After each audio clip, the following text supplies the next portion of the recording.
Camping for Boys. H. W. Gibson. Association Press, New York, 1913. Copyright 1911 by the International Committee of Young Men's Christian Associations. To the 1,000 and more boys who have been my camp mates in Camps Shand, Durrell, and Beckett. Forward.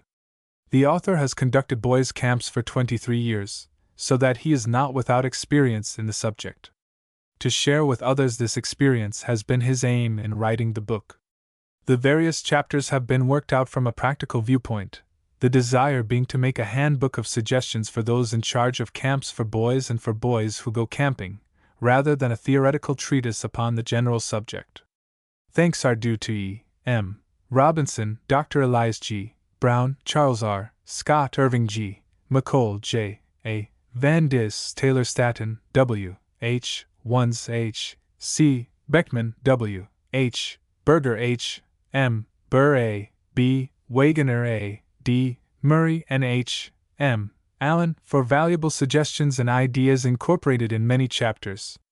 Grateful acknowledgement is made to the following publishers for permission to quote from the books mentioned in the bibliography: Charles Scribner's Sons, Harper Brothers, Outing Publishing Company, Baker and Taylor Company, Lothrop, Lee and Shepherd Company, Penn Publishing Company, Doubleday, Page and Company, Hines, Noble and Eldridge, Ginn and Company, Sunday School Times Company, G. P.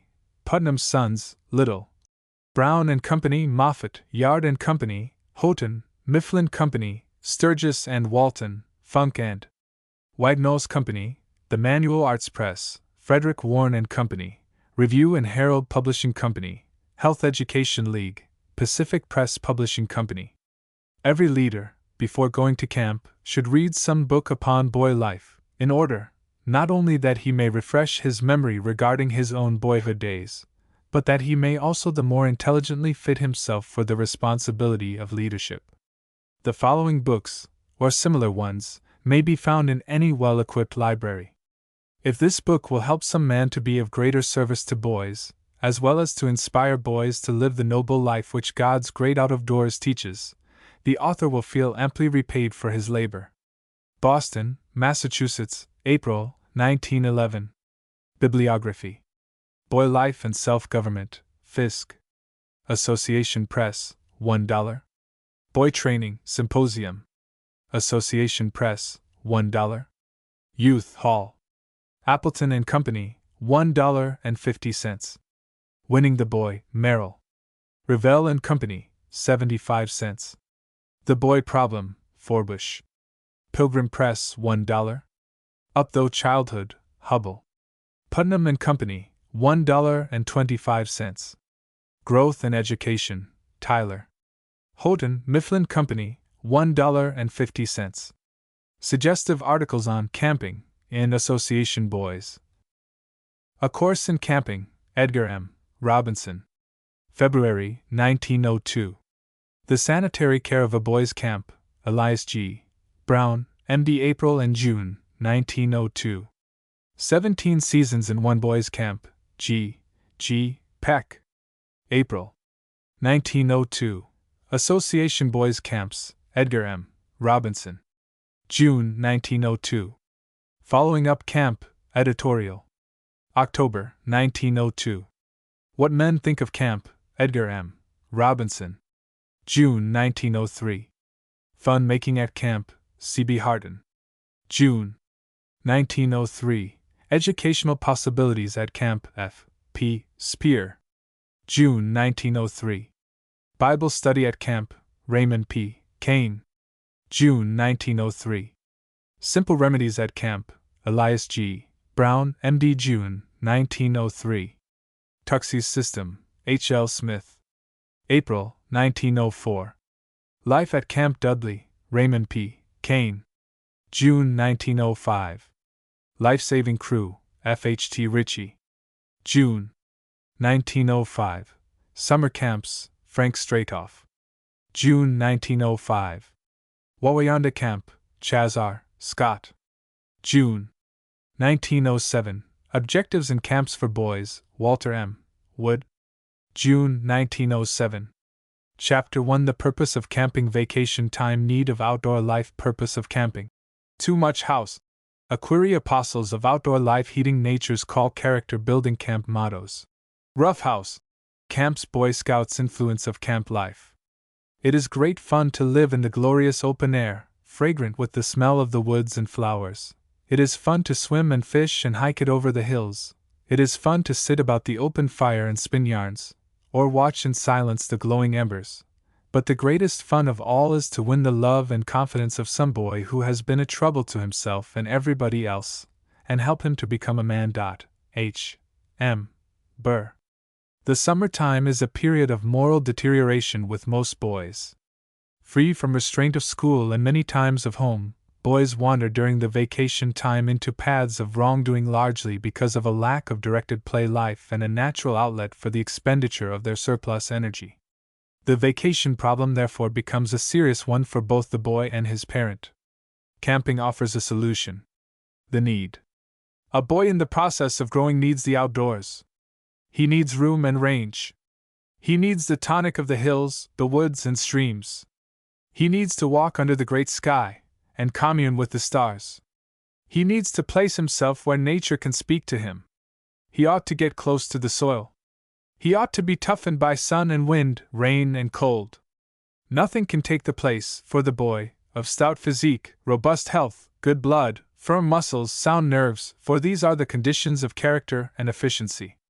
The early teens are the most important years for the boy physically. Through the ages of 13 and 15, the more he can be in the open, free from social engagements and from continuous labor or study, the better. He should fish, swim, row and sail, roam the woods and the waters, get plenty of vigorous action, have interesting, healthful things to think about. Professor C. W. Votow. The purpose. This is the real purpose of camping. Something to do, something to think about, something to enjoy in the woods, with a view always to character building. This is the way Ernest Thompson Seton, that master woodcraftsman, puts it. Character building. What a great objective! It challenges the best that is in a man or boy. Camping is an experience, not an institution. It is an experience which every live, full-blooded, growing boy longs for, and happy the day of his realization. At the first sign of spring, backyards blossom forth with tents of endless variety. To sleep out, to cook food, to search for nature's fascinating secrets, to make things, all are but the expression of that instinct for freedom of living in the great out-of-doors which God created within him. Too much house. Too much house, says Jacob Riis. Civilization has been making of the world a hothouse. Man's instinct of self-preservation rebels. Hence the appeal for the return to the simple life that is growing loud. Boys need to get away from the schoolroom and books, and may I say the martyrdom of examinations, high marks, promotions and exhibitions. Medical examinations of school children reveal some startling facts. Why should boys suffer from nerves? Are we sacrificing bodily vigor for abnormal intellectual growth? Have we been fighting against instead of cooperating with nature? The tide is turning, however, and the people are living more and more in the open. Apostles of outdoor life like Henry D. Thoreau, John Burroughs, William Hamilton Gibson, Howard Henderson, Ernest Thompson Seton, Frank Beard, Horace Kephart, Edward Breck, Charles Stedman Hanks, Stuart Edward White, Ness Muck, W. C. Gray, and a host of others, have, through their writings, arrested the thought of busy people long enough to have them see the error of their ways and are bringing them to repentance. Camps for boys are springing up like mushrooms. Literally thousands of boys who have heretofore wasted the glorious summer-time loafing on the city streets, or as disastrously at summer hotels or amusement places, are now living during the vacation time under nature's canopy of blue with only enough covering for protection from rain and wind, and absorbing through the pores of their body that vitality which only pure air, sunshine, long hours of sleep, wholesome food, and reasonable discipline can supply. Character building. In reading over scores of booklets and prospectuses of camps for boys, one is impressed with their unanimity of purpose, that of character building. These are a few quotations taken from a variety of camp booklets. The object of the camp is healthful recreation without temptation. A camp where boys live close to nature, give themselves up to play, acquire skill in sports, eat plenty of wholesome food, and sleep long hours, and are taught high ideals for their own lives. To give boys a delightful summer outing under favorable conditions, and to give them every opportunity to become familiar with camp life in all its phases. We believe this contributes much to the upbuilding of a boy's character and enables him to get out of life much enjoyment that would not otherwise be possible. A place where older boys of the restless age, may live a happy, carefree outdoor life, free from the artificialities and pernicious influences of the larger cities. A place where all the cravings of a real boy are satisfied. A place where constant association with agreeable companions and the influence of well-bred college men in a clean and healthy moral atmosphere make for noble manhood. A place where athletic sports harden the muscles, tend the skin, broaden the shoulders, brighten the eye, and send each lad back to his school work in the fall as brown as a berry and as hard as nails. A camp of ideals, not a summer hotel nor a supplanter of the home. The principal reason for its existence is the providing of a safe place for parents to send their boys during the summer vacation, where, under the leadership of Christian men, they may be developed physically, mentally, socially, and morally. Whether the camp is conducted under church, settlement, Young Men's Christian Association, or private auspices, the prime purpose of its existence should be that of character building. Because of natural, physical, social, educational, moral, and religious conditions, the boy is taught those underlying principles which determine character. The harder things a boy does or endures, the stronger man he will become. The more unselfish and noble things he does, the better man he will become. No roughhouse. The day of the extreme roughhouse camp has passed. Boys have discovered that real fun does not mean hurting or discomforting others, but consists in making others happy. The boy who gets the most out of camp is the boy who puts the most into camp. Mottos. Many camps build their program of camp activities around a motto such as, each for all and all for each, help the other fellow, do your best, nothing without labor, a gentleman always, and I can and I will. Scout law. Endurance, self-control, self-reliance, and unselfishness are taught the Boy Scouts through what is called the Scout Law. 1. A scout's honor is to be trusted. 2. Be loyal. 3. Do a good turn to somebody every day. 4. Be a friend to all. 5. Be courteous. 6. Be a friend to animals. 7. Be obedient. 8. Be cheerful. 9. Be thrifty.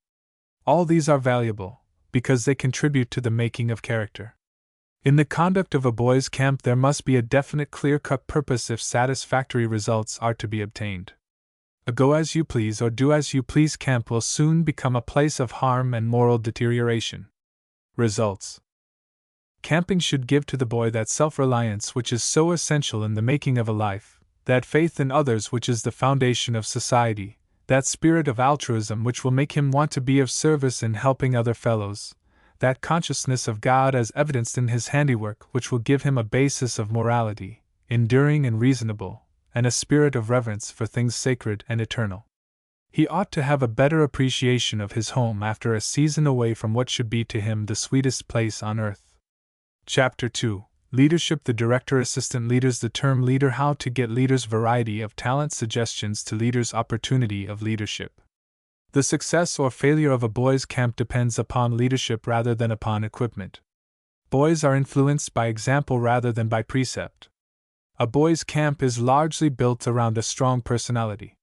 Solve the problem of leadership, and you solve the greatest problem of camping. The director. No matter how large or how small the camp, there must be one who is in absolute control. He may be known as the director, superintendent, or leader. His word is final. He should be a man of executive ability and good common sense. He should have a keen appreciation of justice.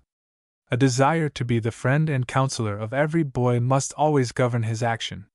He will always have the interest and welfare of every individual boy at heart, realizing that parents have literally turned over to his care and keeping, for the time being, the bodies and souls of their boys. To be respected should be his aim. Too often the desire to be popular leads to failure. Leaders. Aim to secure as assistant leaders or counselors young men of unquestioned character and moral leadership, college men if possible, men of culture and refinement, who are good athletes, and who understand boy life.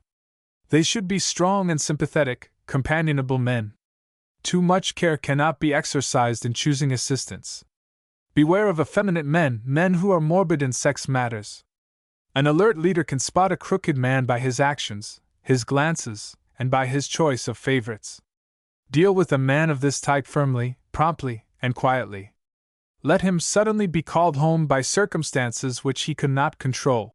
The leader must have the loyalty of his assistants.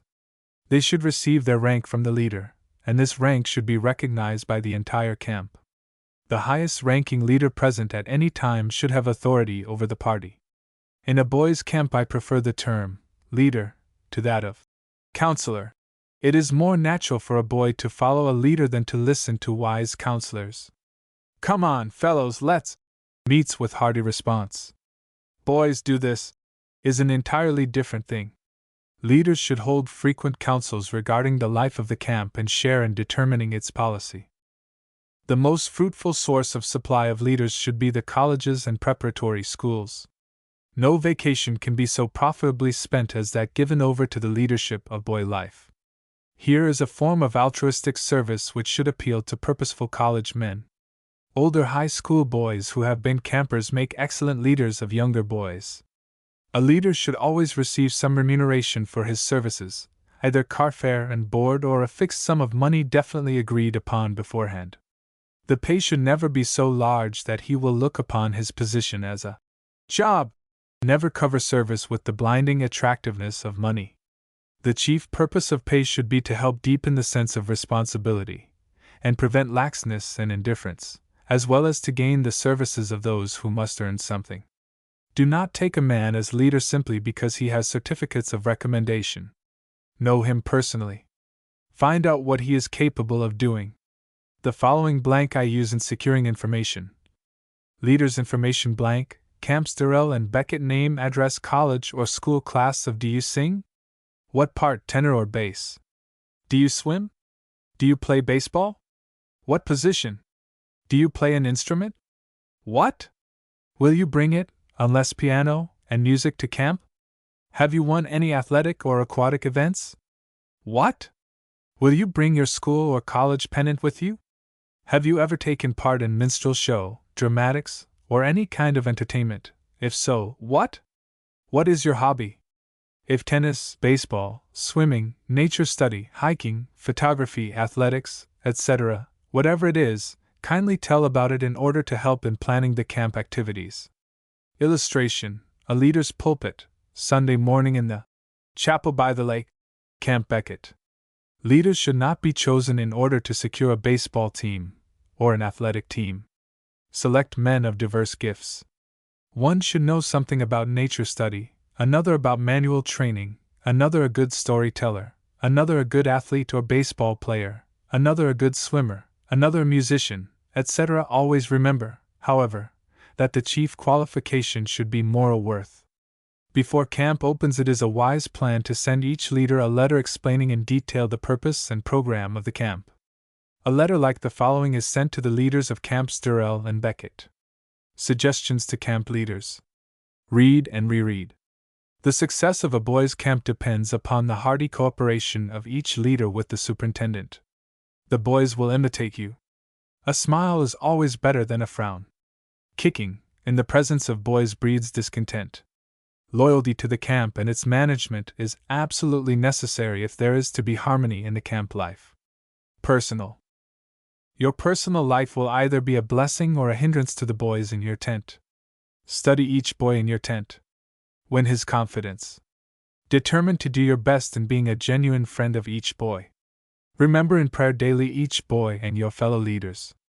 Emphasize the camp motto: each for all, and all for each.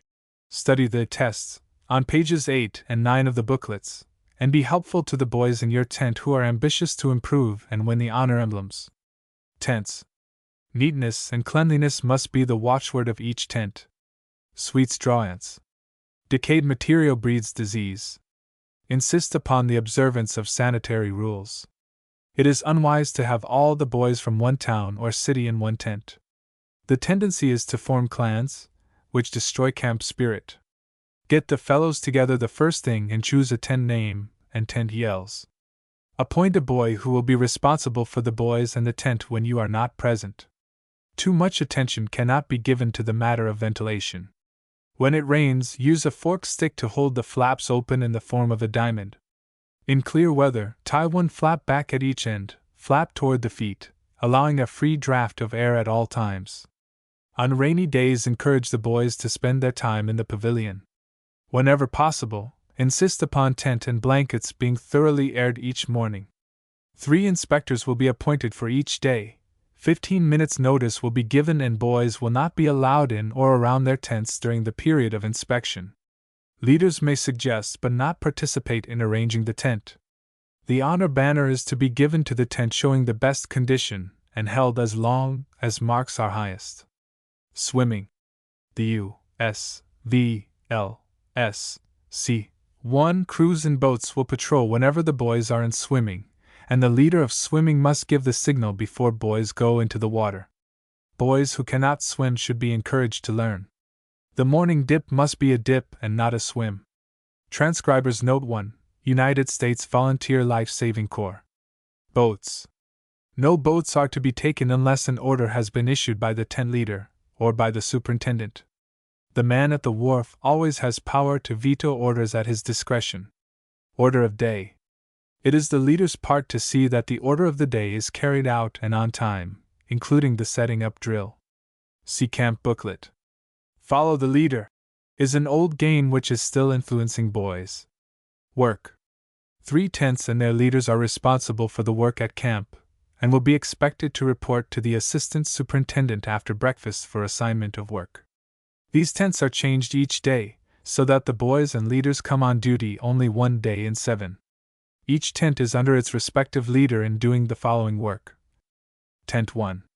Sanitary work, such as policing the campus, emptying garbage cans, sweeping the pavilion, disinfecting, etc. Tent 2. Preparing vegetables for the cook, drying dishes, pots, pans, cleaning up the kitchen, piazza, etc. Tent 3. Cleaning the boats, supplying wood for the kitchen, putting ice in the refrigerator, etc. The next day tents 4, 5, and 6 will come on duty, and so on until each tent has been on duty during the week. Leaders for the day will call the squad together after breakfast and explain the day's plans. Encourage the boys to do this work cheerfully. Lead, do not drive the boys when working. Not more than 3 hours should be consumed in camp work. Sports and pastimes. Bring rule books on athletics. Study up group games. Bring any old clothes for costumes, tambourines and bones for minstrel show, grease paint, and burnt cork. In fact, anything that you think will add to the fun of the camp. Good stories and jokes are always in demand. Bring something interesting to read to your boys on rainy days. Think out some stunt to do at the social gatherings. If you play an instrument, be sure to bring it along with you. Bank. Encourage the boys to turn their money and railroad tickets over to the camp banker instead of depositing them with you. Camp Council. Meetings of the leaders will be held at the call of the superintendent. Matters talked over at the council meeting should not be talked over with the boys. All matters of discipline or anything that deals with the welfare of the camp should be brought up at this meeting. Printed report blanks will be given to each leader to be filled out and handed to the assistant superintendent each Thursday morning. Do not show these reports to the boys. Bible study. Each leader will be expected to read to the boys in his tent a chapter from the Bible and have prayers before taps each night, also to take his turn in leading the morning devotions at breakfast table. Groups of boys will meet for occasional Bible study at sunset under various leaders. Each session will continue 20 minutes, no longer. Sunday morning service will be somewhat formal in character, with an address. The sunset vesper service will be informal. Praying that the camp may prove a place where leaders and boys may grow in the best things of life and anticipating an outing of pleasure and profit to you. I am your friend, signature. Opportunities. In securing men for leadership, impress upon them the many opportunities for the investment of their lives in the kind of work that builds character. In reading over a small folder, written by George H. Home Man of Orange and J. I was so impressed with his excellent presentation of this theme of opportunities of leadership that the following is quoted in preference to anything I could write upon the subject. The opportunity of the boys' camp leader is, first, to engage in the service that counts most largely in securing the future welfare of those who will soon be called upon to carry on the work that we are now engaged in.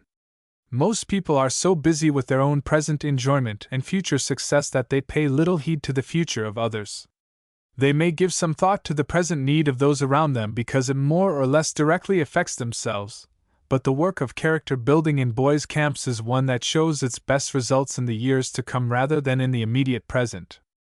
In the second place, the opportunity comes to the camp leader to know boys as few other people know them, sometimes even better than their own parents know them.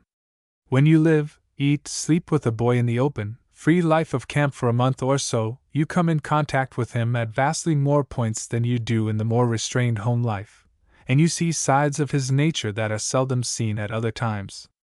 Finally, the opportunity is given to the man who spends his vacation in camp to make the time really count for something in his own life and in the lives of others. To how many does vacation really mean a relaxation, a letting down of effort along one line, without the substitution of anything definite in its place? But he must be a dull soul, indeed, who can come to the right kind of boys' camp and not go away with his muscles harder, his eye brighter, his digestion better, and his spirit more awake to the things that pertain to the kingdom of God. Then again, the camp leader must have the ability to forget himself in others. Nowhere can the real place spirit be entered into more completely than in camp life. A watchman is the last thing he must be. That spirit of unselfishness which forgets its own personal pleasure in doing the most for the general good is the ideal camp spirit. As Lowell puts it in the vision of Sir Launfal, it is not what we give, but what we share, for the gift without the giver is bare. The results of all these points which I have mentioned are some very positive things. One is the very best kind of a vacation that it is possible to have. How frequently we hear in response to the question about enjoying a vacation, "Oh yes, I had a good enough time, but I'll never go back there again."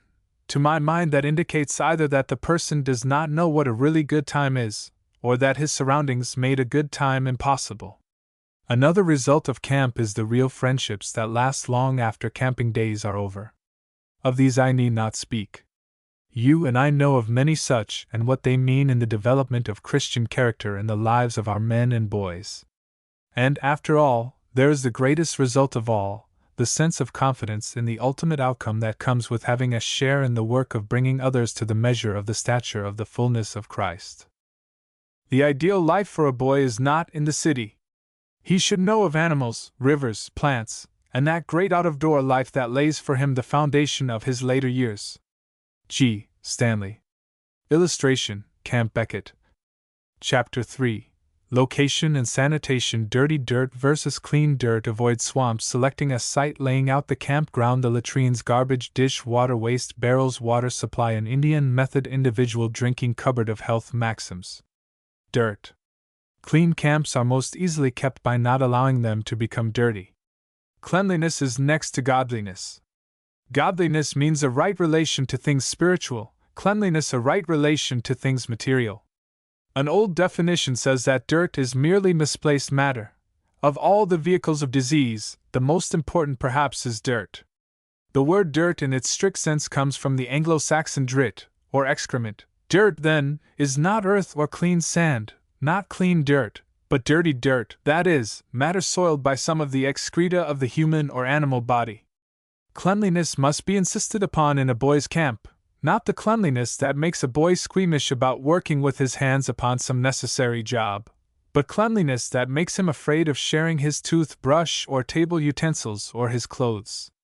Cleanliness is not the shunning of good, clean dirt, but a recognition of the fact that to pass anything from one mouth to another is a possible source of death and destruction. 1. Death to dirt should be the watchword of the camp. The camp should be a model of cleanliness. Every boy should be taught the value of good sanitation and encouraged to cooperate in making proper sanitation effective. Footnote 1. Dr. Chaz E. A. Winslow. Camp Conference. Page 58. Avoid swamps. The location chosen for a camp should be away from swamps. Avoid swampy and low places as you would a plague. Damp places where there are mosquitoes should be well drained and open to an abundance of sunshine. Mosquitoes breed only in water, but a very little water is sufficient if it is dirty and stagnant. 2 inches of water standing in an old tin can will breed an innumerable horde. These diminutive musicians are not only a nuisance, but dangerous, as malaria and typhoid spreaders by their poisonous stings. The site. In selecting a camp site, bear in mind these things. 1. A sandy subsoil, with good drainage. Avoid very sandy soil. Sand provides but little hold for tent pegs, and there is grave risk of damage should there come a gale. 2. An open campus surrounded by hills or sheltering trees, and facing the water. 3. Plenty of good drinking water and water for swimming. 4. Base from which supplies and provisions are to be drawn should be within convenient distance, not more than 4 miles away. 5. Camp should be away from civilization, far enough to be free from visitors and the temptation to go to town, on the part of the boys. Nothing demoralizes a boys' camp so quickly as proximity to a summer resort. Arrangement. Before opening the camp, much thought and care should be given to its sanitary arrangement. First of all, the driest section of the campground should be selected for the erection of the sleeping tents. Locate them where they will have the full benefit of the sunshine. Tents erected under trees are liable to mildew, for the want of sunshine, and the contents of the tent will soon get musty. Next in importance to the location of quarters is the location of the kitchen. This should be near the dining tent, so that the serving of food may be quick, and yet far enough away to ensure that disagreeable odors will not destroy the pleasure of eating. If it is very near the sleeping tents, the campers will be awakened too early by the chopping of wood and the necessary noises made in preparation of the morning meal. It should be near water. This is very essential for cooking and cleaning. In some of the large camps, water is carried to the kitchen in pipes from nearby springs or pumped from wells of pure water. The dining quarters naturally should be located near the kitchen so that food may be served warm. Provision should be made for the protection of the boys from cold, wind, rain, and dampness while eating. The toilet should be located rather far away from the camp, and not in the direction from which the prevailing wind comes toward the camp. Make sure that it is on the line of opposite drainage from the water used by the camp. The details of laying out a camp, erection of tents, etc., are given in another chapter. Latrines. Particular precaution should be exercised in location and care of the toilets or latrines, even in a one-night camp. Neglect of this will mean disease. When on a one-night camp, dig a small pit which can be filled in again after use. If the camp is to be continued for a week or longer, dig a pit or trench about 2 or 3 feet deep and about 18 inches wide, plant posts on each side of the trench, and 18 inches above the ground level. Nail-shaped seating on these posts. The number of seats will be determined by the size of the camping party. It is desirable to erect a 6-foot canvas screen with an opening around the toilet. Dry earth should be sprinkled freely in the trench each time it is used. Also, each morning sprinkle plenty of chloride of lime or some good, reliable disinfectant in the trench. Do not permit the throwing of paper about the toilet. Have a box in which paper is to be kept. Flies should be excluded by boxing up the sides of the seats and fastening a hinged lid upon the seats. See illustration. It is an advantage to admit the direct sunlight about the middle of the day because of its bactericidal action on disease germs. In a permanent camp, regular wooden closets should be built, with covered roof for protection from rain and wind. The back of the closet should be arranged either by a hinged door or some other method so that the contents may be removed as often as once a week. A wooden box on rollers placed beneath the seats will facilitate removal. The seats should be scrubbed with hot water, sulfonaphthol, or soap daily. Springfield Oval type of toilet paper prevents unnecessary waste. In one camp, the water from a nearby brook is dammed and thus by gravity made to flow by a system of modern plumbing through the urinals and flush closets. This is ideal. Insist upon cleanliness. The cutting of initials and names upon the seats and woodwork should be considered a disgrace as well as a misdemeanor. Illustration: pit toilet, seat, hinged cover, hinged door at back. Taboo: the taking of books and papers to the toilet to read. It should be an imperative rule that no other place be used. A little carelessness will cause disagreeable as well as dangerous results. By way of reiteration, first, rigid prohibition of the pollution of the surface of the ground by the strictest rules, diligently enforced. Second, the provision of toilets or latrines of adequate size with proper precaution to prevent the dispersal of excreta by wind, flies, or other agencies. The latrines should be located a distance from camp but not so far as to offer temptation to pollution of the ground. Third, boys should be educated when on hikes or tramps in the old Mosaic rule laid down in Deuteronomy 23 verses 12 to 14. 1. Transcriber's footnote 1. Thou shalt have a place also without the camp, whither thou shalt go forth abroad, and thou shalt have a paddle upon thy weapon, and it shall be, when thou wilt ease thyself abroad, thou shalt dig therewith, and shalt turn back and cover that which cometh from thee, for the Lord thy God walketh in the midst of thy camp, to deliver thee, and to give up thine enemies before thee. Therefore shall thy camp be holy, that he see no unclean thing in thee, and turn away from thee. Garbage. Garbage, consisting chiefly of trimmings of meat and vegetables and the waste from the table, if stored in open buckets soon becomes offensive and is an ideal breeding place in warm weather for flies. That drink of cesspools, dine at privy vaults, eat sputum and are likely to be the most familiar guests at the dinner table, sampling every article of food upon which they walk, leaving in their tracks disease-producing germs which have adhered to their sticky feet where they have previously dined. Declare war upon the fly who won't wipe his feet, by keeping the garbage in a covered galvanized iron pail and dispose of it before decomposition takes place. Wash and dry the pail after emptying. If the camp is located near a farm, give the garbage to the farmer. It is the natural food of swine or poultry. Where this is not possible, the garbage should be buried every day in the earth and covered with 3 or 4 inches of dirt. Another and better plan, especially in a large camp, is the burning of the garbage and human excreta in an incinerator, such as the McCall. This is the method of the United States Army. Exercise caution in throwing aside tin cans. The vegetable matter remaining in the cans soon decays and attracts flies. Have a place where these cans may be buried or burned with other refuse each day. Keep the ground surrounding the kitchen free from all kinds of garbage or refuse. Do not throw dirty dish water promiscuously upon the ground. Dig a trench and put the water in this trench. Sprinkle chloride of lime or a disinfectant upon it each day. In a permanent camp, a waste water well should be dug and lined with stone. The drain pipe should be laid from the kitchen to the well. This water soon disappears in the soil and does not become a nuisance. Make sure that the well is not in line with the water supply of the camp. A little potash or some washing soda dissolved in the sink will help to keep the drain clean. Place barrels in different parts of the camp for refuse and scraps. A coat of whitewash or white paint will make them conspicuous. In one camp, the following suggestive bit of verse was painted on the waste barrels. Ravenous barrel. I am all mouth and vacuum, I never get enough, so cram me full of fruit peels, old papers, trash and stuff. Epicurean barrel. Oh, how sorry I feel for a boy who litters clean places with trash, who throws away papers and fruit peels which form my favorite hash. Waste barrels. These barrels should be set upon 2 strips of wood placed parallel. This permits the air to pass beneath the barrel and keeps its bottom from decaying by contact with the ground. The barrels should be emptied daily and the trash burned. A dirty, carelessly kept, untidy camp will make discipline and order very difficult to attain, and the influence will soon be noticed in the careless personal habits of the boys.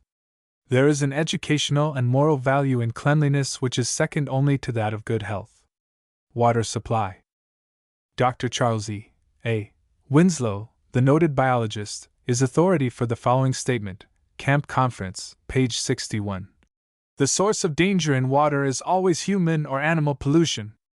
Occasionally we find water which is bad to drink on account of minerals dissolved on its way through the ground or on account of passage through lead pipes, but the danger is never from ordinary decomposing vegetable matter. If you have to choose between a bright, clear stream which may be polluted at some point above, and a pond full of dead leaves and peaty matter, but which you can inspect all around and find free from contamination, choose the pond. Even in the woods it is not easy to find surface waters that are surely protected, and streams particularly are dangerous sources of water supply. We have now got rid of the idea that running water purifies itself. It is standing water which purifies itself, if anything, for in stagnation there is much more chance for the disease germs to die out. Better than either a pond or stream, unless you can carry out a rather careful exploration of their surroundings, is groundwater from a well or spring, though that again is not necessarily safe. If the well is in good sandy soil with no cracks or fissures, even water that has been polluted may be well purified and made safe to drink. In a clay or rocky region, on the other hand, contaminating material may travel for considerable distance underground. Even if your well is protected below, a very important point to look after is the pollution from the surface. I believe more cases of typhoid fever from wells are due to surface pollution than to the character of the water itself. This is a danger which can, of course, be done away with by protection of the well from surface drainage, by seeing that the surface wash is not allowed to drain toward it, and that it is protected by a tight covering from the entrance of its own waste water. If good water cannot be secured in any of these ways, the water must be purified. It has been said that what we desire in water supply is innocence and not repentance. But if you cannot get pristine innocence, you can, at least, secure works meet for repentance and make the water safe, by filtering through either a Pasteur or a Birkfeld filter. Either of those filters will take out bacteria, while no other filters that I know of will, or by various chemical disinfectants. Not any of them very satisfactory, or, best of all, by boiling, which will surely destroy all disease. Germs. Indians had a way of purifying water from a pond or swamp by digging a hole about 1 foot across and down about 6 inches below the water level, a few feet from the pond. After it had filled with water, they bailed it out quickly, repeating the bailing process about 3 times. After the third bailing, the hole would fill with filtered water. Try it. Drinking cups. Insist upon the boys bringing to camp a supply of inexpensive paper cups or collapsible pocket drinking cups. Filthy and dangerous diseases are not infrequently transmitted by the use of a common drinking cup. Paper drinking cup. Take a piece of clean paper about 6 inches square and fold it on the dotted lines, as shown in Figure 1, so as to make a triangle. Do not use paper having anything printed on it, as there is danger of poison from the ink. The other folds are made in the dotted lines, as shown in Figure 2. Each pointed end of the triangle is turned over on one side, as shown in Figure 3, then the sheets of the remaining points are separated and each one folded down on its respective side. This practical idea is furnished by R. H. Lufkin in Popular Mechanics for February, 1911. Board of Health. Boys should be encouraged to cooperate in keeping the camp clean. A Board of Health may be organized, to be composed of an equal number of boys and camp leaders with the camp physician, or director of the camp as chairman. Illustration: a paper drinking cup. The duties of the board will be to inspect daily the toilets, sinks, and drains, the water supply, the garbage disposal and waste barrels, condemn everything that is unsanitary, and correct all sanitary disorders. The board will also arrange for a series of talks upon sanitation and health, such as Sunshine and Health, Johnny and the Microbes, Dirt and Cleanliness, Fresh Air, Flies and Filth, Health, its value and its cost. Have the boys write essays upon these subjects and give credits or points for original interpretation, accuracy of report of talk given, and observance and correction of sanitary disorders. Maxims. Clean up as you go. Sunshine and dryness are great microbe killers. It is better to keep clean than to get clean. Dirt, dampness, and disease can often be avoided by decency, dryness, and determination. Uncleanness is at the root of many of the evils which cause suffering and ill health. Fire is the best disinfectant. Typhoid fever and cholera are carried by dirty habits, by dirty water and dirty milk. Bibliography. Camp Sanitation Review and Herald Pub. Association, Washington, D.C., 6 cents. A 12-page folder of useful hints on what to do and what not to do. Wastes and their disposal. Henry J. Barnes, MD, Health Education League, Boston, Massachusetts, 4 cents. An authoritative booklet written by the professor of hygiene, Tufts Medical School. This league publishes a number of very valuable and comprehensive booklets on health subjects. Good Health, Francis Gulick Jewett. Gin and Company, 40 cents. Gives detailed instruction in matters of health and hygiene. Prepared especially for younger people. Health B. Franklin Richards. Pacific Press Pub. Company, $1. Written in language easily understood and filled with sensible suggestions. Illustration: The Sardines, 8 boys in a 12x14 tent, Camp Beckett. Chapter 4. Camp Equipment, Advance Party Plan of Campgrounds, a measuring device, setting up a wall tent, guying the tent, trenching peg, wisdom, interior tent conveniences, how to make a teepee tent, wisdom, sleeping on the ground, a hip hole, how to keep warm, making a bed, double-deck bunks, blankets, pillows, kitchen, where tabletops, a horse, idea, permanent buildings, surveying, homemade instruments, camp survey. The greatest help after all is to take the children back to the garden that the Lord God planted. A boy must learn to sleep under the open sky and to tramp 10 miles through the rain if he wants to be strong. He must learn what sort of men it was who made America, and he must not get into this fuss and flurry of our American civilization and think that patent leather shoes and white kid gloves are necessary for the salvation of his life. Edward Everett Hale. Selecting a campsite and general directions for the laying out of the campgrounds is treated very fully in the chapter on camp sanitation, so that this chapter will be devoted to methods that to the experienced camper may seem trite, but which the novice will appreciate. Illustration: Laying out a camp. Advance party. If the camp is a large one, it is usually customary to send an advance party several days ahead to erect the tents and get the camp in readiness for the larger party. The successful management of a camp depends very much upon placing the tents in such a position as to give plenty of room and yet be compact. When tents are scattered, the difficulty of control is increased. The above diagram is a suggestion for the laying out of a camp which provides for room and control. Plan of grounds. The following hints will help the advance party to lay out the camp in a systematic and scientific manner. To find the right angle of the camp square, drive a peg at A, another 3 feet distant at B, attach a 5-foot cord from the peg at B, and a 4-foot cord from the peg at A. The point at which the 2 cords meet at C, where another peg may be driven in, will be the line at right angles to BA. Illustration: Right angle of camp square.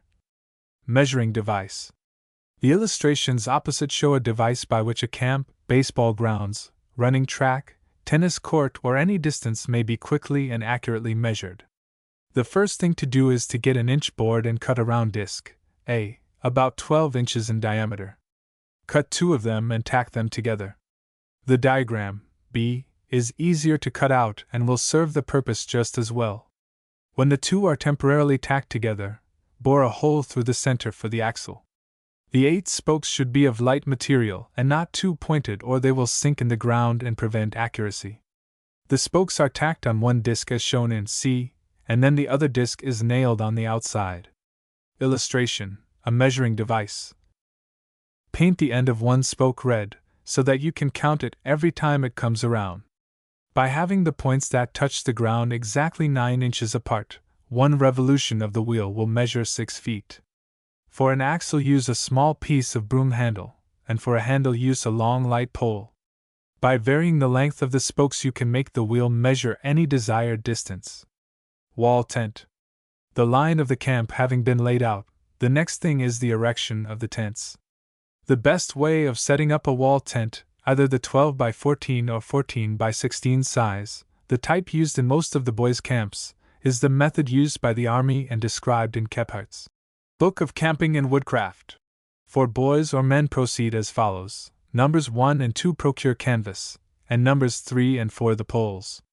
Numbers 3 and 4 lay the ridge pole on the ground, in the direction that the tent is to stand. Then lay the uprights at each end of ridge pole and at right angles to it, on the side opposite that from which the wind blows. Then drop the tent pins and hammers at their respective ends of the tent. Then drive a pin at each end of the ridge to mark front and rear. Meanwhile, numbers 1 and 2 unroll the tent and spread it out over the ridgepole and on both sides of it. Numbers 1 and 3 now go to the rear, and numbers 2 and 4 to the front, and slip the pins of the uprights through the ridgepole and tent. If a fly is used, it is placed in position over the tent, and the loops of the long guys over the front and rear pole pins. Number 4 secures center door, loops over center pin in front, and number 1 in rear. Each goes to his corner, number 1 right rear, number 2 right front, number 3 left rear, number 4 left front. All draw bottom of tent taut and square, the front and rear at right angles to the ridge, and fasten it with pins through the corner loops, then stepping outward 2 paces from the corner, and a pace to the front, numbers 2 and 4, or rear, numbers 1 and 3, each securely sets a long pin, over which is passed the extended corner guy rope. Care must be taken that the tent is properly squared and pinned to the ground at the door and 4 corners before raising it. Illustration: shelter tents, seat and teepee, tent made of a fly wall tent. Numbers 1 and 3 now go to the rear, and numbers 2 and 4 to the front pole, and raise the tent to a convenient height from the ground, when numbers 2 and 3 enter and seize their respective poles, and all together raise the tent until the upright poles are vertical. While numbers 2 and 3 support the poles, numbers 1 and 4 tighten the corner guys, beginning on the windward side. The tent being thus temporarily secured, all set the guy pins and fasten the guy ropes, numbers 1 and 2 to the right, numbers 3 and 4 left, and then set the wall pins. To prevent the upright poles from sinking in the ground under the pressure of the canvas, place a flat stone or piece of wood under the pole. Guying the tent. One of the troubles with tents is their remarkable proclivity for tightening and slackening with the varying conditions of the weather. This means a constant loosening or tightening of the guy ropes, and the longer the guy ropes the more they will shrink or stretch according as they are wet or dry. This may be overcome to some extent by using very heavy corner posts securely driven into the ground and spiking a pole across them, and very short guy ropes fastening to this pole. See page 47. A shower, or even ordinary dew, will cause the canvas to shrink, therefore be sure to slacken the guys, or you may have a torn tent or broken ridge pole. Trenching. Dig a trench around the tent, and do it before you have to. If you have ever gotten out in the middle of the night when the rain was coming down in torrents, to dig a ditch or trench, you will appreciate this bit of advice. Warn the boys not to touch the roof of the tent on the inside when it is raining, for it will surely leak wherever it is touched. There is a right and a wrong way of driving stakes into the ground. Study illustrations, page 47. Peg wisdom. In taking down the tent, don't pound loose the tent pins or pegs, but with a looped rope and a pull in the direction from which they are driven they can easily be removed. Conveniences. After pitching your tent, put everything in order. Run a stout line, either of rope or rustless wire, between the 2 upright poles, about a foot below the ridge pole. A very convenient thing to throw clothes over. In some camps they have a shelf suspended from the ridge pole, divided into compartments, one for each boy in the tent. Nails driven in the upright poles afford convenient pegs to hang things on. Be sure the nails are removed before taking down the tent, or a rip in the canvas will be the result. A bundle of elder leaves in a tent will keep away flies. If ants show a desire to creep into your tent, dust cayenne pepper into their holes and they will no longer trouble you. When there is no wooden floor in the tent, strew small hemlock twigs. They make a fine carpet, and the odor is both pleasant and healthful. In addition to the different styles of tents shown in the illustrations on page 43, the following description of how to make a 10-foot teepee is given by Charles R. Scott in his vacation diary. Making a teepee. Sew canvas together making oblong ABCD 20 by 10 feet. With the A center and EA as a radius, draw half circle AFD. From remaining canvas cut smoke flaps LKCM and AMP. Sew piece of canvas at C and B making pocket for ends of smoke poles. Sew ML to high and P to GJ on one large piece of canvas. Sew lash to E to tie teepee to pole. Sew 6 or 7 foot lash to K and N to set smoke flaps with. Make holes in pairs from L to D and O to A for lacing pins. 10 poles 12 feet long are needed. Make tripod of 9 of these and tie teepee at E to pole 2 feet from top and place over tripod. In Recreation, April, 1911, in an article on Tent Making Made Easy, H. J. Holden tells how to make 10 different tents with but one piece of canvas. Illustration: the 10-foot teepee. Tent Wisdom. The best type of tent to use in a permanent camp is a wall tent, either 12 by 14 or 14 by 16, which will accommodate from 4 to 6 fellows. An 8-ounce, mildew-proof duck, with a 10 or 12-ounce duck fly will give excellent wear. Have a door at each end of the tent, and the door ties made of cotton cord instead of tape. Double pieces of canvas should be sewed in all the corners and places where there is unusual strain. Manila rope is best for guys, and metal slides are preferable to wood. If the tents are made to order, have a cotton cord about 2 feet long sewed in each seam just under the eaves, so that one end shall hang down inside the tent and the other outside.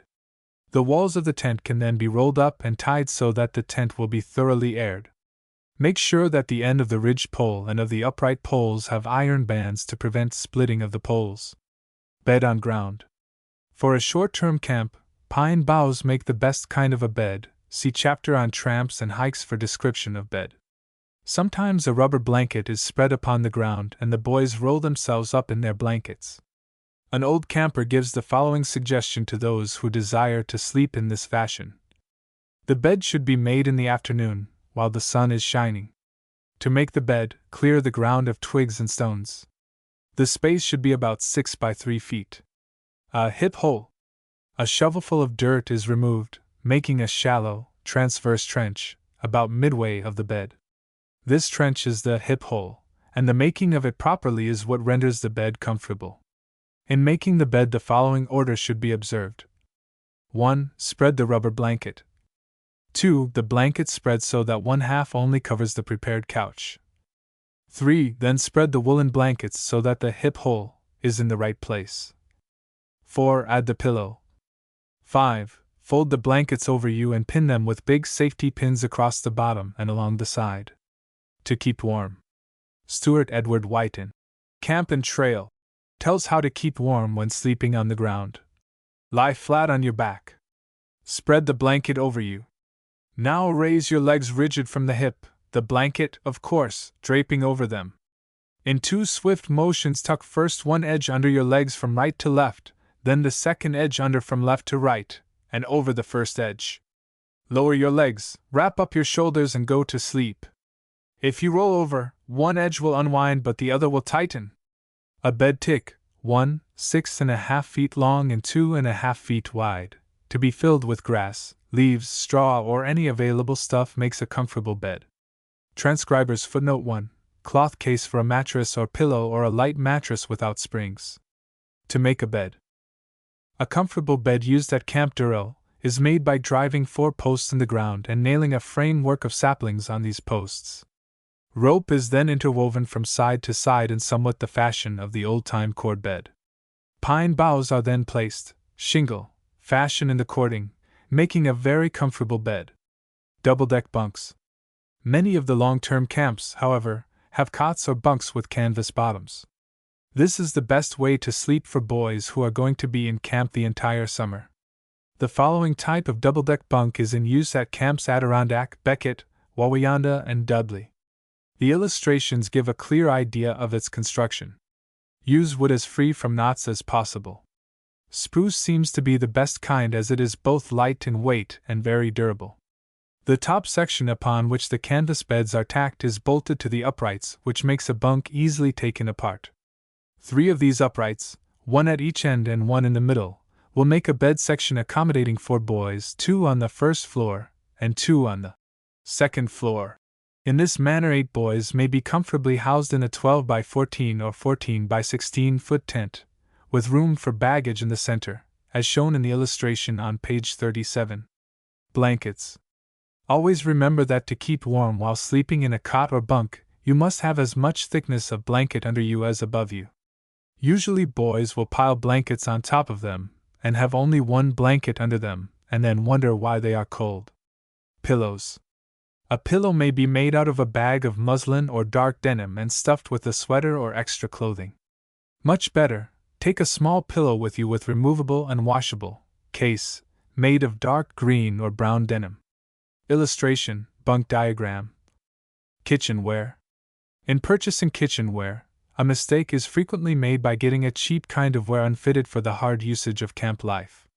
The kind manufactured for hotels and restaurants and of sufficient capacity is more expensive, but will outwear 2 outfits of the cheaper type and is really more economical in the long run.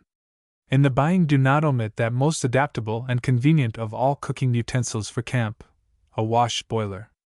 Get one that is copper-lined and made of the heaviest tin. Tableware. Campers prefer the white enamel ware on account of its appearance and wear. If the imported kind is purchased, it will last for at least 3 long-term seasons. Avoid tin and the cheap gray enamelware.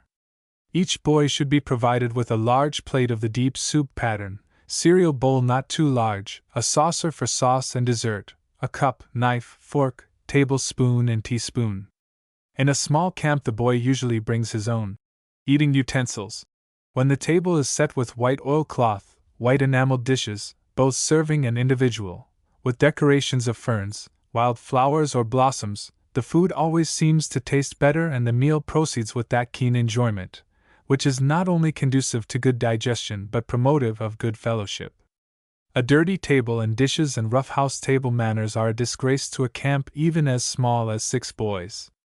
Cleanliness, courtesy, and cheerful conversation contribute to the making of character while at meals. Tabletops. Tabletops should be made of matched boards and battened. Screw the battens to the boards. The tables should be 36 inches in width. The length must be determined by the number of persons to be seated. The seating of boys in tent groups is considered the best plan. Transcriber's footnote 1. Narrow strip of wood for flooring. A horse idea. A wooden horse made after the following sketch will support the tabletop and seats. The seat may be a plank about 12 inches wide and 1 1/8 inches thick. Illustration, wooden horse table and seat support. Buildings. Permanent buildings are largely planned according to the ideas of the director or organization operating the camp, and this, therefore, is a matter which cannot be fully treated in a book of this character. Convenience, harmony with natural surroundings, and adaptability are the 3 things which govern the planning and erection of permanent camp buildings. Wilderness Homes, by Oliver Kemp, contains many suggestions for camps of this character. In Recreation, for April, 1911, is an excellent article by William D. Brinkle on log cabins. Surveying. The following practical suggestions on surveying in a boys' camp have been especially prepared by H. M. Allen. Surveying is an important subject for study and practice, as it is both interesting and useful and may serve as a stepping stone in the later education of the boy. The surveying may be roughly divided into 2 parts, simple and advanced. The simple work includes that which can be carried on with a few cheap instruments easily secured or made by the boys. The advanced work requires better instruments and is adapted to high school boys. Only the simple work will be described. Homemade. The instruments needed in simple surveying are compass, measuring tape, draftsman's scale, protractor, drawing materials, and a small homemade transit. The leader should, if possible, become familiar with some good textbook on surveying, such as Wentworth's Plain Trigonometry and Surveying. He should also get some civil engineer to give him a little instruction in the rudiments. It is well also to get some practice before going to camp. Any vacant lot or gymnasium floor will be suitable. If the leader is near a small lake, that will be especially desirable. The transit is easily made. A flat board should be selected, about 12 inches in diameter, which will not warp. Upon this a circle is marked about 10 inches in diameter. For this purpose use a pair of drawing compasses. Then with a protractor lay off the degrees of the circle. A small brass protractor can be bought for 15 cents. A good one, large size, costs 80 cents. A good plan is to mark the circle on Bristol board, 1, which can be tacked in the board. Then a pointed piece of wood 10 inches long should be fastened with a nail in the center of the circle. At the ends of the pointer pins should be placed vertically so that they are in line with the pivot nail. This will form a sight for measuring the angles. The board is then mounted upon a pointed stick or tripod. You will need a hatchet and a half-dozen sharpened sticks for markers and a boy for rodman. You are now ready for the survey. Transcriber's footnote 1. Smooth, heavy pasteboard. Illustration, Figure 1.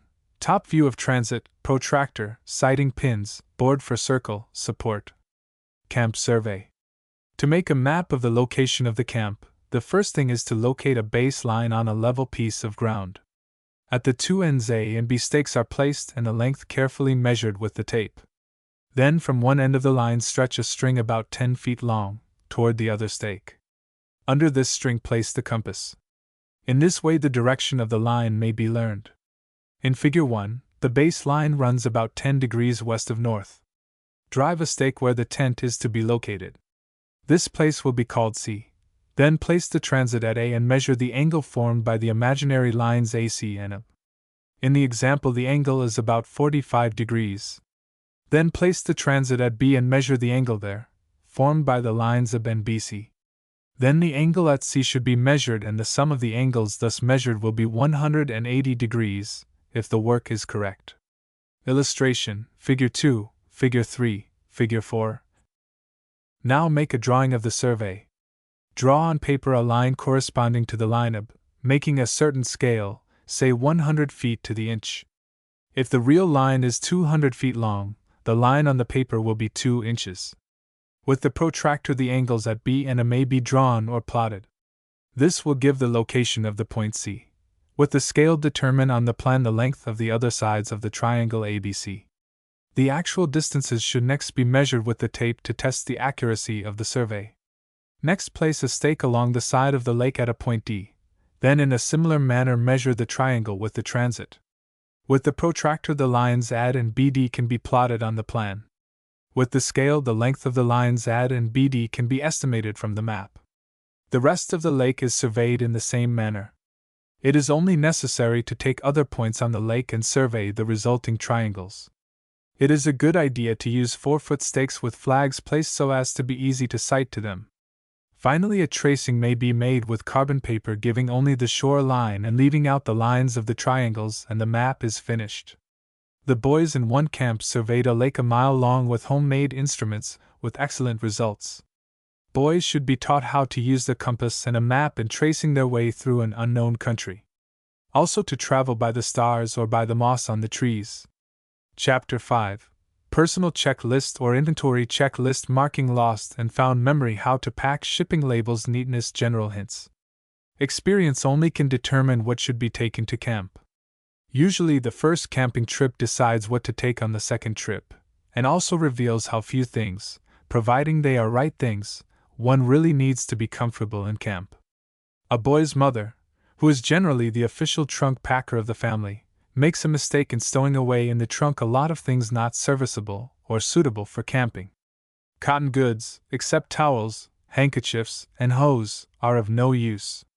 Gray woolen shirts, gray, brown, or green sweaters, a boon to campers. Avoid white, red, or striped colors. Khaki suit, outing flannel pajamas, tan color preferred, are in the class of real camp necessities so far as clothing is concerned.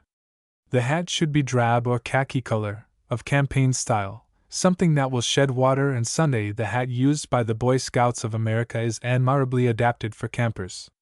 The outfit may be divided into 4 classes: things necessary, things desirable, things convenient, and luxuries.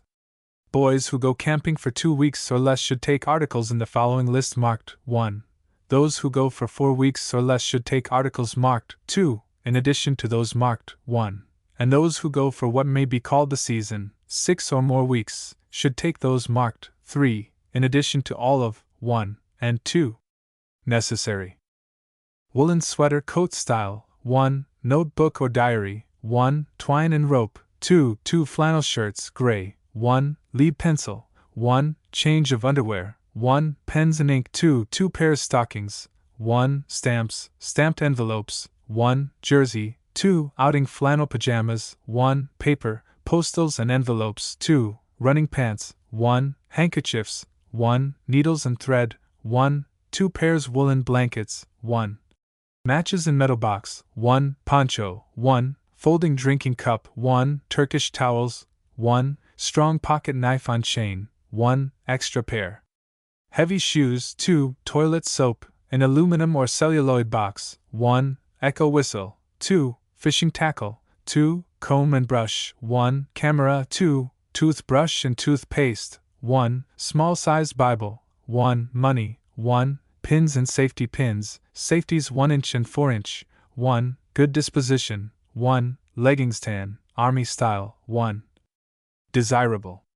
Extra suit of clothes, 2. Rubber-soled shoes, sneakers, 1. Soft laundered shirt, 2. Bathing suit or tights, 2. Small compass, 2. Small mirror, 1. Baseball, bats, gloves, 2. Whisk broom, 2. Tennis rackets and balls, 3. Dish towels, 2. Ping pong rackets, balls, 3. Cheap watch, 1. Rubber boots or overshoes, 2. Map of vicinity, 2. Clothes pins, 2. Musical instruments, 2. Flash lamp, 2. Scissors, 2. Repair outfit, 2. Convenient.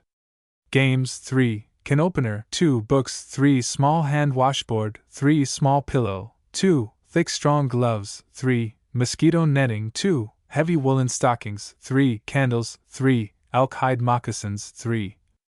Luxuries. Bathrobe, 3. Blacking and brush, 3. Shaving outfit, 3. Laundry bag, 2. Face rag, 3. It is understood that cooking utensils, tools, tents, cots, and the general camp equipment is supplied by the camp management. The above list is for the individual campers. Mark everything. Mark everything with your initials, or if in a large camp, your camp number. This may be done with indelible ink upon white tape, and the tape sewed upon the garments, or you may order through the large department stores your full name embroidered on tape in sufficient quantity to sew upon your belongings. Marking your goods and chattels helps identify ownership, for things somehow get fearfully mixed up in a boys' camp. A clever scheme for locating lost articles was adopted by one large camp. A lost and found shop was opened. Articles found were brought to the shop. Hours for identification and reclaiming were announced, the owner paying 2 cents for each article claimed. This method had the effect of making the boys more systematic and less careless in throwing things around, or leaving them upon the ground after a ball game or play. After a certain length of time, an auction was held of all unclaimed articles. The money received was put into books for the camp library. Write it down. Make your checklist during the winter. Have an old box handy in which to put things you think you will want to take to camp. Boys usually talk over the experiences of the last camp until about January 1st, then they begin to talk and plan about the next camp. As you think of things, jot them down in a little memorandum book marked Camp Ideas. Leaders will find this plan especially helpful. In making up the list, put down each article on a separate line. Don't jumble things together. Leave nothing to memory, which, alas, too frequently is a splendid forgetter. Write it down on paper. Examine your list very carefully, and strike out everything you can do without. Simplicity coupled with comfort should be the guide in making up the list or inventory. Tack the list on the inside of your trunk or camp box. Often the little trifles prove the most valuable things on a camping trip. For instance, a supply of giant safety pins is invaluable for pinning blankets together in sleeping bag fashion. Ever roll out of your blankets or toss them off on a cool night? If so, you know the value of a giant safety pin. What to pack the outfit in, and how to pack it is a problem which each must solve for himself. A cracker box, with hinged cover, padlock, and rope handles, is good for a short time camping trip. It should be of the following dimensions: 30 by 18 by 15 inches. Illustration: camp box. A good strong steamer trunk is about the best thing. It is convenient, easy to handle, and takes up very little space. The boys who are mechanically inclined will want to have the fun of making a camp box. The illustration is a suggestion successfully worked out by a number of boys. The dimensions may be determined by the maker. Don't make it too big, or it will be a burden and also occupy too much room in the tent. It stands upright and serves as a dresser. Boys who spend a summer in camp should have either a steamer trunk or this dresser. If the trunk or box is too small to carry blankets, a good plan is to roll blankets, bedding and such articles in a roll or canvas, the ends and sides of which are doubled inward, so as to prevent articles from dropping out or getting wet. Strap with a good shawl or strong rope. See illustration. Illustration: blanket roll. A dunnage, duffel, or carry-all bag is sometimes used for packing, but there is a possibility of a mess, as well as a loss of your good disposition and patience in trying to locate some desired article. Carry your poncho to be used in case of rain en route. Transcriber's footnote 1. Personal baggage. Shipping. Have your expressman deliver your baggage at the station at least 1 hour before the train starts. If the baggage is delayed, much annoyance and loss of temper is the result. If the camp is a large one, someone should be designated to look after the baggage arrangements. After checking the baggage, this person should receive checks and attend to claiming baggage at destination. Many of the large camps provide mucilage labels or stickers to paste on the end of the trunk or box, making identification easy at railroad baggage room. Initials and camp numbers should be painted on outside of trunk or box. Neatness. A place for everything and everything in place should be the real key to find things in your trunk. Neatness is good discipline for the mind, and should characterize every real camper. The trunks of some boys in camp look as if a cyclone had struck them. Full, pressed down, and running over. Every old thing in any old way is both slovenly and unhygienic. About once a week everything should be taken from the trunk or box, and exposed to the sun. Let the sun also get into the trunk or box. Then repack neatly. This will prevent mold and dampness, and be the means of discovering lost articles. Finally, be sure to go over with care your checklist or inventory the day before camp breaks. This will prevent rushing around excitedly at the 11th hour, hunting lost articles. General hints. Gray and khaki are the most inconspicuous colors for camping. Shirts should be provided with breast pockets. Each lock should have a duplicate key to be given to the tent leader, or in a large camp, to the camp banker. Have an old laundry bag in which to put soiled clothes. Wash day is a popular day in many camps. No camper need be dirty when there is abundance of water. There is a luxuriance in a piece of soap and a clean towel that only experienced campers can understand and appreciate. Wet towels, swimming suits, or tights should not be placed in the trunk or box, but hung upon a rope or non-rust wire outside of the tent. The poncho is the camper's friend. It makes a good rubber blanket, a wrap, a cushion, a bag, a sail, or a tent. Be sure to take enough bed clothes. You will need them on cold nights. Stamps wiped over the hair of your head will not stick together.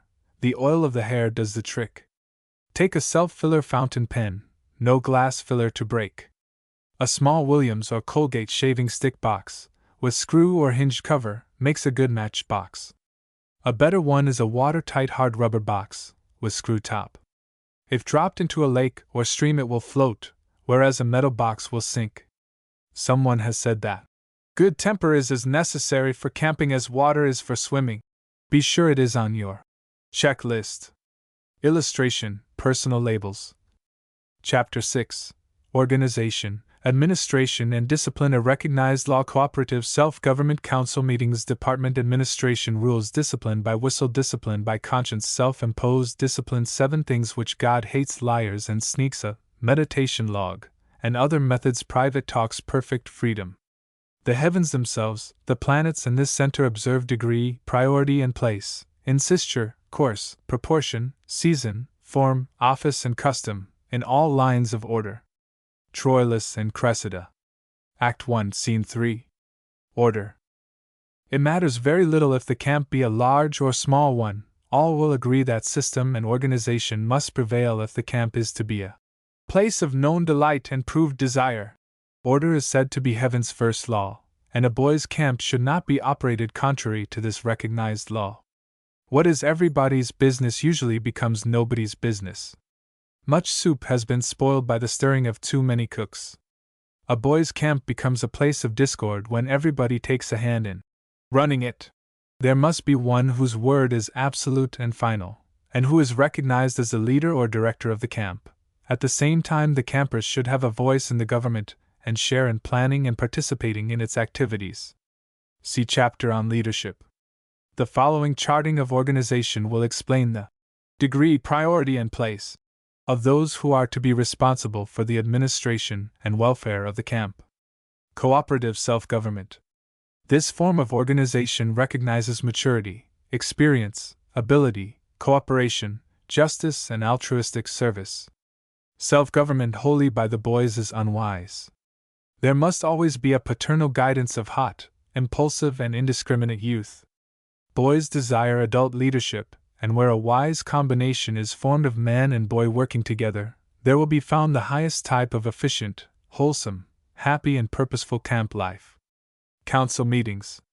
Frequent council meetings should be held. When the senior council, composed of the leaders and director, meet for planning and to discuss the work, it should be understood that whatever is said or discussed at the meeting must not be talked over in the presence of the boys, particularly matters of discipline, awarding of honors, and camp policy. Joint meetings of the junior and senior councils should be held weekly. Each tent is represented on the junior council by electing one of their tentmates, who shall present the views of his constituents at council meetings. Illustration: Camp Organization Chart. Departments. The director should have the power of appointing the chairman or heads of departments, and the chairman the privilege of selecting associates from the two councils. The policy of each department must be ratified by a joint meeting of the councils before it becomes operative. Prevent bickering over minor parliamentary details. Keep in mind first, last, and always the highest welfare of the camp. Let the voice of the people be heard, yet see that the legislation introduced is in the interest of the highest good of the campers. The chart suggests the work of the various departments. Rules. In all well-organized and purposeful camps for boys, 3 rules are considered absolutely essential for the safety and welfare of the campers. These rules are: 1. No firearms, air rifles, or explosives of any kind allowed. 2. No one of the party shall enter the water for swimming or bathing, except during the designated period. 3. No tobacco used in any form. Every boy going to camp agrees, in signing his application, to observe whatever rules are decided upon as best for the welfare of all. Boys should be trusted and expected to do as the majority think best. There should be a happy understanding and mutual confidence existing, which should make a long list of rules unnecessary. When the boys arrive in camp, the director should outline and explain the purpose and policy of the camp in kind, but unmistakable terms. A camp of 12 boys and their schoolteacher, in the White Mountains, was operated for 3 delightful weeks, upon the following agreement, which all the boys and their leader signed. We, the members of Camp Be Joyful, do hereby subscribe cheerfully to the following rules and regulations and will be governed by them while we are members of this camp. We further agree to pay any penalty the other members of the camp may think fit to impose upon us for breaking these rules or resolutions. We will not lose our tempers. We will not use any language we would not use in the presence of ladies. We will not tell stories we would not tell or want told to our sisters. We will perform cheerfully any duties our camp master asks us to perform. We will at all times respect the rights and feelings of others. We will remember that the command to remember the Sabbath day and keep it holy is obligatory at all times and in all places. The motto of this camp shall be Noblesse oblige. The whistle. Unless the camp is conducted under the auspices of the Boys' Brigade or some military organization, where boys prefer the military discipline, it is unwise to introduce it in a camp for boys. The type of discipline to be used will depend upon the type of leader. Some camps are controlled by the use of a whistle. When the attention of the boys is desired, the leader blows a shrill blast of the whistle and the boys immediately respond by absolute silence and await the announcement, or whatever the leader or director desires to say to them. Never blow the whistle unless necessary. Secure first the attention of the boys if you want their interest. Camp boys become accustomed to continuous blowing of the whistle in the same manner that city boys become used to the noise of the streetcar gong. Blow your whistle and wait. Cause for a second blast should be considered serious. Conscience.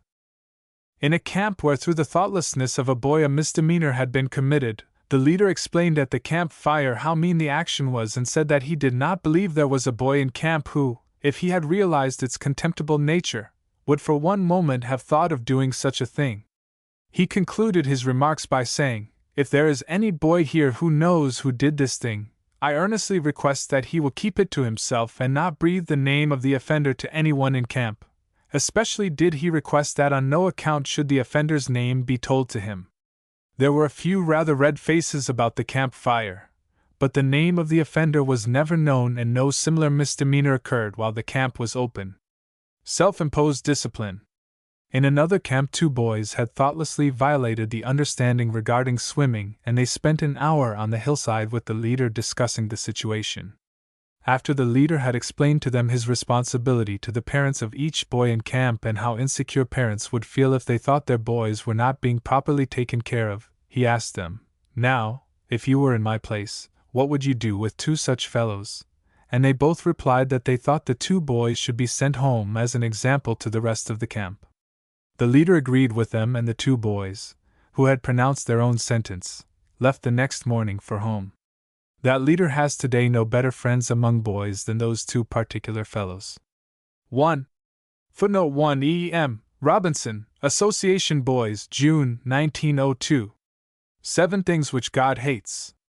Solomon in his book of Proverbs says, "These 6 things does the Lord hate, yea, 7 are an abomination unto him.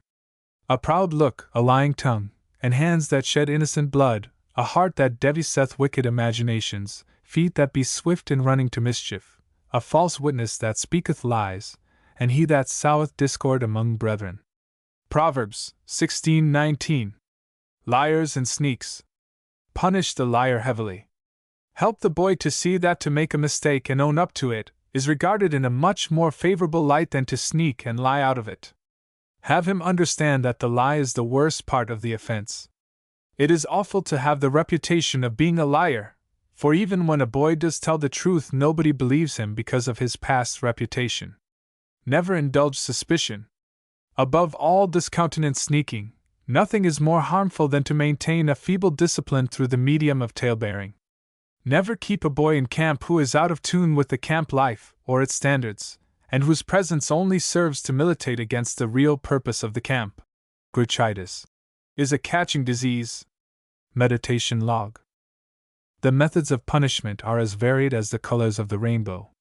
In one camp, a meditation log, upon which the boy sits and thinks, and thinks, and thinks, and no doubt he is a sadder and wiser boy for his period of meditation. A wood pile, where boys saw from 1 to 5 or more sticks of cord wood into stove lengths, is an economic mode of punishment, for it not only provides wood for the kitchen stove, but hardens the boy's muscle as well as helps him to remember his mistakes and to avoid repetition. Walking around the campus for a certain length of time carrying an oar over the shoulder is another method. Curtailing a boy's privileges, such as swimming, boating, taking away his dessert, are other methods in vogue in boys' camps. When a boy swears if he is a scout, the other scouts pour a cup of cold water down the offender's sleeve or back for each offense.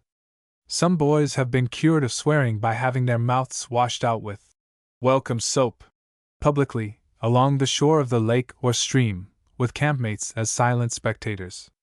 Make the punishment fit the crime, but always the kind of punishment which the boy will acknowledge is deserved and just. Never punish in anger. Private talks. A heart-to-heart talk with the boy during a walk in the woods, or in some quiet place of the camp, will do more good to get him to see and realize his need of adjustment to camp life and enlist his willingness to try again and to do his best, than any form of physical punishment. When it becomes necessary to send a boy home, always telegraph or write his parents, telling them on what train or boat they may expect him and the reason for sending him home. Illustration: Raising the Flag, Camp Kineo.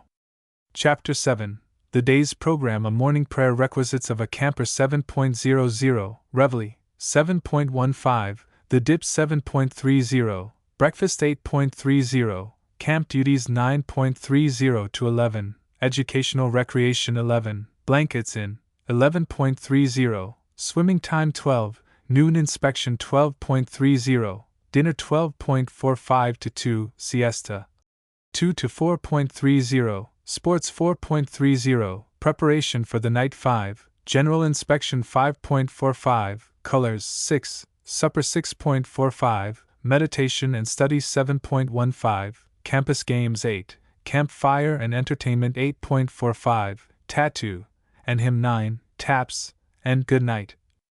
A morning prayer. The day returns and brings in the petty round of irritating concerns and duties. Help us to play the man, help us to perform them with laughter and kind faces. Let cheerfulness abound with industry. Give us to go blithely on our business all the day. Bring us to our resting beds weary and content and undishonored, and grant us in the end the gift of sleep. Robert Louis Stevenson. Requisites. All the major habits of life are formed during the teen period of life. If camping teaches a boy anything, it teaches him the habit of being systematic.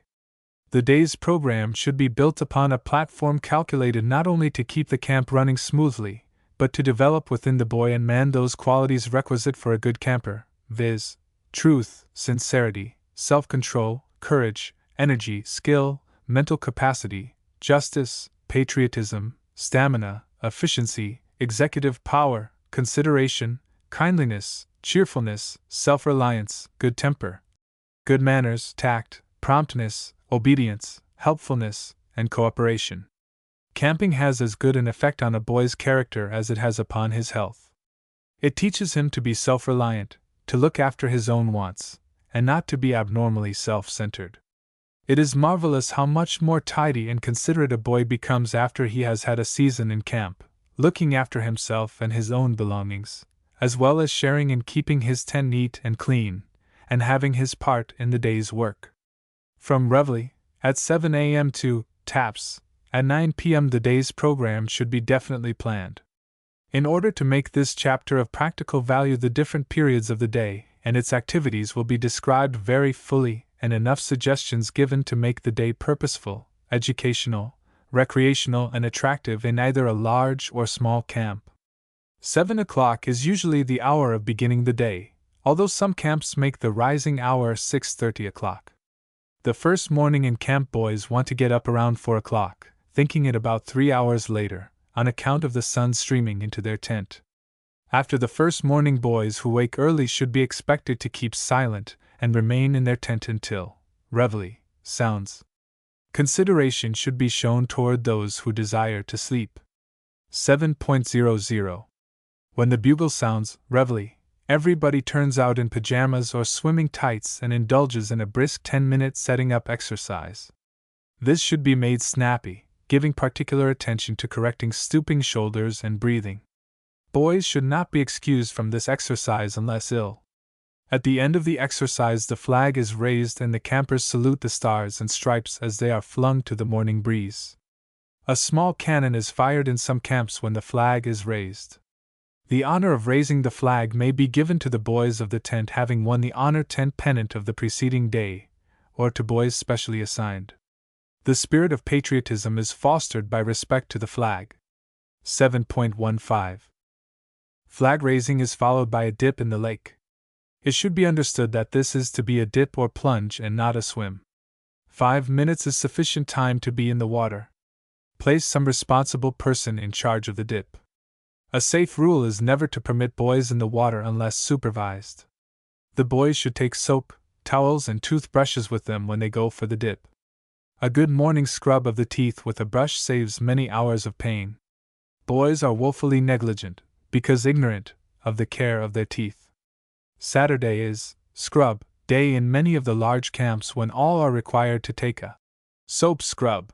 Marvelous how the tan disappears after this scrubbing period. 7.30. By this time every fellow is hungry enough to devour whatever food is set before him, whether he is fond of it or not, and there is an alacrity of response to the mess call of the bugle which only a camper understands and appreciates. When the campers are seated, there is either silent or audible grace before the meal is eaten. Take plenty of time for the eating of the meal. 45 minutes is not too long. Encourage wholesome conversation and good natural pleasantry, but discountenance rough house and ungentlemanliness. The announcements for the day are usually given at the breakfast table, followed by the reading of a chapter from the Bible and a short prayer. 8.30.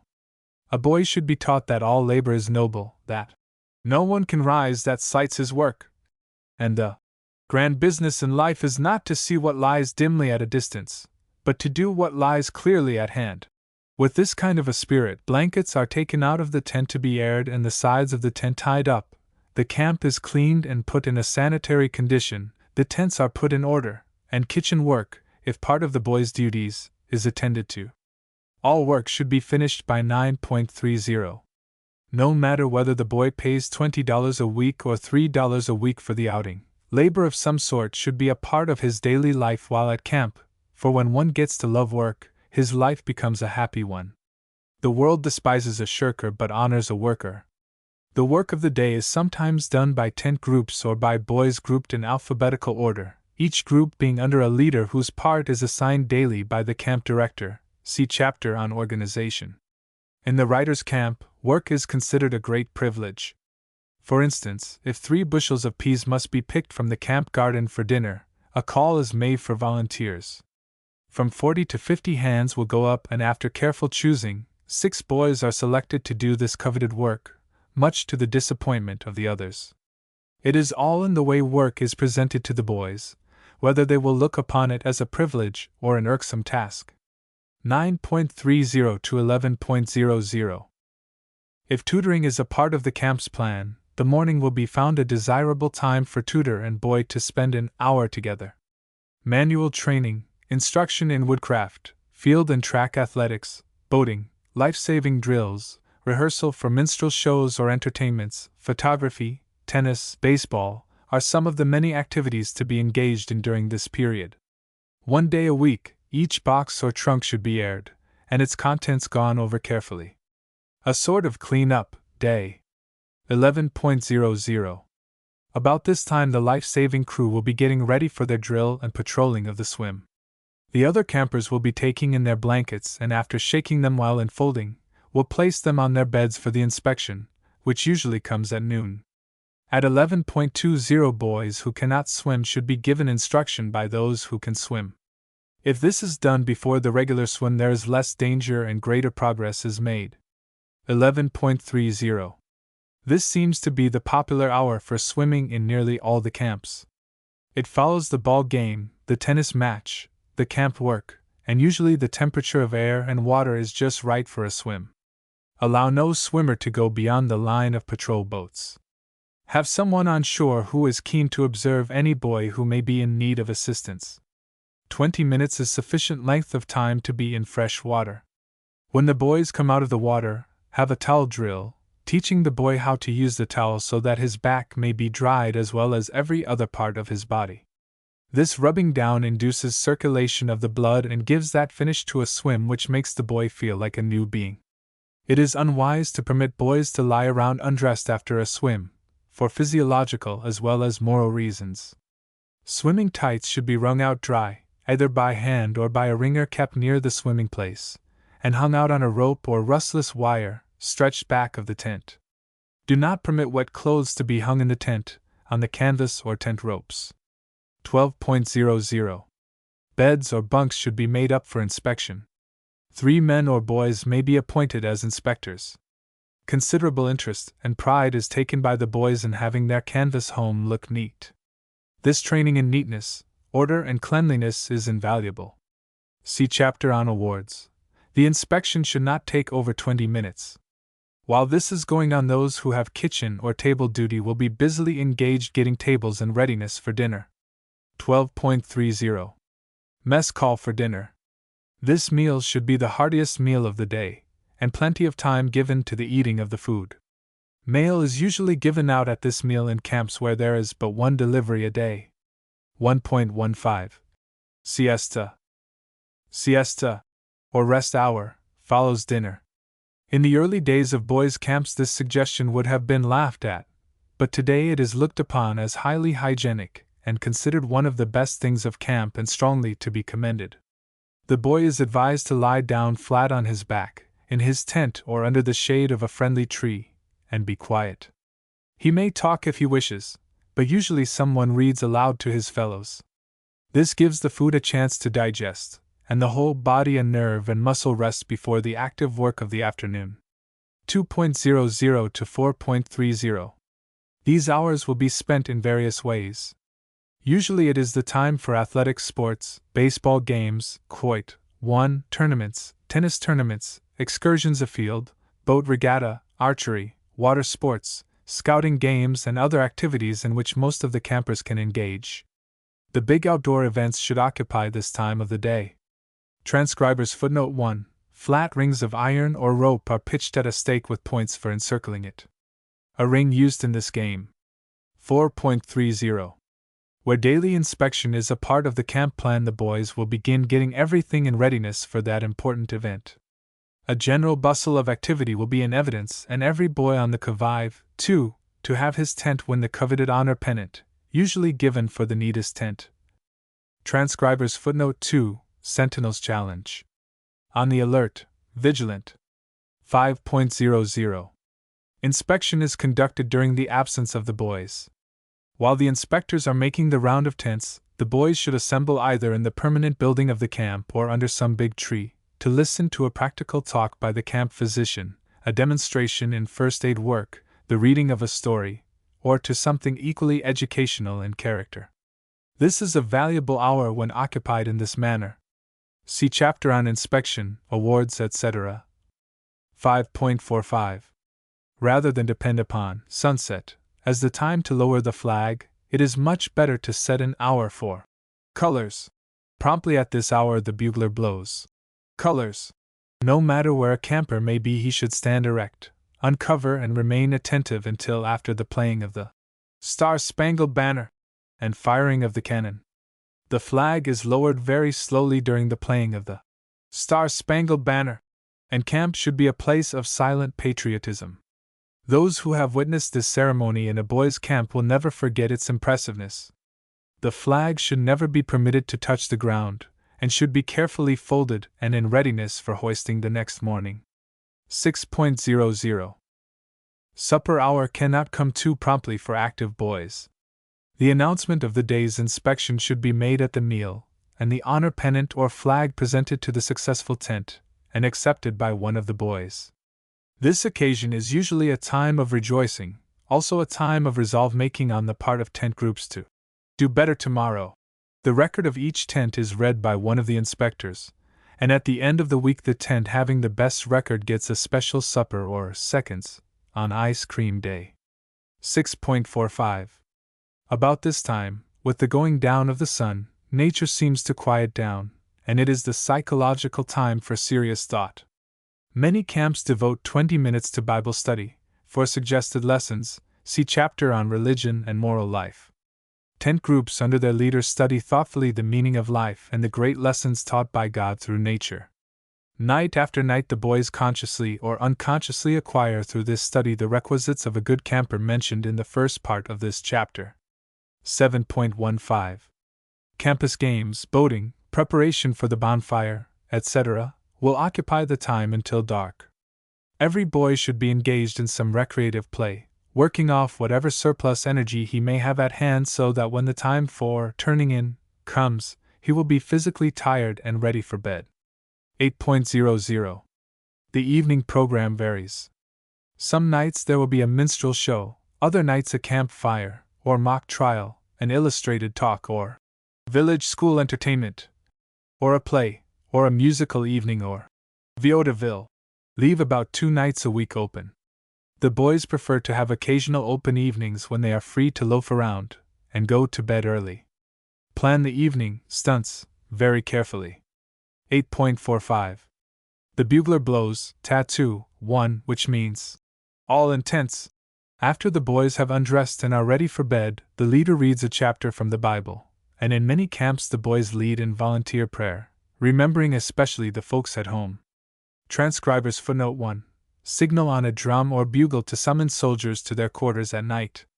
Continuous, even drumming or rapping from a hill near camp, or from a boat on the lake come the notes of a familiar hymn such as, "Abide with me, lead, kindly light, the day is past and over, son of my soul," or, "Nearer, my God, to thee," played by the bugler.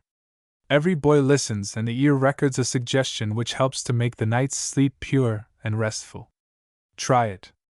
Taps played slowly, follows the hymn. As the last notes are being echoed upon the still night air, the lights are being extinguished in the tents, so that when the final prolonged note ends, the camp is in darkness and quiet, and all have entered into a 9-hour period of restoration of body and mind. Who knows, but God Himself, how many of the boys, and even leaders, while wrapped warmly in their blankets, have silently breathed out that old prayer so full of faith, which has been handed down from generation to generation. "Now I lay me down to sleep, I pray thee, Lord, my soul to keep."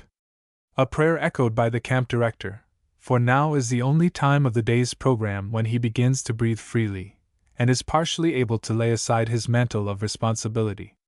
A cough, a sigh, and even the moaning of the wind disturbs this ever-vigilant leader, and he thinks of his charges, until finally, weariness conquers and sleep comes. The well-ordered day. How shall the day be ordered?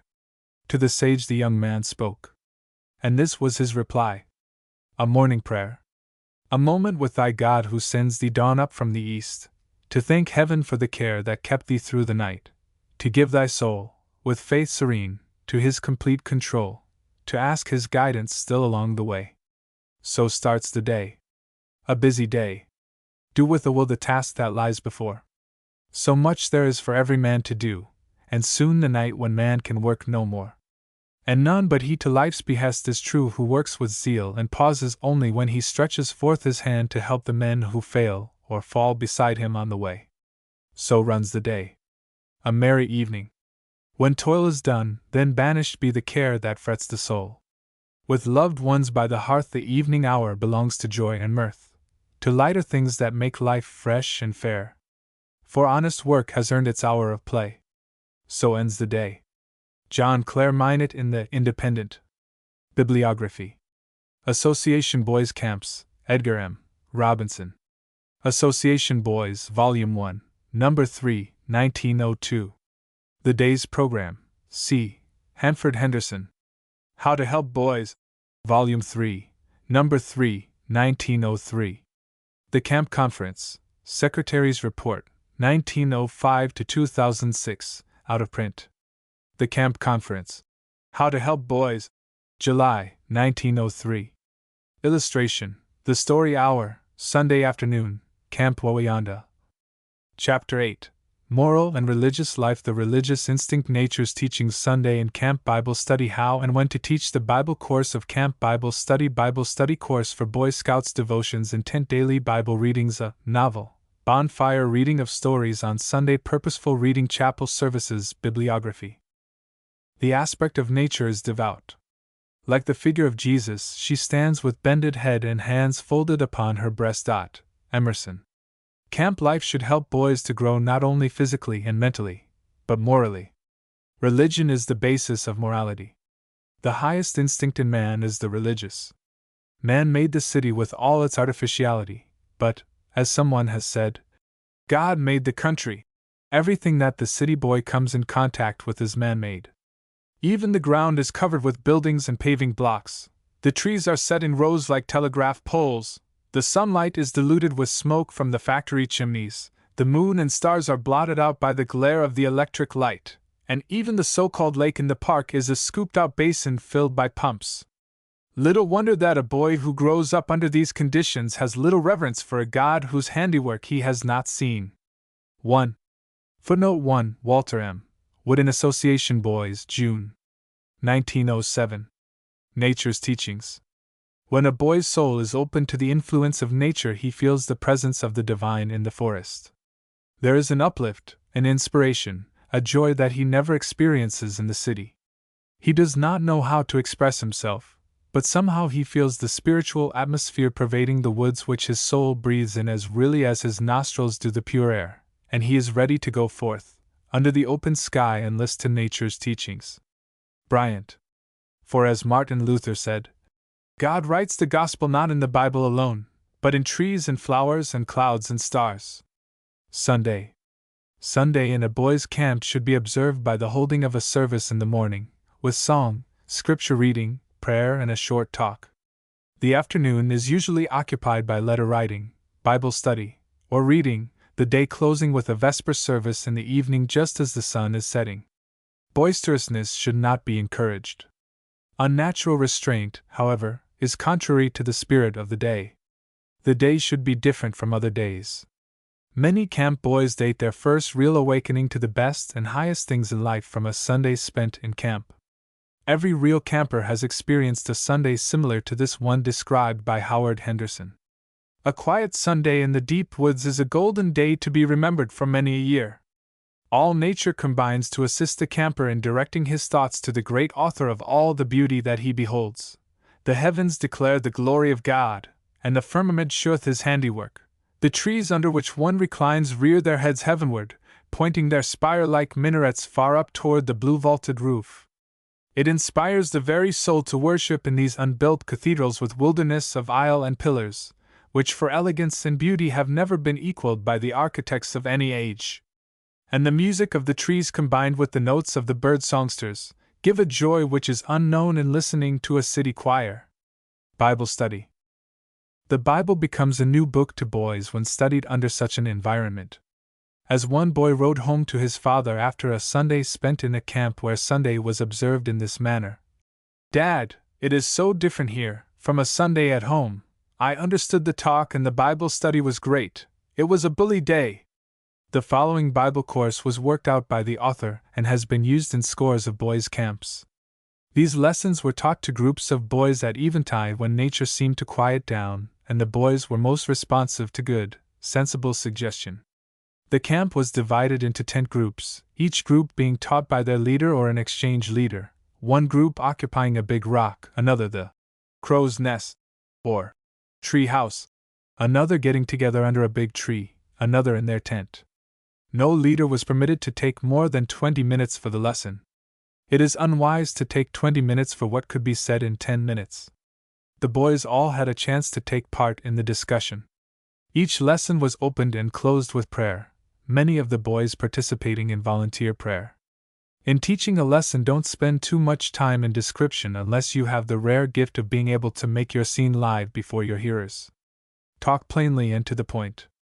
Naturalness should characterize each lesson.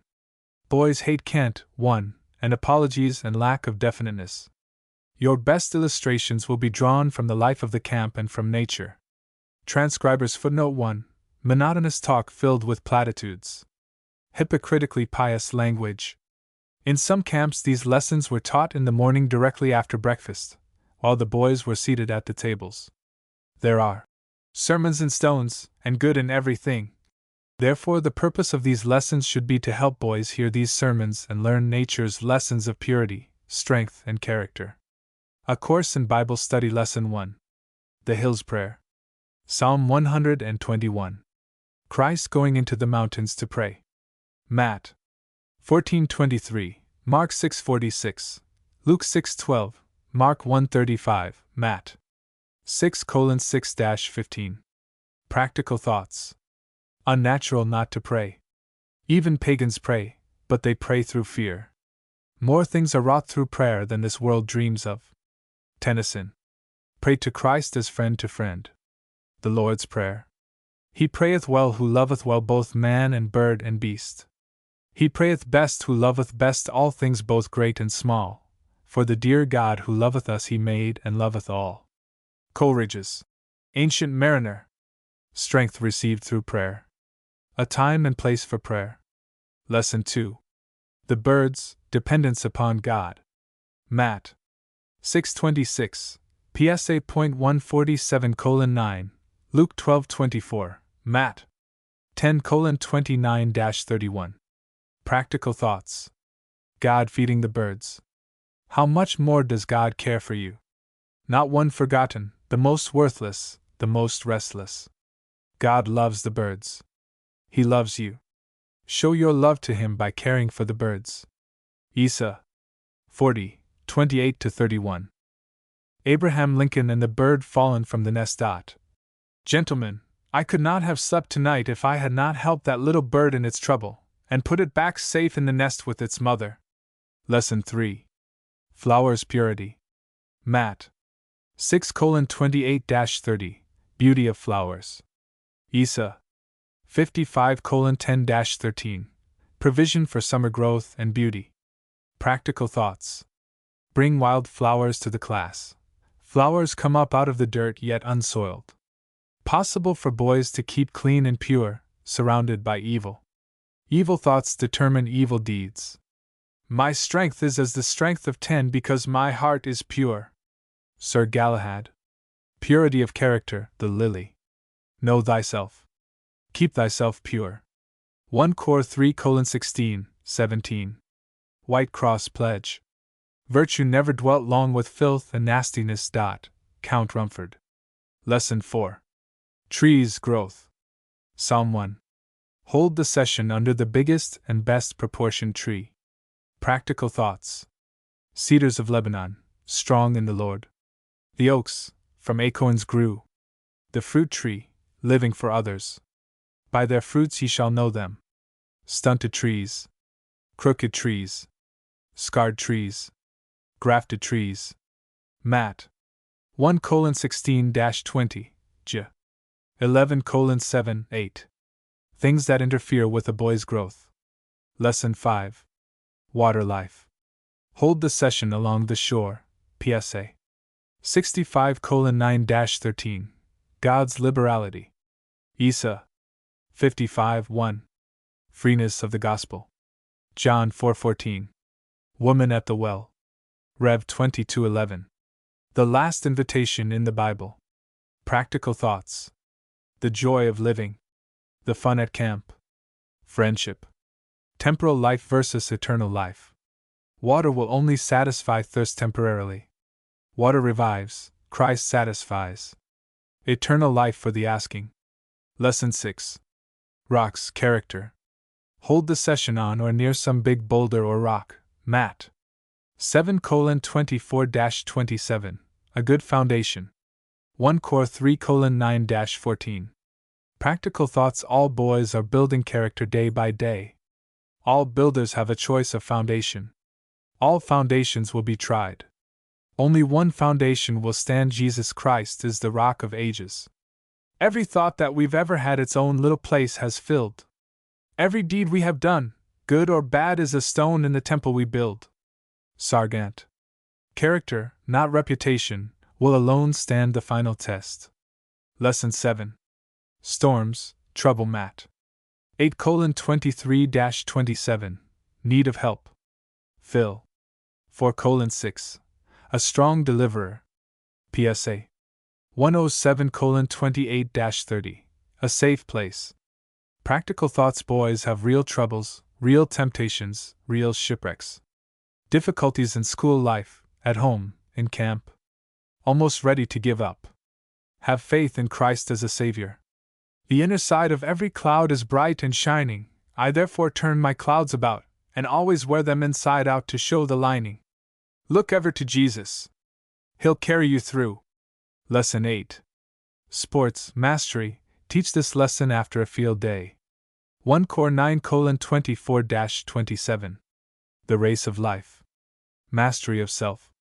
Heb 12:1-2. Run with patience. 1 Tim. 6:12. A Good Fight. Rev 2:10. Faithfulness. Ezekiel. 9:11. Not always to the swift. Eckel. 9:10. Wholeheartedness. Practical Thoughts. Each victory of self will help you some other to win. Self-control. Value of training. You are either master or slave. The Bible, the book of instruction. Solomon's rule of self-defense. PROV 15:1. Lesson 9. Night Sin. PSA. 19. Night unto night. John 3:19-20. Evil Deeds. Rom. 13:11-14. Awake out of sin. Practical Thoughts. Bad thoughts come to us in the dark. Dark places productive of crime. Mischief at camp during the night. Darkness cannot hide us from God.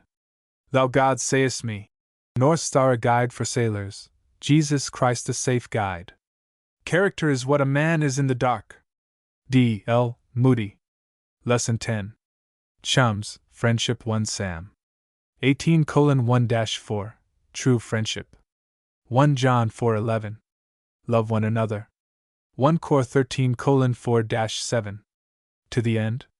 Practical thoughts. Chum means to abide with, to share the same tent. Camp chums. David and Jonathan. The genuine article. Helping each other. The friend, Jesus Christ. Lesson 11. Campfires. Build a campfire along the shore. Read alternately the 21st chapter of the Gospel of St. John. The fire on the beach. John 21:9. Practical thoughts. Jesus was there, Jesus is here. Peter confessed him there. John 21:15-17. Who will confess him here? Peter denied him by another fire. Luke 22:54-62. Will you deny him here? P.S. Make this a decision meeting. Lesson 12. Fishing, personal work. Luke 5:1-11. Fishers of men. Practical thoughts. Sometimes fish are caught and used as bait to catch others.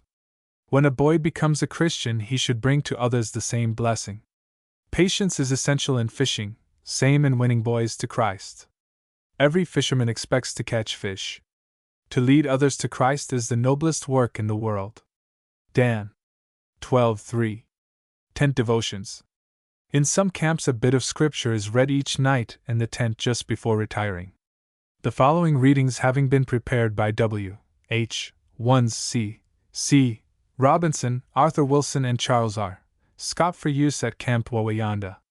Just before taps, if you have a good cornetist, have him go a short distance from the camp and play a well-known hymn, like, "Abide with me, nearer, my God, to thee, lead, kindly light." Then play taps. The effect is wonderful, and prevents all inclination toward noise or rough house. July topic: Vacation. 1. Personal work on a journey. John 4:5-15. 2. Its results. John 4:27-30, 39-42. 3. The disciples' trip for service. Mark 6:7-13. 4. Their interrupted vacation. Mark 6:30-42. 5. A night on the lake. Mark 6:45-56. 6. A foolish journey. Luke 15:11-17.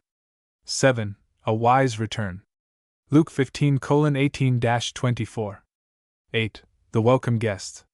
John 12:1-9. 9. A fishing experience. John 21:1-14. 10. Spending a night on a mountain. Luke 9:28-36. 11. Vacation suggestion. Keep sweet. Psalm 34 verses 8-15. 12. Vacation suggestion. Stick to principle. Psalm 119 verses 25-32. 13. Vacation suggestion. Confess Christ. Matthew 10:24-33. 14. Vacation suggestion. Keep up Bible study. Psalm 119 verses 1-8. 15. Vacation suggestion. Write good letters. 1 Corinthians 16 verses 3-13. 16. Speaking for Christ while traveling. Acts 8 verses 26-39. 17. A queen's visit. 1 Kings 10 verses 1-10. 18. An adventurous voyage. Acts 27 verses 1-13. 19. Shipwreck. Acts 27 verses 14-26. 20. All saved. Acts 27 verses 27-44. 21. Praying for a prosperous journey. Romans 1 verses 8-16. 22. A traveler's adventures. 2 Corinthians 11 verses 23-33. 23. A merry heart desirable. Proverbs 15 verses 13-17. 24. Keeping from sin. Romans 6 verses 16 to 23. 25. Meeting a stranger. Luke 24:13-27. 26. A delightful surprise. Luke 24:28-35. 27. Jacob's bivouac. Genesis 28 verses 10 to 22. 28. David's prayer in the cave. Psalm 142 verses 1 to 7. 29. Avoiding sinful pleasure. Hebrews 11 verses 23 to 27. 30. Peter's counsel. 1 Peter 4:1-10. 31. The greatest pleasure. Psalm 16 verses 1 to 11. August topic: Nature. 1. The story of nature's creation. Genesis 1 verses 11 to 22. 2. The first garden. Genesis 2 verses 8 to 17. 3. God's care for his creation. Matthew 6:25-34. 4. The symbol of peace. Genesis 8 verses 1 to 11. 5. The sign of God's promise. Genesis 9 verses 8 to 17. 6. The burning bush. Exodus 3 verses 1 to 6. 7. The accompaniment of God's presence. Exodus 19 verses 16 to 25. 8. Nature halts to accomplish God's purpose. Joshua 10 verses 5 to 14. 9. Nature's tribute to God's glory. Psalm 97 verses 1 to 12. 10. The midnight hymn. Psalm 8 verses 1 to 9. 11. The sunrise hymn. Psalm 19 verses 1 to 14. 12. The thunderstorm hymn. Psalm 29 verses 1 to 11. 13. The God of storm. Matthew 8:23-33. 14. Nature has no perils for the God-fearing man. Job 5 verses 8 to 27. 15. The full year. Matthew 13:1-9, 18, 23. 16. Harmful weeds. Matthew 13, 24-30, 36-43. 17. The God of nature protects us. Psalm 121 verses 1 to 8. 18. He cares for us. Psalm 147 verses 1 to 20. 19. God's voice after the storm. 1 Kings 19 verses 5 to 13. 20. The tree of life. Proverbs 3 verses 13 to 21. 21. The trees desire a king. Judges 9 verses 8 to 15. Joshua 24 verse 15.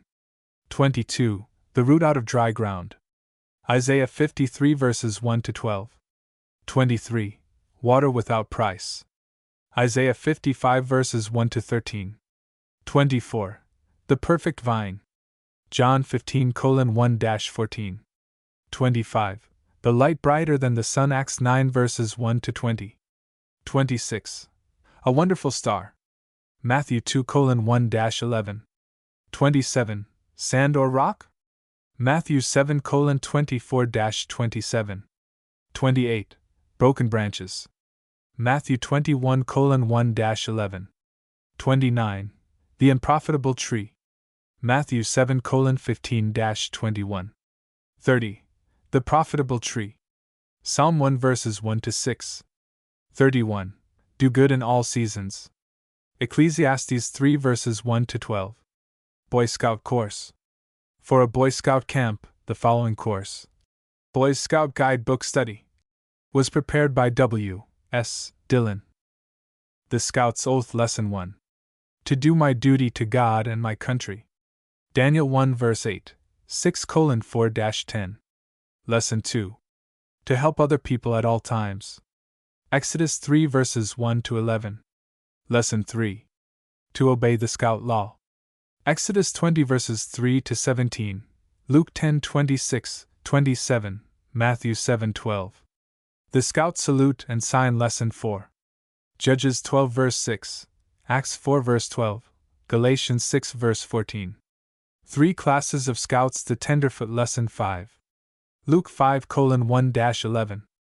The Second Class Scout Lesson 6. Have at least 1 month's service as a tenderfoot.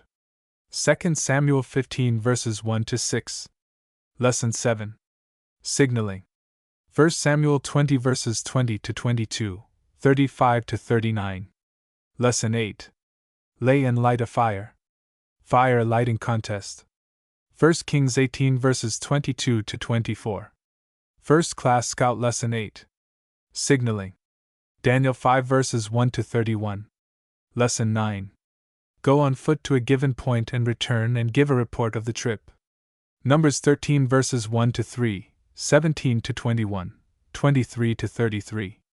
Lesson 10. Produce an article of carpentry, joinery or metalwork. 2 Chronicles 2 verses 11 to 16. Lesson 11. Bring a tenderfoot trained in the points required for a tenderfoot.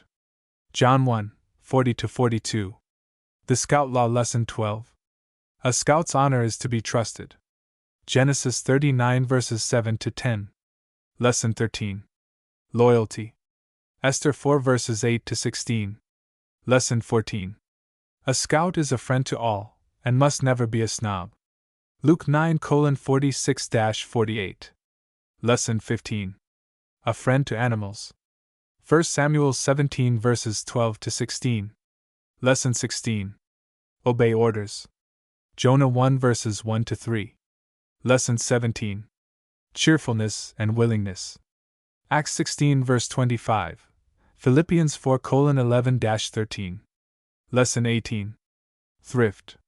Matthew 6:19-21. The Great Scout Master Lesson 19. Matthew 23:10. Novel Bonfire. The author experienced something very unusual one Sunday afternoon in a camp where he was invited to speak. The talk was on trees or growth, one of the studies of the course described. During the talk, a number of things were referred to that enter into the growth of a tree which either mar or hinder it from becoming a symmetrical, beautiful tree, and a similar comparison was made regarding a boy's growth. The question was asked of the boys: what are some of the things which interfere with a boy's growth physically, mentally, and morally? A number of things, such as smoking, swearing, impurity, etc., were given, and finally one of the small boys piped up: reading dime novels. His answer was received with howls of derision, especially from the older boys. Hold on, I said. Let's discuss the matter. If dime novels are good for a boy's growth mentally, we want to know about it. But if they are detrimental to this particular kind of desired growth, of course, we want to cut it out. The discussion brought out the fact that a number of the boys had smuggled a lot of this kind of literature into camp and were just loafing through their time in the woods, gloating over the wonderful and daring escapades of Wild West heroes. The boys finally decided that their mental growth was retarded by such reading. Then came the question: what are you going to do about it? We don't usually have a bonfire on Sunday, I said. I am inclined, however, to ask your leader for a special dispensation, and we will have one. You are to furnish the fuel, your leader the kerosene oil, and I will provide the match. The fuel is to consist of all the dime novels in the camp. Fuel. I know it will take grit to do this, but it is a test of your sincerity and determination to progress along right lines. We're game? Yelled the boys. And we mean business. The start was made for the place where the bonfires were usually held. By the time I reached the spot, the boys were coming from their tents with bundles of novels. Every boy was requested to tear each novel in half and throw it upon the heap. When everything was ready, the boys uncovered, and in the silence that came upon the group, the match was struck and the flames began to leap upward, until finally, all that remained was the small piles of ashes. For the majority of the boys it meant the burning up of the dross and the beginning of better and nobler thinking. I shall always remember this novel bonfire. This is what I mean by making Bible study and camp talks effective. Reading. Sunday afternoon is the time for reading good, wholesome stories. Take the boys out into the woods where they can squat under a big tree, or if the day is warm, seek the cool shelter of the tent, and while the boys are lying down, read a short story or several chapters of a story like Dr. Grenfell's Parish, by Norman Duncan. Just Boys, by Mary Buellwood. Some Boys I Know, Chapel Talks, or The Story of Goodwill Farm, by George W. Hinckley. If the group is made up of older boys who like to discuss life problems, read a chapter or two from Robert Speer's excellent books, A young man's questions, and young men who overcame. Make sure that whatever you read has the uplift note. The real purpose of the afternoon's reading should be that of instilling in the boys' minds some of the cardinal virtues of Christian character. Don't moralize. Let the story do its own moralizing. Boys are hero worshippers. If the hero or the heroic appeal of the story is of a sane type and not abnormal, there will be created naturally within the boy a desire to emulate the good deeds of the hero in the everyday life of the camp, which is much better than the parrot-like vocalization unfortunately many times encouraged by well-meaning men. Chapel. A pile of stones made to serve as an altar or pulpit, a chapel having the branches of a friendly pine as its roof and under which are built a reading desk and seats of white birch, a cathedral with towering columns of pine and cushions of pine needles, a rocky shore along the ocean, all are places where boys have heard the appeal for right living and responded with an earnest decision that marked an advance step in their moral and religious growth. Make much of the music at these outdoor services on Sunday. A choir of men and boys responding in the distance to the hymns of the camp boys, in antiphonal manner, a cornetist playing a hymn in the distance, make an impression never to be forgotten. The great test of camp life is not the fun the boy had, or his gain in weight, height or lung capacity, or the friendships formed, or his increased knowledge in woodcraft, but his advancement in character making and gain in spiritual vigor. Bibliography books helpful in the preparation of Bible study lessons. Lessons from Life, Animal and Human, Thomas Whitaker. Macmillan, $2.50. Sermons and Stones, Amos R. Wells. Doubleday, Page and Company, $1. Parables from Nature, Mrs. Gaddy. Colportage Library, 15 cents. A Good Bible Dictionary and Concordance. Books upon the Religious Life of Boys. The Boy and the Church, Eugene C. Foster. The Sunday School Times Company, 75 cents net. Starting to Teach, Eugene C. Foster. Association President, 40 cents. The Child and His Religion, George E. Dawson. University of Chicago, 75 cents net. Religion in Boyhood, Ernest B. Layard. E. P. Dutton and Company, 75 cents net. Chapter 9. Food, Its Function, Purchase, Preparation, Cooking, Serving Good Cooking Food Charts Digestion Charts Table of Weights and Measures Purchase of Food Grocery List The Steward Commissary Department The Cook List of Foods Week of Menus A Few Hints Table Etiquette Grace at Meals Serving Dish Washing. We may live without friends, we may live without books, but civilized man cannot live without cooks. Good cooking. The normal boy sums up life in 2 words of 3 letters each. Fun and yet. As long as there is plenty of fun and plenty to eat, he thinks life is worth living, and he is not so far from the truth, for it is only when the fun of living dies within us, and our digestive apparatus refuses to do its function that we become of all men most miserable. A boy will put up with all sorts of inconvenience but rebels at once at poor food and bad cooking.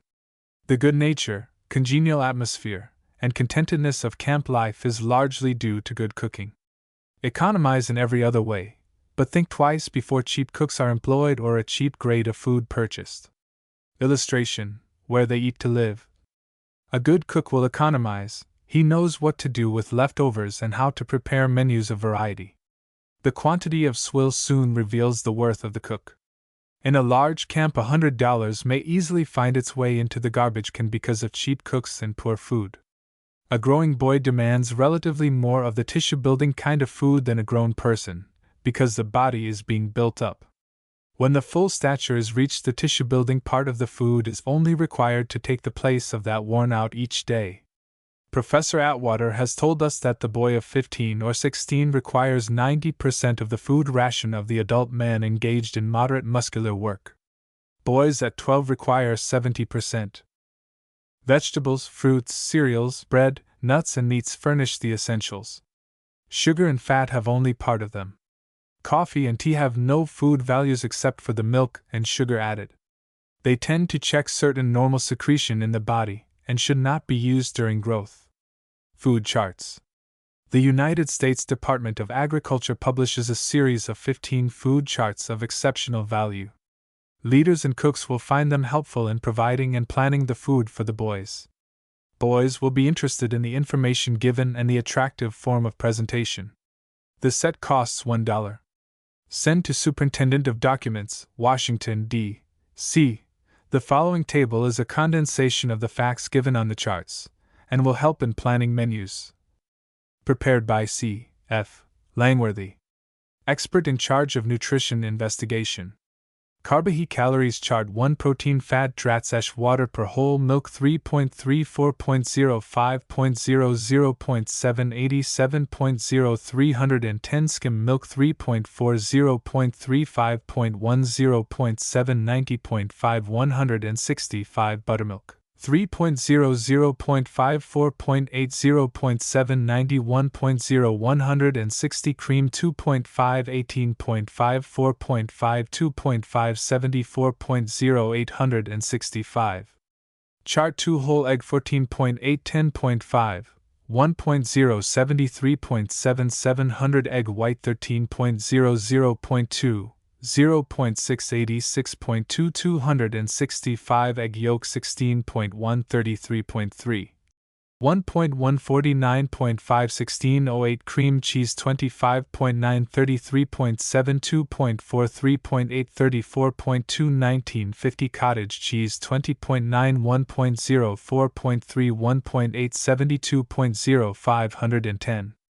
Chart 3 edible portion of lamb chops 17.6 28.3 1.053.1 40 pork 16.9 30.1 1.052.0 80 smoked ham 16.1 38.8 4.8 40.3 40 beefsteak 18.6 18.5 1.061.9 30 dried beef 30.06.6 9.154.3 840.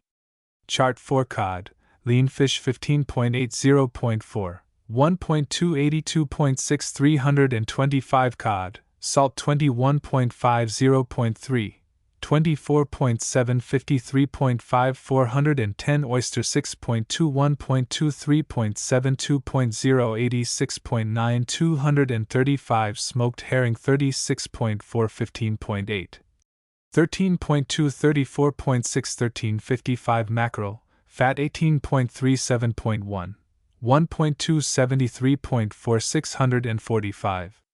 Chart 5 olive oil, 100.0 4080 bacon 9.4 67.4 4.4 18.8 3030 beef suet 4.7 81.8 0.3 13.2 3510 butter 1.0 85.0 3.0 11.0 3410 lard 100.0 4080. Chart 6 corn 10.0 4.3 73.4 1.5 10.8 1800 wheat 12.2 1.7 73.7 1.8 10.6 1750 buckwheat 10.0 2.2 73.2 2.0 12.6 1600 oat 11.8 5.0 69.2 3.0 11.0 1720 rice 8.0 2.0 77.0 1.0 12.0 1720 rye 12.2 1.5 73.9 1.9 10.5 1750.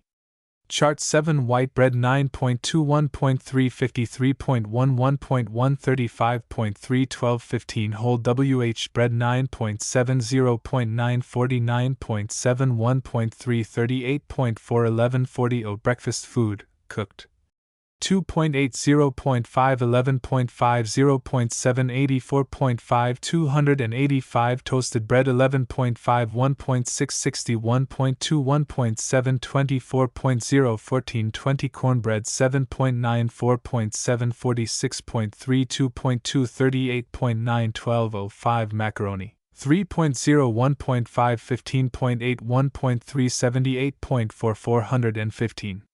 Chart 8 sugar granulated, 100.0, 1860 molasses 2.4, 69.33.2 25.1 1290 stick candy, 96.50.53.01785 maple sugar, 82.80.916.31540 honey 0.4, 81.20.218.21520.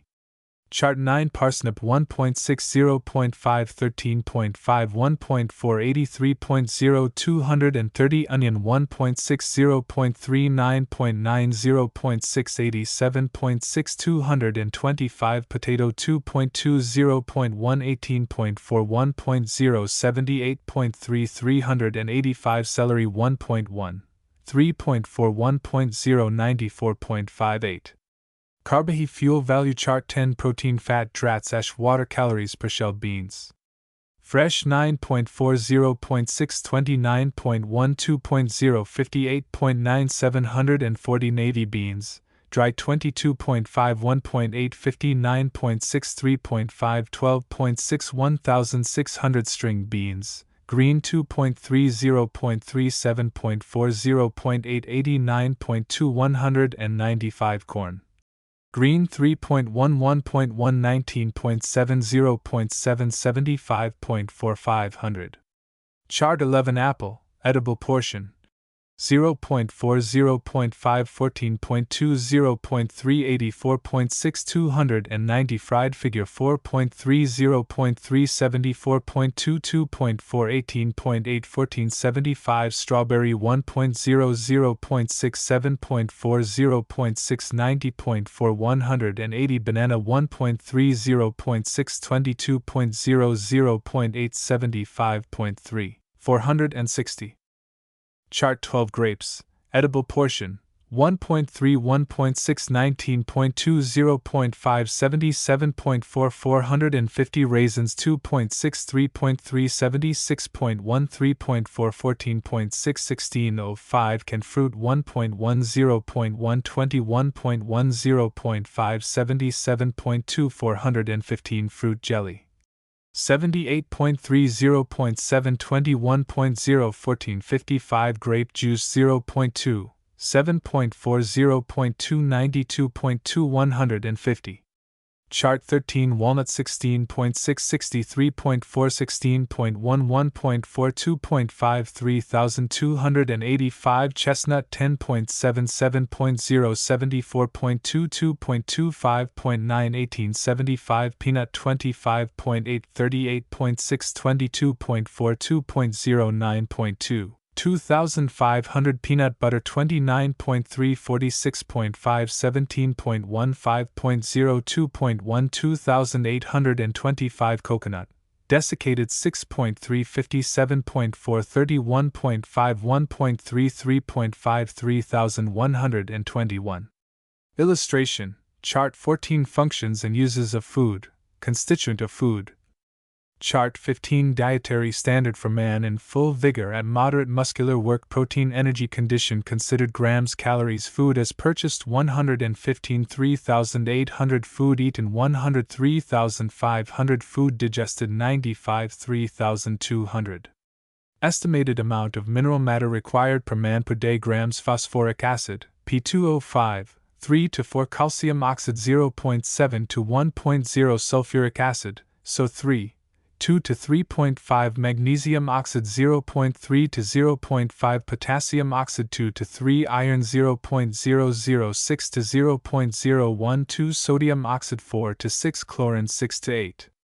Time required for digestion of various foods, hours min apples, sweet 130 apples, sour 2 beans, pod, boiled 230 beef, fresh, rare roasted 3 beef, dried 330 beets, boiled 345 bread, wheat, fresh 340 bread corn 315 butter, melted, 330 cabbage, raw, with vinegar 2 cabbage, boiled 430 cheese 330 codfish 2 custard, baked 245 ducks, wild, roasted 430 eggs, fresh, soft boiled 3 eggs, fresh, hard boiled 330 eggs, fresh, fried 330 lamb, fresh, boiled 230 milk, raw 215 milk, boiled 2 parsnips, boiled 230 mutton, roast 315 mutton, boiled 3 mutton, broiled 3 pork, roast 515 potato, boiled 330 potato, baked 230 rice, boiled 1 sago, boiled 145 salmon, boiled 4 soup, beef, vegetable 4 soup, chicken 3 tapioca, boiled 2 trout, boiled or fried 130 turnips, boiled 330 veal, fresh, boiled 4. Food naturally falls into 4 classes.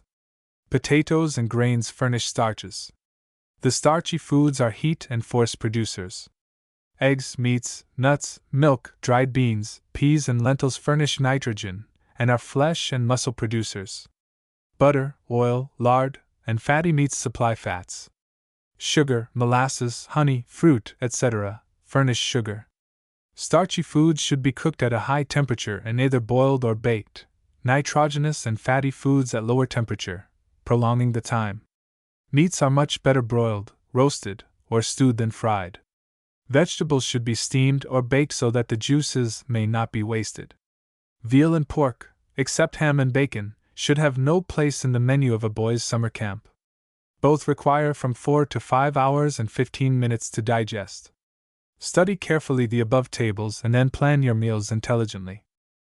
Table of approximate weights and measures 3 teaspoonfuls equals 1 tablespoon.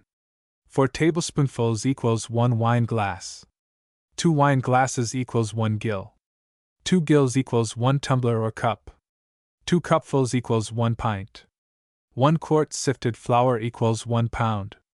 1 quart granulated sugar equals 1 pound, 9 ounces. 1 pint closely packed butter equals 1 pound. 3 cupfuls sugar equals 1 pound. 5 cupfuls sifted flour equals 1 pound. 1 tablespoonful salt equals 1 ounce. 7 tablespoonfuls granulated sugar equals 1/2 pint.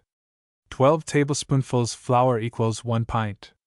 3 coffee cupfuls equals 1 quart. 10 eggs equals 1 pound. Buying food. The purchase of food is an important item of expense in operating a boys' camp, large or small. If the camp is a large one, 100 or more boys, and you have a good-sized refrigerator and storehouse, always purchase in bulk form from a wholesale firm. Canned goods, such as peas, tomatoes, corn, and apples, buy in gallon cans in case lots and save cost of extra tin and labels. Cocoa may be purchased in 5-pound cans. Condensed milk, unsweetened, in 20-ounce cans. Flour and sugar by the barrel. Beans by the bushel. Butter by the firkin, 1.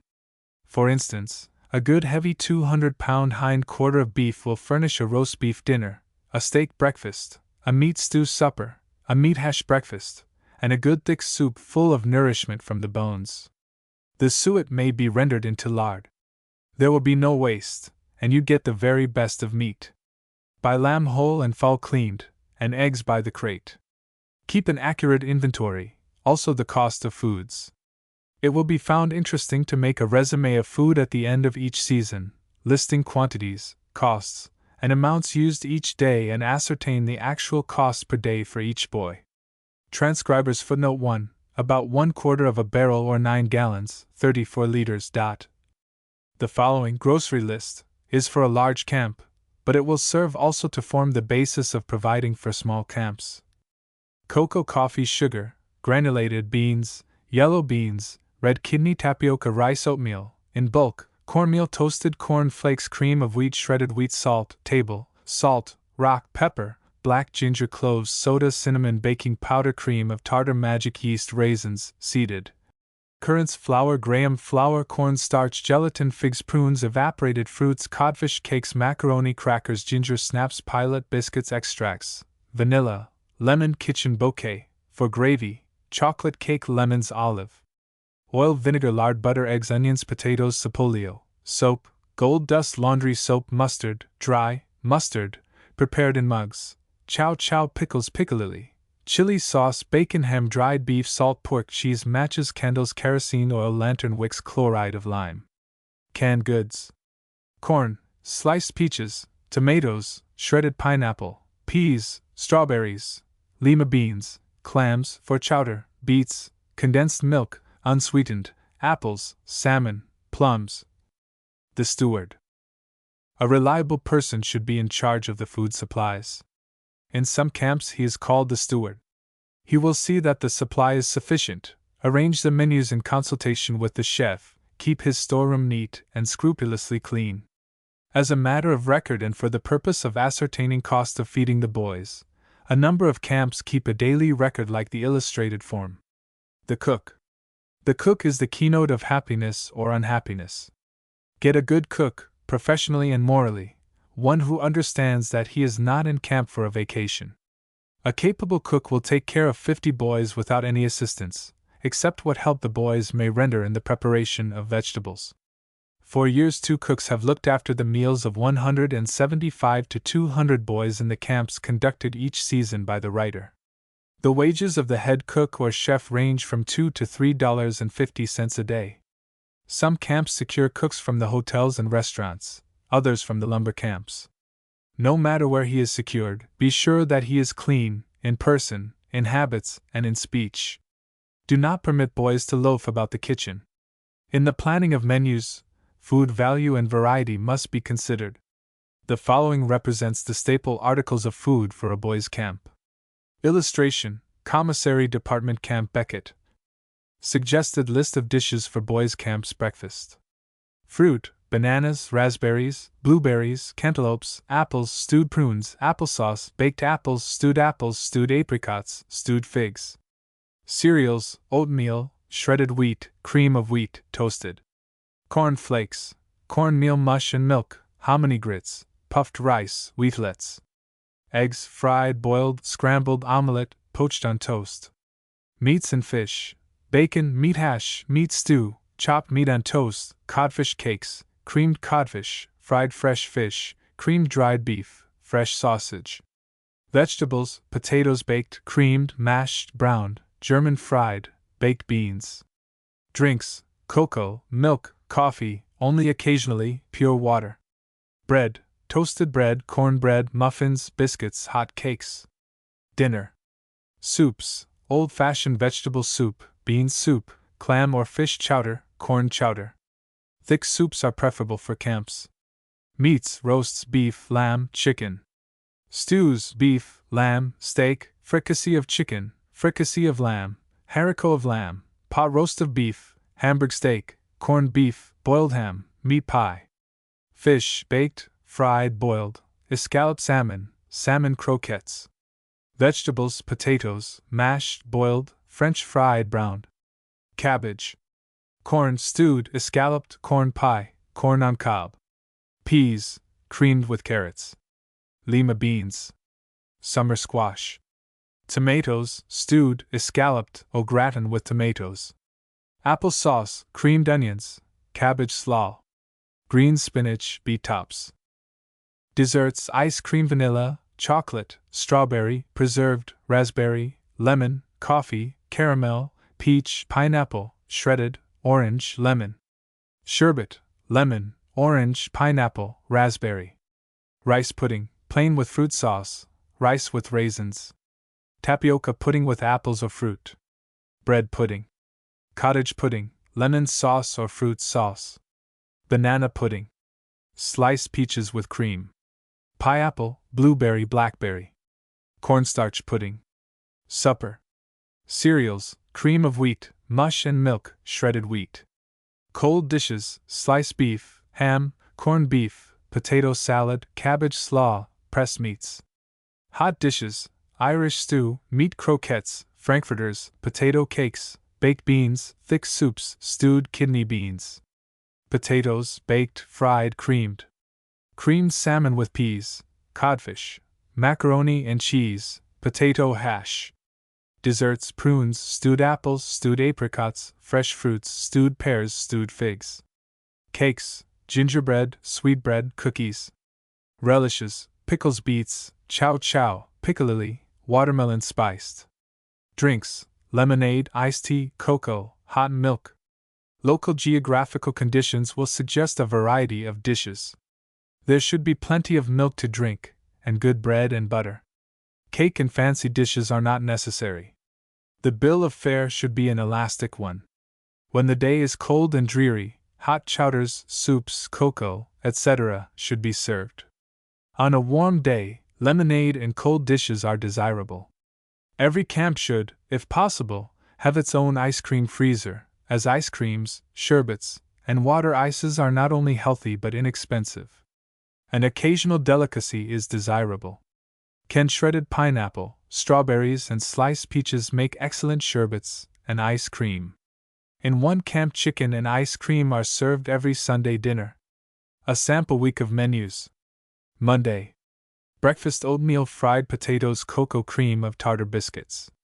Dinner: Irish stew, boiled potatoes, green corn on cob, apple, tapioca, bread and butter.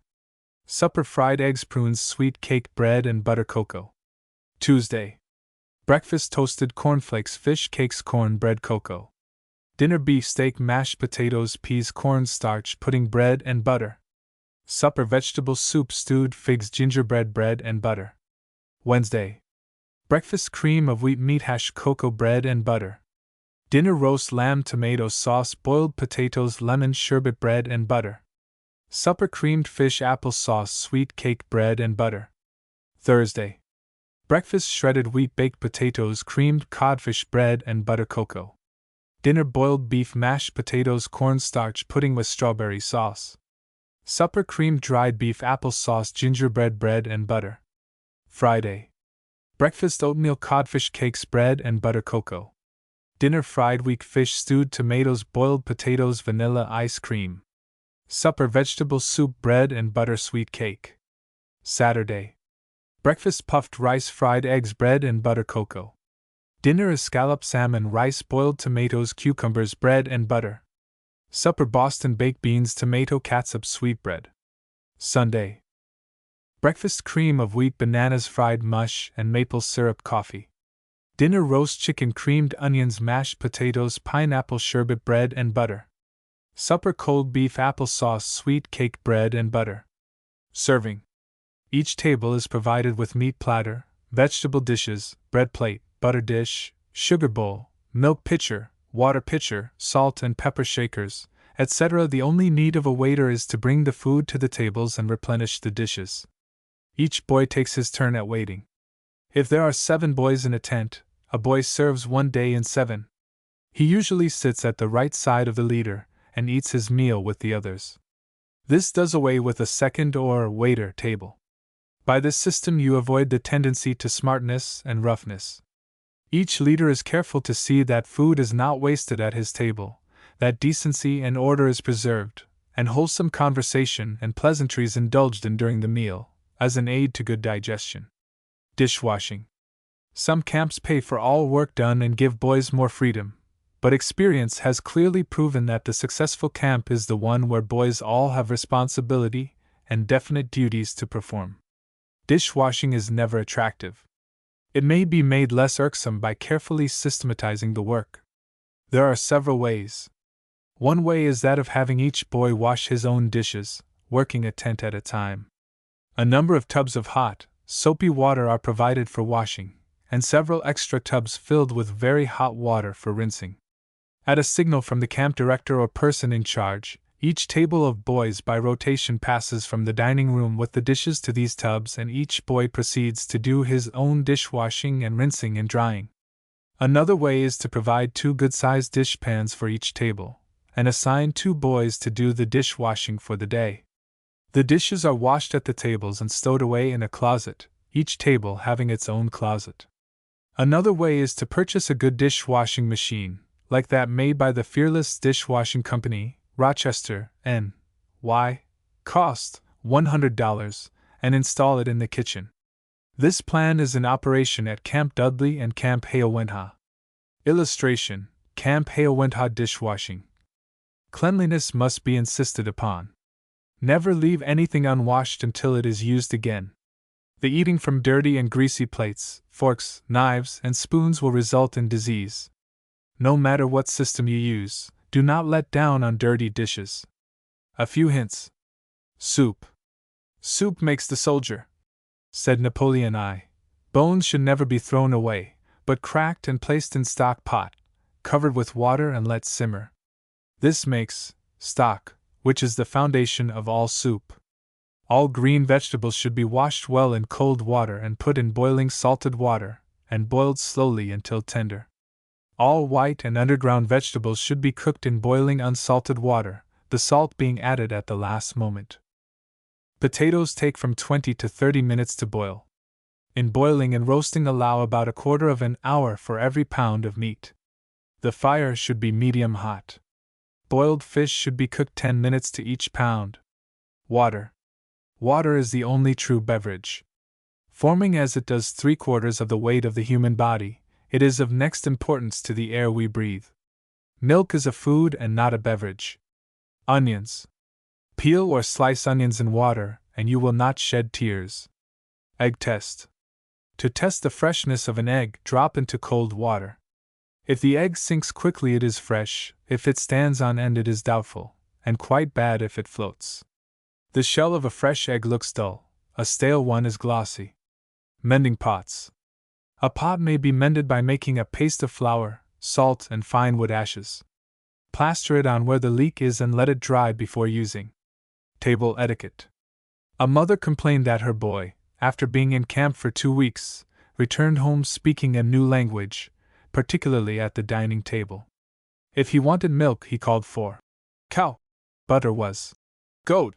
Biscuits were sinkers. Meat was corpse. And there were several other terms and phrases peculiar to camp life. He had to learn all over the ways of decency and reasonable table refinement. There is no plausible reason why this should be so in a boys' camp.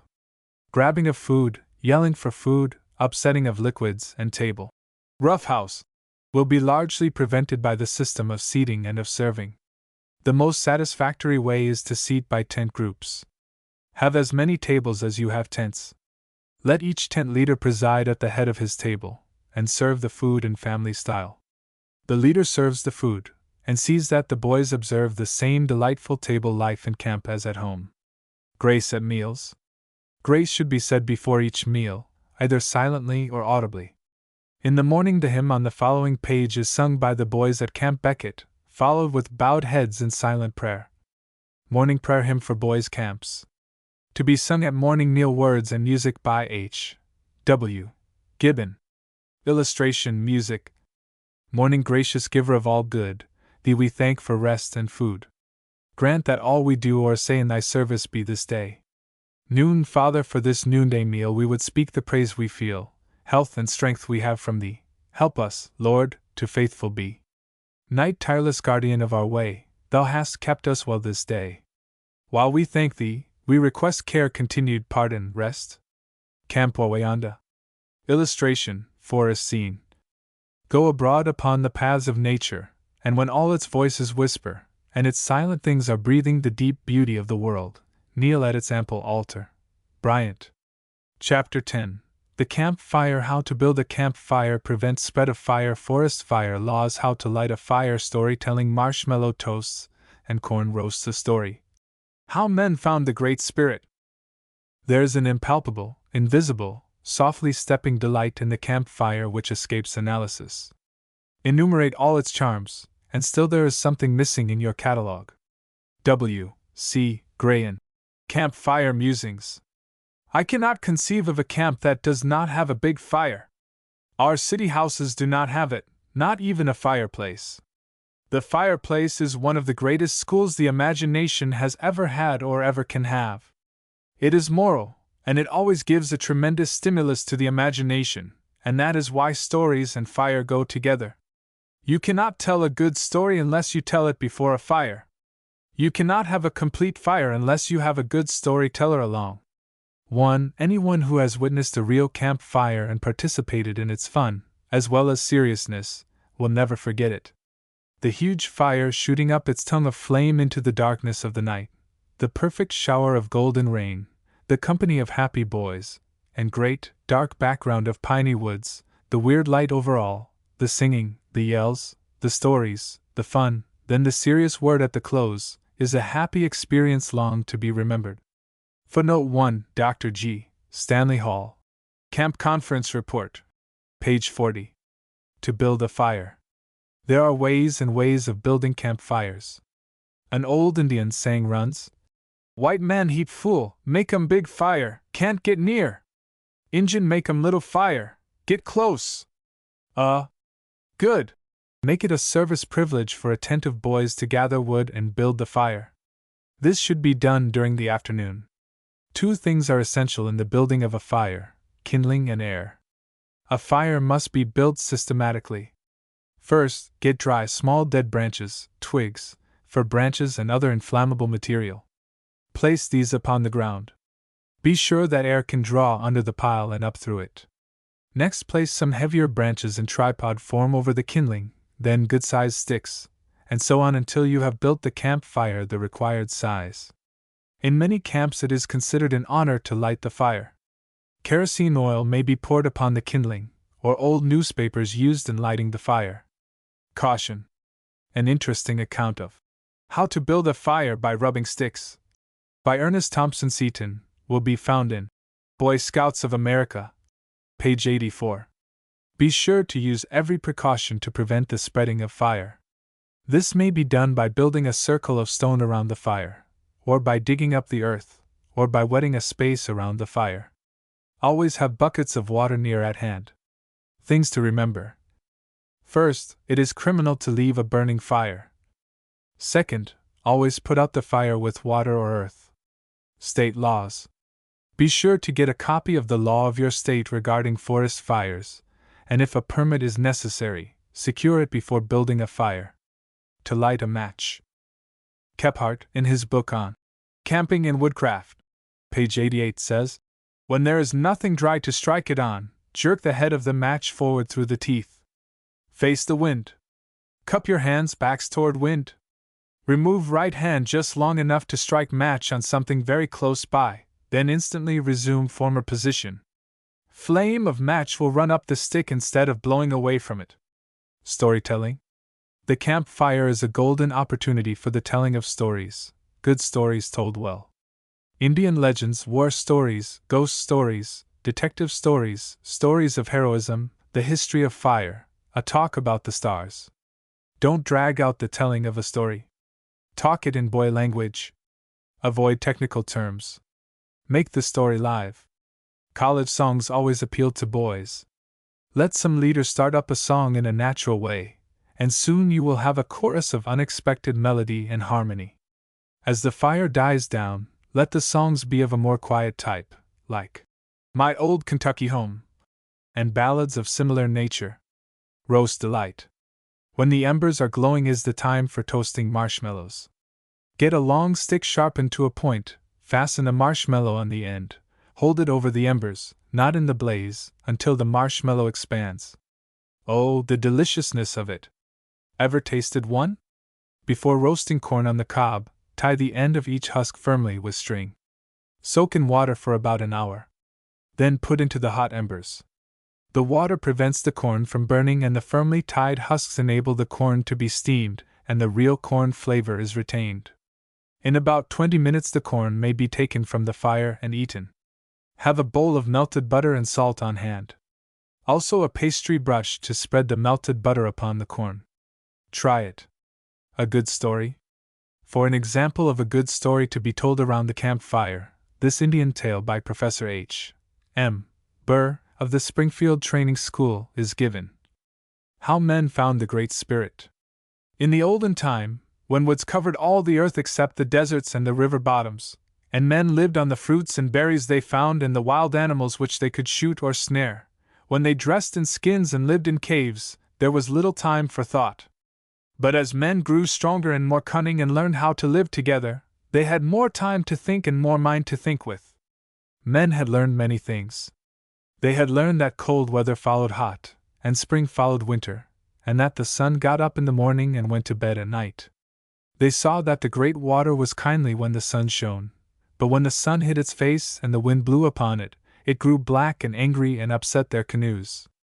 They found that knocking flints together or rubbing dry sticks would light the dry moss, and that the flames, which would bring back summer in the midst of winter and day in the midst of night, were hungry and must be fed, and when they escaped devoured the woods and only the water could stop them. These and many other things men learned, but no one knew why it all was or how it came to be. Men began to wonder, and that was the beginning of the path which led to the Great Spirit.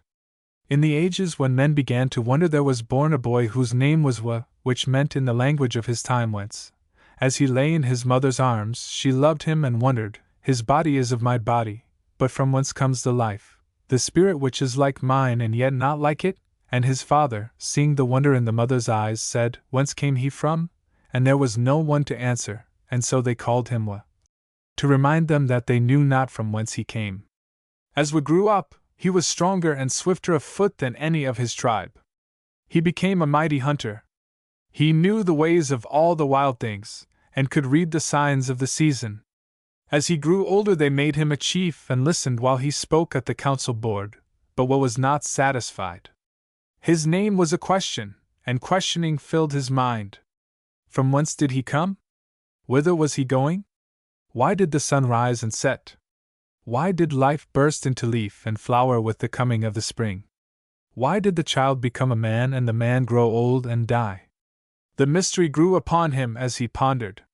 In the morning he stood on a mountain top and, stretching out his hands, cried, Whence? At night he cried to the moon, Whither? He listened to the soughing of the trees and the song of the brook and tried to learn their language. He peered eagerly into the eyes of little children, and tried to read the mystery of life. He listened at the still lips of the dead, waiting for them to tell him whither they had gone. He went about among his fellows silent and absorbed, always looking for the unseen and listening for the unspoken. He sat so long silent at the council board that the elders questioned him.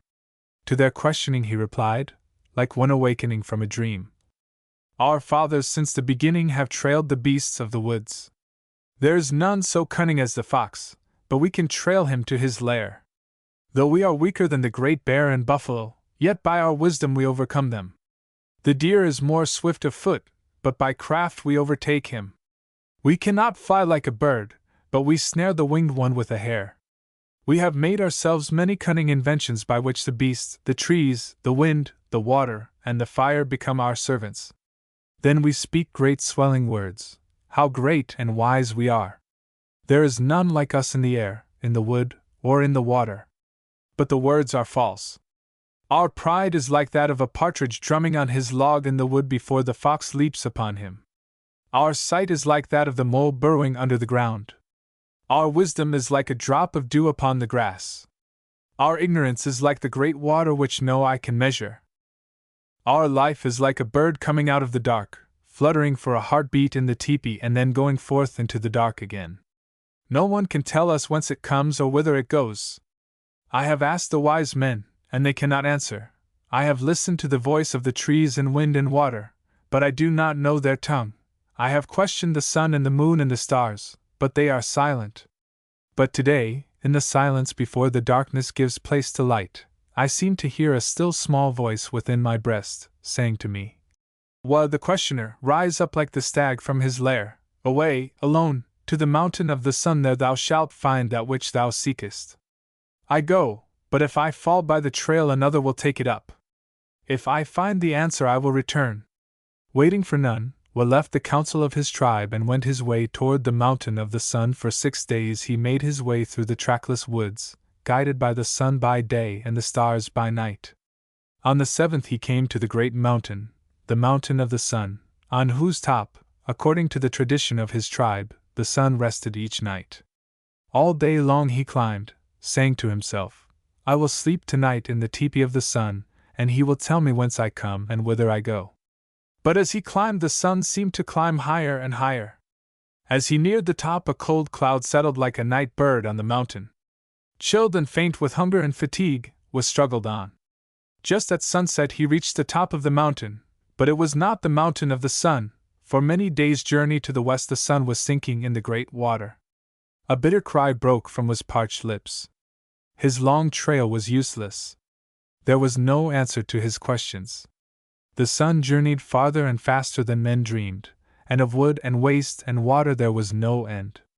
Overcome with misery and weakness, he fell upon a bed of moss with his back toward the sunset and the unknown. And was slept, although it was unlike any sleep he had ever known before, and as he slept he dreamed. He was alone upon the mountain waiting for the answer.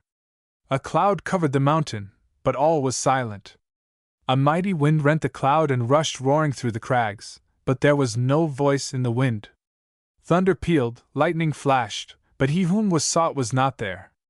In the hush that followed the storm Wa heard a voice low and quiet, but in it all the sounds of earth and sky seemed to mingle, the song of the bird, the whispering of the trees, and the murmuring of the brook. Well, I am he whom thou seekest, I am the Great Spirit, I am the All-Father. Ever since I made man of the dust of the earth, and so child of the earth and brother to all living, and breathed into his nostrils the breath of life, thus making him my son, I have waited for a seeker who should find me. In the fullness of time thou hast come, the questioner, to the answerer. Thy body is of the earth and to earth returns, thy spirit is mine, it is given thee for a space to make according to thy will, then it returns to me better or worse for thy making. Thou hast found me because thy heart was pure, and thy search for me tireless. Go back to thy tribe and be to them the voice of the Great Spirit. From henceforth I will speak to thee and the seekers that come after thee, in 1,000 voices and appear in 1,000 shapes. I will speak in the voices of the wood and streams and of those you love. I will appear to you in the sun by day and the stars by night. When thy people and mine are in need and wish for the will of the Great Spirit, then shall my spirit brood over thine, and the words that thou shalt speak shall be my words. And Wa woke, facing the east, and the rising Sunday his body was warmed by its rays. A great gladness filled his soul. He had sought and found, and prayer came to him like the song to the bird. O Great Spirit, Father of my spirit, the sun is thy messenger, but thou art brighter than the sun, drive thou the darkness before me. Be thou the light of my spirit. As we went down the mountain and took the journey back to the home of his people, his face shone, and the light never seemed to leave it, so that men called him he of the shining face. When we came back to his tribe, all who saw his face knew that he had found the answer, and they gathered again about the council fire to hear. As we stood up and looked into the eager faces in the circle of the fire, he remembered that the Great Spirit had given him no message, and for a moment he was dumb. Then the words of the Great Spirit came to him again. When thy people and mine shall need to know my will, my spirit shall brood over thine, and the words that thou shalt speak shall be my words. Looking into the eager faces of longing and questioning, his spirit moved within him and he spoke. I went, I sought, I found the Great Spirit, who dwells in the earth as your spirits dwell in your bodies. It is from him the Spirit comes. We are his children. He cares for us more than a mother for the child at her breast, or the father for the son that is his pride. His love is like the air we breathe, it is about us, it is within us. The sun is the sign of his brightness, the sky of his greatness, and mother love and father love, and the love of man and woman are the signs of his love.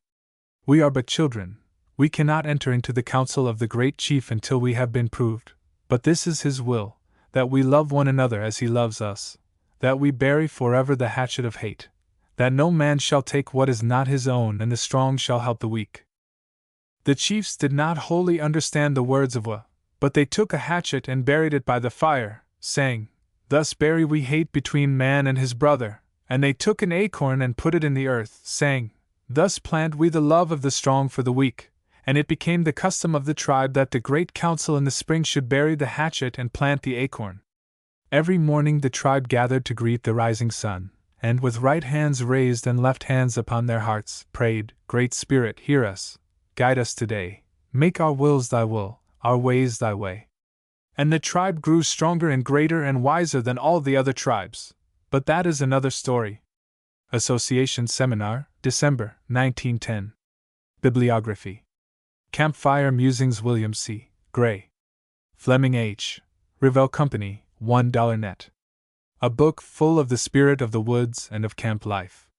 Campfire Stories. In Camp with Boys, G. W. Hinckley. Central Maine Pub. Company, $1. The Shadowless Man, Adalbert von Chamisso. Frederick Warren and Company, $1 net. Mystery and Detective Stories, 6 volumes. Review of Reviews Co. Illustration, Pathfinders, Hikers. Chapter 11, Tramps, Hikes, and Overnight Trips, an Old Tramper's Advice, Map Reading, Shoe Wisdom, the Pack, the Lean-to, or Shack Bed, Making a Hot Stone, Wrinkle, Night Watchers, Observation, Practice, Camera, Snapshots, Camp Lamp, Handy Things to Make. Afoot and light-hearted I take to the open road, healthy, free, the world before me, the long brown path before me, leading wherever I choose. Whitman. An Old Tramper's Advice. It is an excellent thing for the boys to get away from the camp routine for a few days and walk the long brown path, stopping overnight, doing their own cooking, building their lean-to or shelter, and roughing it. Walking is probably one of the best all-round cures for the ills of civilization. Several things should be remembered when one goes on a hike. First, avoid long distances. A foot-weary, muscle-tired, and temper-tried, hungry group of boys surely is not desirable. There are a lot of false notions about courage, and bravery, and grit, that read well in print but fail miserably in practice, and long hikes for boys is one of the most glaring of these notions. Second, have a leader who will set a good, easy pace, say about 3 miles an hour, prevent the boys from excessive water drinking, and assign the duties of pitching camp, etc. Third, observe these 2 rules given by an old woodsman. 1. Never walk over anything you can walk around. 2. Never step on anything that you can step over. Every time you step on anything, you lift the weight of your body. Why lift extra weight when tramping? Fourth, carry with you only the things absolutely needed, and roll in blanket and poncho, army style. Map reading. Before starting on a hike, study carefully the road maps. The best maps are those of the United States Geological Survey, made on a scale of 2 inches to the mile, and costing 5 cents each. The map is published in atlas sheets, each sheet representing a small quadrangular district. Send to the Superintendent of Documents, at Washington, D.C., for a list. Illustration: Universal Map Measure. A mountaineer in Tennessee said, "We measure miles with a coonskin, and throw in the tail for good measure." A better way is to purchase the Universal Map Measure, costing $1.50, imported and sold by Dame Stoddard Company, 374 Washington Street, Boston, Massachusetts, which accurately measures the distance upon the government survey maps. Shoe wisdom. For tramping, the boy needs the right kind of a shoe, or the trip will be a miserable failure. A light-soled or light-built shoe is not suited for mountain work, or even for an ordinary hike. The feet will blister and become road-weary. They must be neither too big nor too small nor too heavy, and be amply broad to give the toes plenty of room. The shoes should be watertight. A medium weight, high-top lace shoe is about right. Bathing the feet at the springs and streams along the road will be refreshing, if not indulged in too frequently. See chapter on Health and Hygiene for care of the feet and proper way of walking. It is well to carry a spare shirt hanging down the back with the sleeves tied round the neck. Change when the shirt you are wearing becomes too wet with perspiration. The pack. The most practical and inexpensive pack is the one manufactured for the Boy Scouts of America. Price 60 cents. It is about 14 by 20 inches square, and 6 inches thick, made of waterproof canvas, with shoulder straps, and will easily hold everything needed for a tramping trip. A few simple remedies for bruises, cuts, etc., should be taken along by the leader. See chapter on Simple Remedies. You may not need them, and some may poke fun at them, but as the old lady said, you can't always sometimes tell. Amount and kind of provisions must be determined by the locality and habitation. Illustration: hiking pack. The lean-to. Reach the place where you are going to spend the night and plenty of time to build your lean-to and make your bed for the night. Select your camping spot, with reference to water, wood, drainage, and material for your lean-to. Choose a dry, level place, the ground just sloping enough to ensure the water running away from your lean-to in case of rain. In building your lean-to, look for a couple of good trees standing from 8 to 10 feet apart with branches from 6 to 8 feet above the ground. By studying the illustration below, you will be able to build a very serviceable shack, affording protection from the dews and rain. While 2 or more boys are building the shack, another should be gathering firewood and preparing the meal, while another should be cutting and bringing in as many soft, thick tips of hemlock or balsam boughs as possible, for the roof of the shack and the beds. How to thatch the lean-to is shown in this illustration. If the campsite is to be used for several days, 2 lean-tos may be built facing each other, about 6 feet apart. This will make a very comfortable camp, as a small fire can be built between the 2, thus giving warmth and light.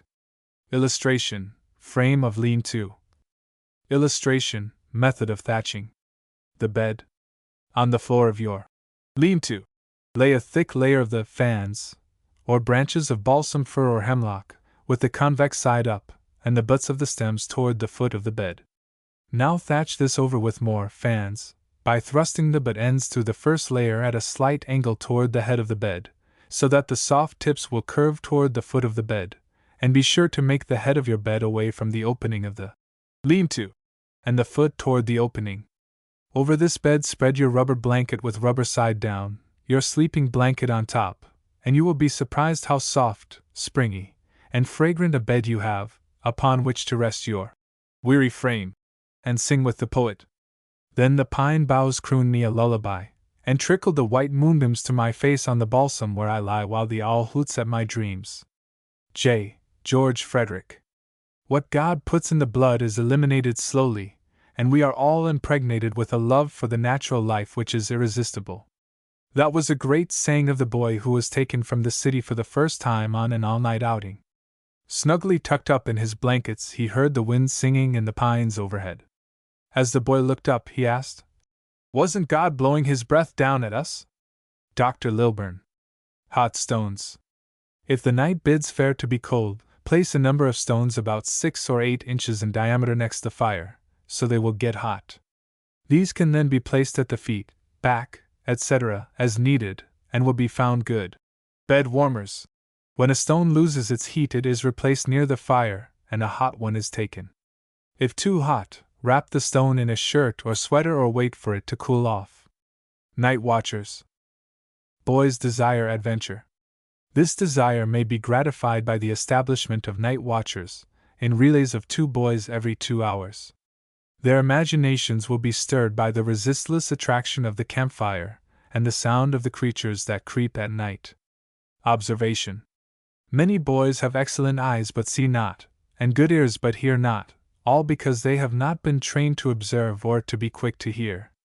A good method of teaching observation while on a hike or tramp is to have each boy jot down in a small notebook or diary of the trip the different kinds of trees, birds, animals, tracks, nature of roads, fences, peculiar rock formation, smells of plants, etc., and thus be able to tell what he saw or heard to the boys upon his return to the permanent camp or to his home. Cameras. One of the party should take a Brownie No. 2 or small folding Kodak. Photos of the trip are always a great pleasure and a memory reviver. A practical and convenient method of carrying small folding cameras is described in Forest and Stream. A strap with a buckle having been attached to an ordinary leather belt is run through the loops at the back of the camera case. The camera may be pushed around the belt to the point where it will be least in the way. Lamps. A very convenient lamp to use on a hike is the Baldwin Camp lamp, made by John Simmons Company, 13 Franklin Street, New York City. Price $1. It weighs only 5 ounces when fully charged with carbide, and is but 4 3/4 inches high. It projects a strong light 150 feet through the woods. A stiff wind will not blow it out. It can be worn comfortably in your hat or belt. The Rocky Mountain Searchlight. Made of a discarded tomato can, a candle, and a bit of wire for a handle, is a camp product that will be found to be very useful in an emergency. Illustration: Rocky Mountain Lantern. The can is carried lengthwise, with the wire handle run through a hole in the closed end on through the entire length of the can and out the open end. Do not wrap the handle wire around the can. It will slip off. 2 cuts, crossing each other, make the candle opening, with the cut edges bent inward. The candle is pushed upward as it burns down, the flame being kept in the middle of the can. The cut edges prevent it from falling out until the last hold is melted away. The searchlight gives good service when hung in the tent or on a nearby tree, but is especially valuable in lighting up a rough path on a rainy, windy night. Camp hanger. The camp hanger shown in the illustration can be hung from the ridgepole of the tent, and is particularly useful when from 2 to 4 persons occupy the tent. It can be raised and lowered at will by attaching the hanger to a pulley arrangement. The hanger may be made of wood in any length. Ordinary coat hooks are fastened to the side with screws. A common screw eye is used for the line at the top. A snap hook attached to the rope facilitates its removal at will. A boy of ingenuity can make a number of convenient things. A good drinking cup may be made from a piece of birch bark cut in parallelogram shape, and twisted into pyramid form, and fastened with a split stick. See illustrations on opposite page. A flat piece of bark may serve as a plate. A pot lifter may be made from a green stick about 18 inches long, allowing a few inches of a stout branch to remain. By reversing the same kind of stick and driving a small nail near the other end or cutting a notch, it may be used to suspend kettles over a fire. A novel candlestick is made by opening the blade of a knife and jabbing it into a tree, and upon the other upturned blade putting a candle.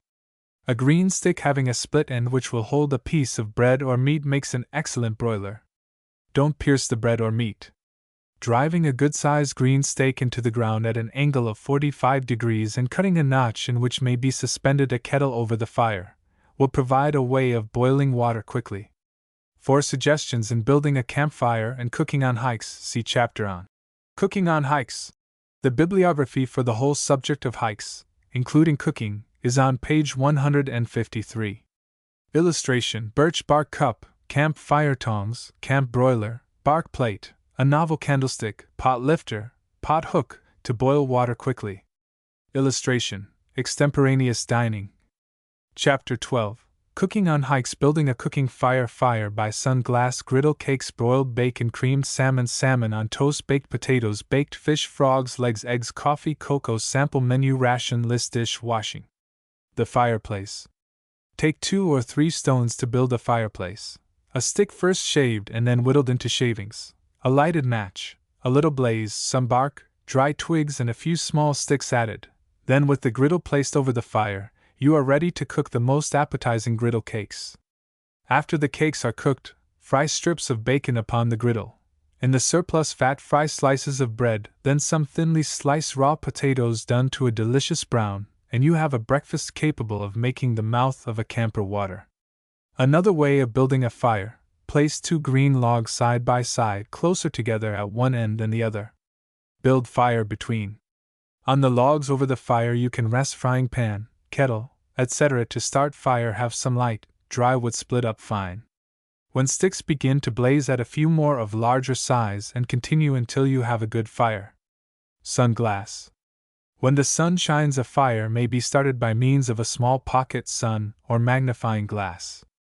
Fine scrapings from dry wood or punk tinder will easily ignite by the focusing of the sun dial upon it, and by fanning the fire and by adding additional fuel, the fire builder will soon have a great blaze. Cooking receipts. Griddle cakes. Beat together 1 egg, tablespoonful of sugar, cup of new milk, or condensed milk diluted 1/2. Mix in enough self-raising flour to make a thick cream batter. Grease the griddle with rind or slices of bacon for each batch of cakes. Broiled bacon. Slice bacon thin. Remove the rind which makes the slices curl up. Or gash the rind with a sharp knife if the boys like. Cracklings. Fry on griddle or put on the sharp end of a stick and hold over the hot coals, or, better yet, remove the griddle and put a clean flat rock in its place. When the rock is hot, lay the slices of bacon on it and broil. Keep turning the bacon so as to brown it on both sides. Cut into dice. Creamed salmon. Heat about a pint of salmon in 1/2 pint milk, season with salt and pepper and a 1/2 teaspoonful of butter. Salmon on toast. Drop slices of stale bread into smoking hot lard. They will brown at once. Drain them. Heat a pint of salmon, picked into flakes, season with salt and pepper and put into it a tablespoonful of butter. Stir in 1 egg beaten light, with 3 tablespoonfuls evaporated milk not thinned. Pour mixture on the fried bread. Potatoes. Wash potatoes and dry well. Bury them deep in a good bed of live coals, cover them with hot coals until well done. They will take about 40 minutes to bake. When you can pass a sharpened hardwood sliver through them, they are done, and should be raked out at once. Run the sliver through them from end to end, and let the steam escape and use immediately, as a roast potato quickly becomes soggy and bitter. Baked fish. Dig a hole 1.5 feet deep. Build a fire in it, heaping up dry sticks until there is an abundance of fuel. After an hour, take out the coals, clear the hole of ashes, lay green corn husks on the hot bottom of the hole. Soak brown paper in water and wrap around the fish. Lay it in the hole, cover with green corn husks, covered in turn with half an inch of earth. Build a fire over it, and keep burning for an hour. Then remove, and you have something delicious and worth the time taken to prepare. Fried fish. Clean fish well. Small fish should be fried whole, with the backbones severed to prevent curling up. Large fish should be cut into pieces, and ribs cut loose from backbones so as to lie flat in pan. Rub the pieces in corn meal or powdered bread crumbs, thinly and evenly, that browns them. Fry in plenty of very hot fat to a golden brown, sprinkling lightly with pepper and salt just as the color turns. If fish has not been wiped dry, it will absorb too much grease. If the frying fat is not very hot when fish are put in, they will be soggy with it.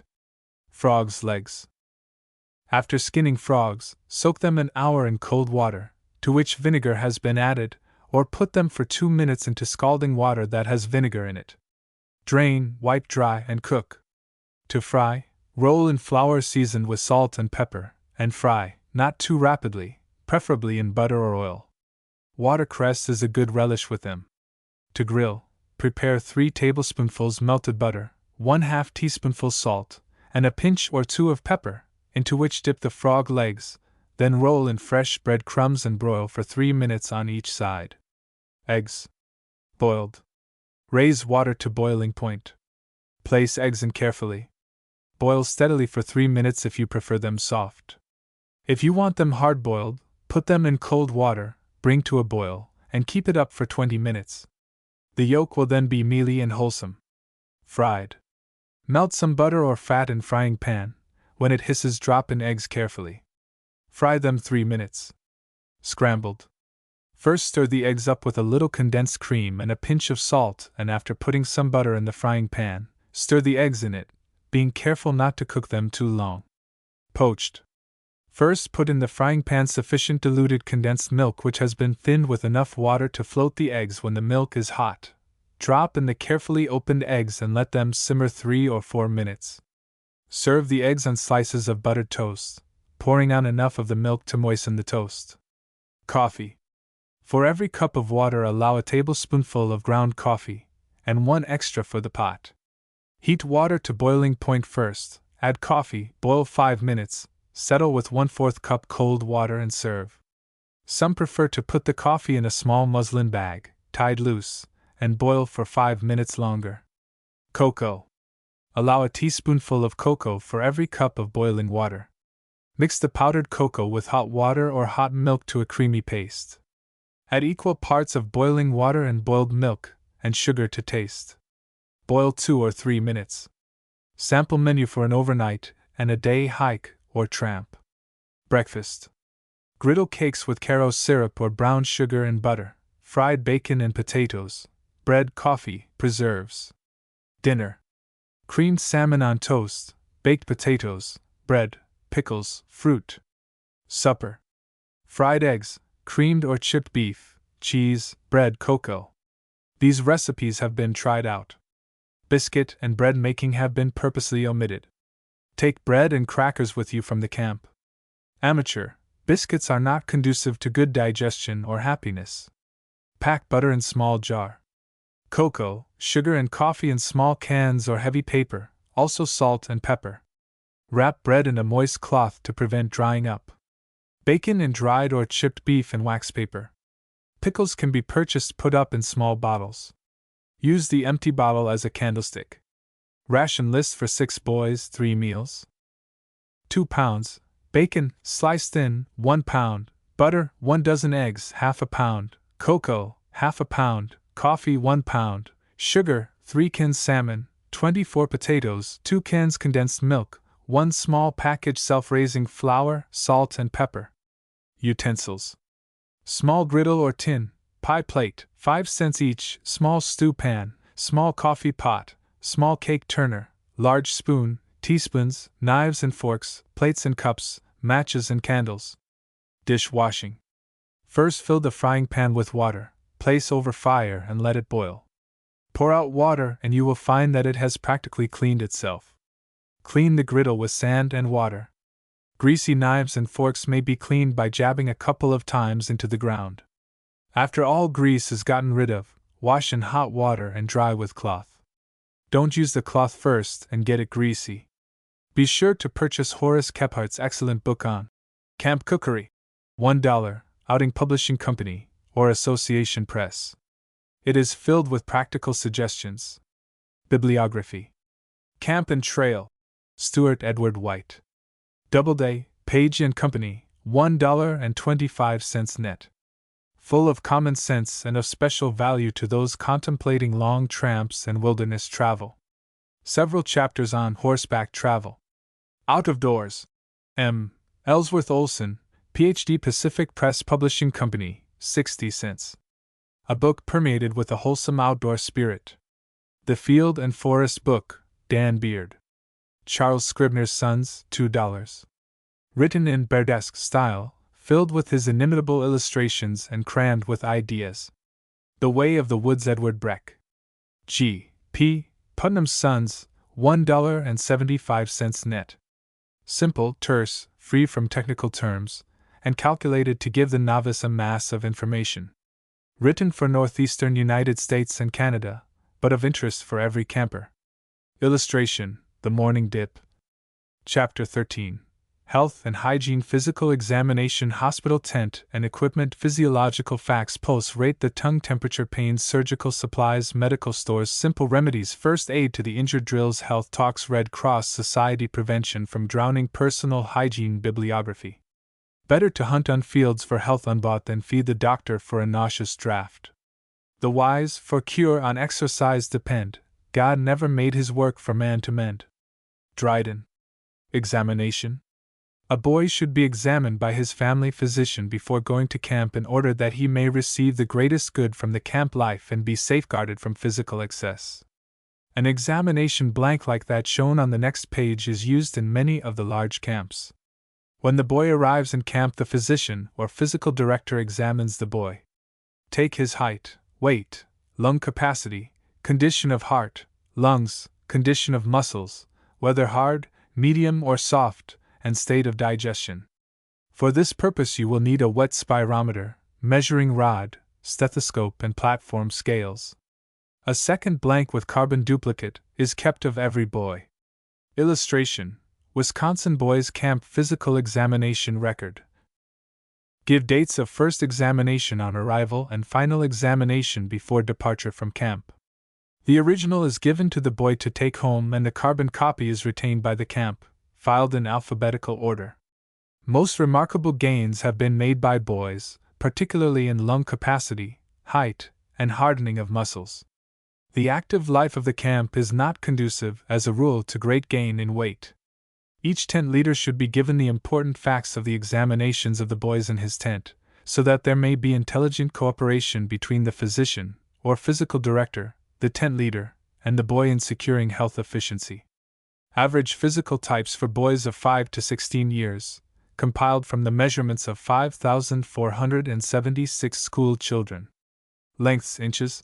Age, weight, height span of breadth, sitting arms, head, chest, waist 16,116.38, 64.45, 33.55, 66.25, 5.95, 9.85, 9.15, 15,103.29, 62.25, 32.15, 63.15, 5.90, 9.30. 8.65, 1487.41, 59.45, 30.70, 60.00, 5.85, 8.95, 8.25, 1378.32, 57.10, 29.60. 57.50, 5.80, 8.70, 7.95, 1272.55, 55.25, 28.95, 55.30, 5.80, 8.50, 7.70,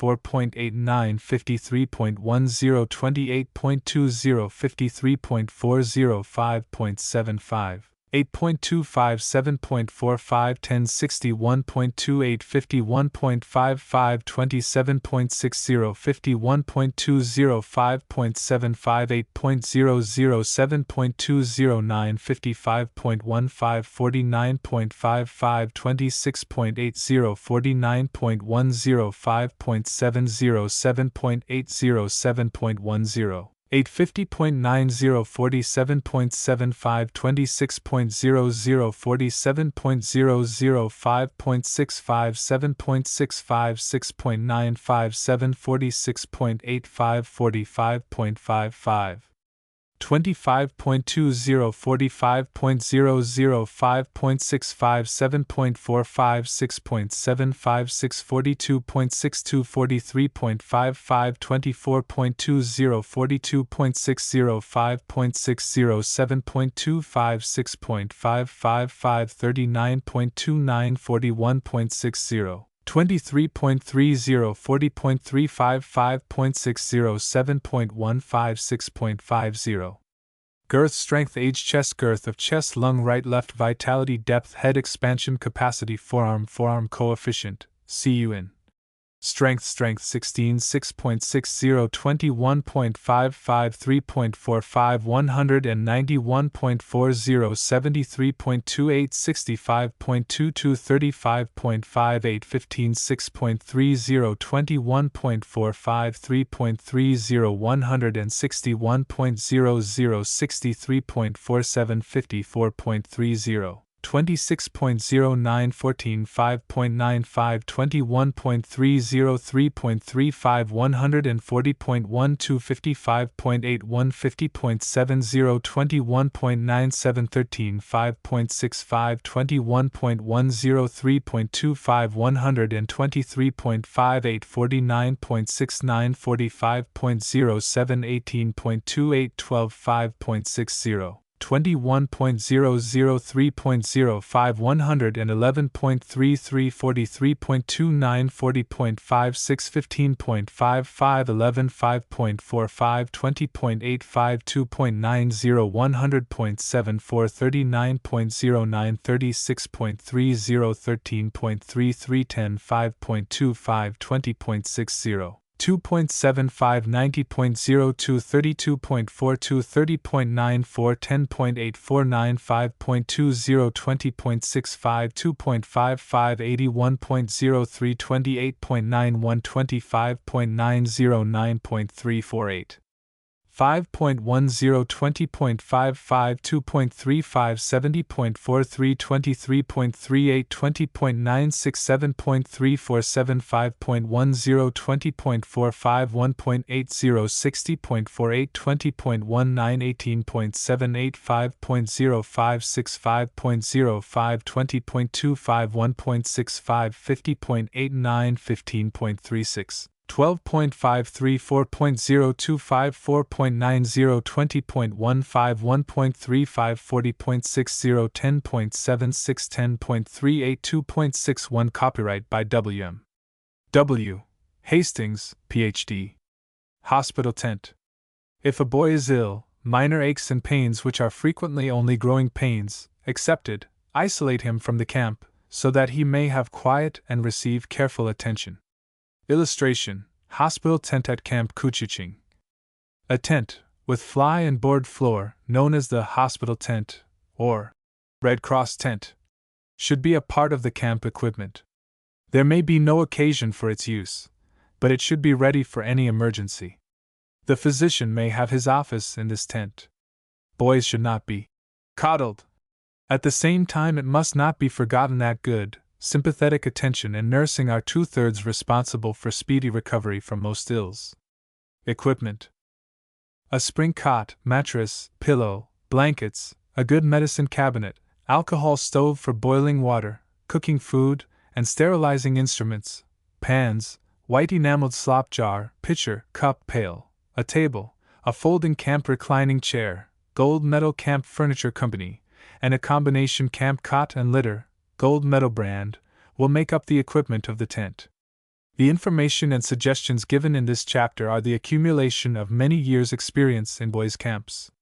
The technical information is vouched for by competent physicians who have examined the manuscript. 1. Transcriber's footnote 1. This chapter was written in 1911. Many observations and suggestions are obsolete, if not dangerous or illegal. Pulse rate. Every man in charge of a boys' camp should have a knowledge of certain physiological facts, so as to be able to make a fair diagnosis of pain and disease. The pulse, taken at the wrist, is a fair index of the condition of the body. In taking the pulse beat, do so with the fingers, and not with the thumb, as the beating of the artery in the thumb may confuse. Pulse rate is modified with age, rest, exercise, position, excitements, and elevation. High elevation produces a more rapid pulse. The normal rate of boys in their teens is about 80 to 84 beats per minute. An increase not accounted for by one of the above reasons usually means fever, a rise of 6 beats in pulse usually being equivalent to a rise of 1 degree. Often more important than the rate, however, is the quality of the pulse. Roughly, the feebler the pulse, the more serious the condition of the individual. Irregularity in the rate may be a serious sign, and when it is noticed a doctor should be immediately called. Failure to find the artery should not necessarily cause uneasiness, as by trying on himself, the director may see that the taking of the pulse is often a difficult undertaking. The tongue. The tongue is a very misleading guide to the patient's condition, and no definite rule about its appearance can be laid down. Other signs, such as temperature, general conditions, localization of pain, etc., are more accurate, and to the total result of such observations the appearance of the tongue adds little. Thermometer. The normal temperature of the human body by mouth is about 98.4 degrees. Variations between 98 degrees and 99 degrees are not necessarily significant of disease. A reliable clinical thermometer should be used. Temperature is generally taken in the mouth. Insert the bulb of the thermometer well under the boy's tongue. Tell him to close his lips, not his teeth, and to breathe through his nose. Leave it in the mouth about 3 or 4 minutes.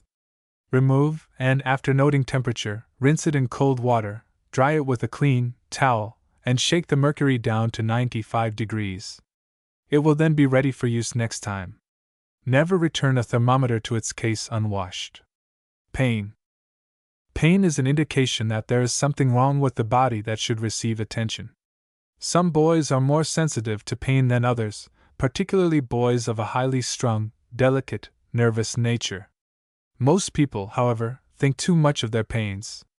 Most pains to which boys fall heir are due to trouble in the stomach, or intestines, or to fevers. Many pains that boys feel mean very little. They are often due to a sore or strained muscle or nerve. A hot application or massage will often bring relief. Sharply localized pain, except as the result of external injury, is not common among healthy boys, and if found, particularly in the well-known appendix area, and if accompanied by other disquieting signs, temperature, pulse, etc., should receive medical attention. In a general way, any abdominal pain that does not yield in 24 hours to rest in bed with application of external heat should call for the advice of a physician. Any severe attack of vomiting or diarrhea, accompanied by temperature, and not immediately traceable to some indiscretion in diet, is cause for study, and if improvement does not soon show itself, a physician should be called. Pains in the extremities, particularly joints, if not clearly showing signs of improvement in 2 or 3 days, should also be the object of a physician's visit, as a fracture near a joint, if not correctly treated early, may result in permanent deformity. The camp physician, or director, if he himself assumes the medical responsibilities, should enforce the rule that all boys who do not have a daily movement of the bowels see him, and he should always be ready to receive such cases and give them the necessary treatment. The drawings by Albert G. Wegener illustrate in a general way what the trouble is when one feels a distinct, persistent pain. Among healthy boys, in camp, thoracic pains, other than those due to muscular strain, are uncommon, but when severe, especially if accompanied by a rise of temperature, over 99.5 degrees, and not readily succumbing to rest in bed, should be investigated by a physician. Illustration: sites of pain. Pain. The accompanying diagrams indicate what ailment may be looked for if there is a persistent pain. Adapted from Butler. Diagnosis: 1. Disease of bone. Tumor or abscess in chest. Weakening of the aorta. Stomach trouble. 2. Catarrh 1, or cancer or ulcer of stomach. Disease of spinal column. Inflammation of pancreas. 3. Lack of blood. Neuralgia of rib nerves. Pneumonia. Enlarged glands. Disease of chest wall. Disease of backbone. Shingles. 4. Liver disease. Weakness of abdominal aorta. Heart disease. 5. Disease of diaphragm or large intestines. 6. Heart disease. Large intestines. Locomotor ataxia 2. 7. Pleurisy. Violent vomiting. Coughing. 8. Colic. Gravel. Movable kidney. Enlarged spleen. Dyspepsia. Lack of blood. Debility. 9. Sharp abdominal pains indicate the following: ulcer or cancer of stomach, disease of intestines. Lead colic. Arsenic or mercury poisoning. Floating kidney. Gas in intestines. Clogged intestines.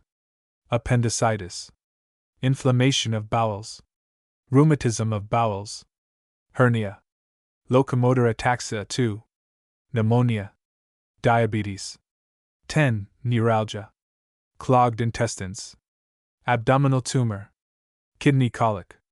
Tumor or abscess of thigh bone. Appendicitis if pain is in right leg. 11. Lack of blood. Hysteria. Epilepsy. Disease of bladder. Nervous breakdown. 12. Foreign substance in ear. Bad teeth. Eye strain. Disease of jawbone.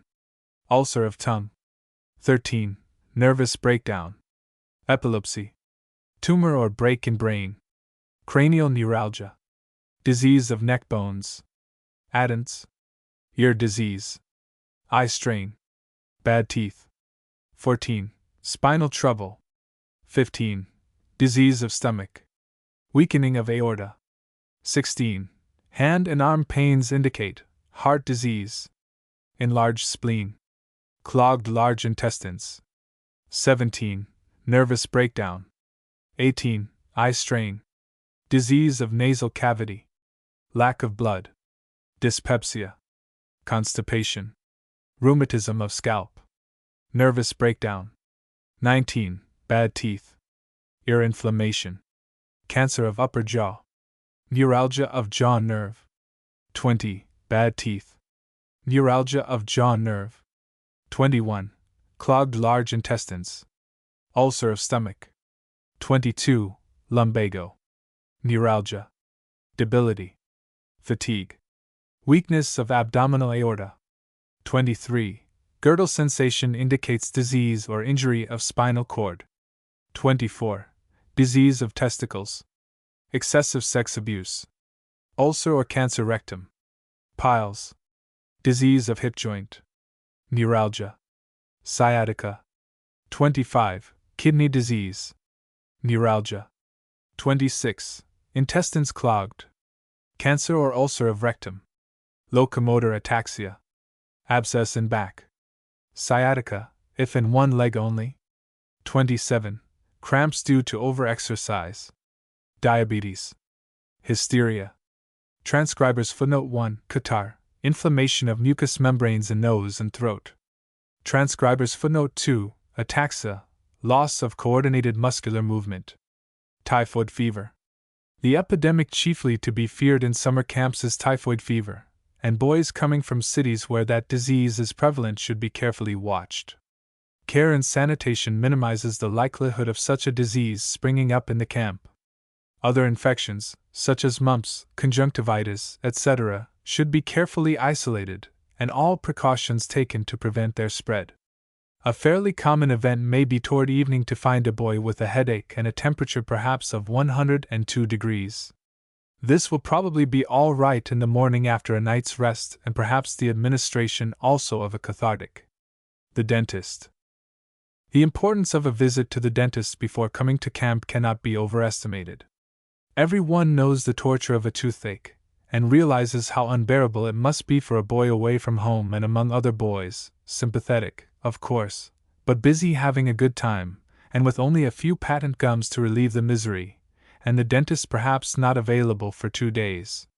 Parents cannot have this point too forcibly thrust upon them, as by even a single visit to a competent dentist all the sufferings of toothache may usually be prevented. Surgical supplies. The following list of surgical supplies will be found necessary. The quantity must be determined by the size of the camp, and the price by the firm from whom purchased. Surgical supplies. 1/2 dozen assorted gauze bandages, sizes 1 to 3 inches, 10 cents each.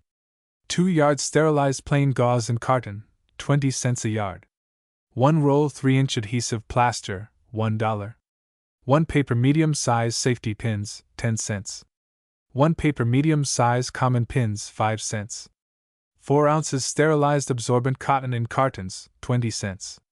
1/2 dozen assorted egg-eyed surgeon's needles, straight to full curve, 50 cents. 1 card braided silk ligature, assorted in 1 card, white, about 30 cents. 100 ordinary corrosive sublimate tablets, 25 cents. Small surgical instrument set, comprising F. H. Thomas Company, Boston, Massachusetts, $3.50. 2 scalpels, forceps, director probe, curette scissors. 1 hypodermic syringe, all metal, in metal case, $1.50. 1 fountain syringe, for enemata and ears. 1 1-minute clinical thermometer in rubber case, $1.25. Get best registered instrument. 1 number 9 soft rubber catheter, 25 cents.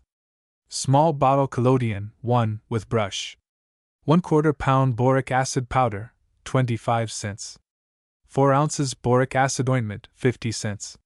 1/4 pound boric acid crystals, 25 cents.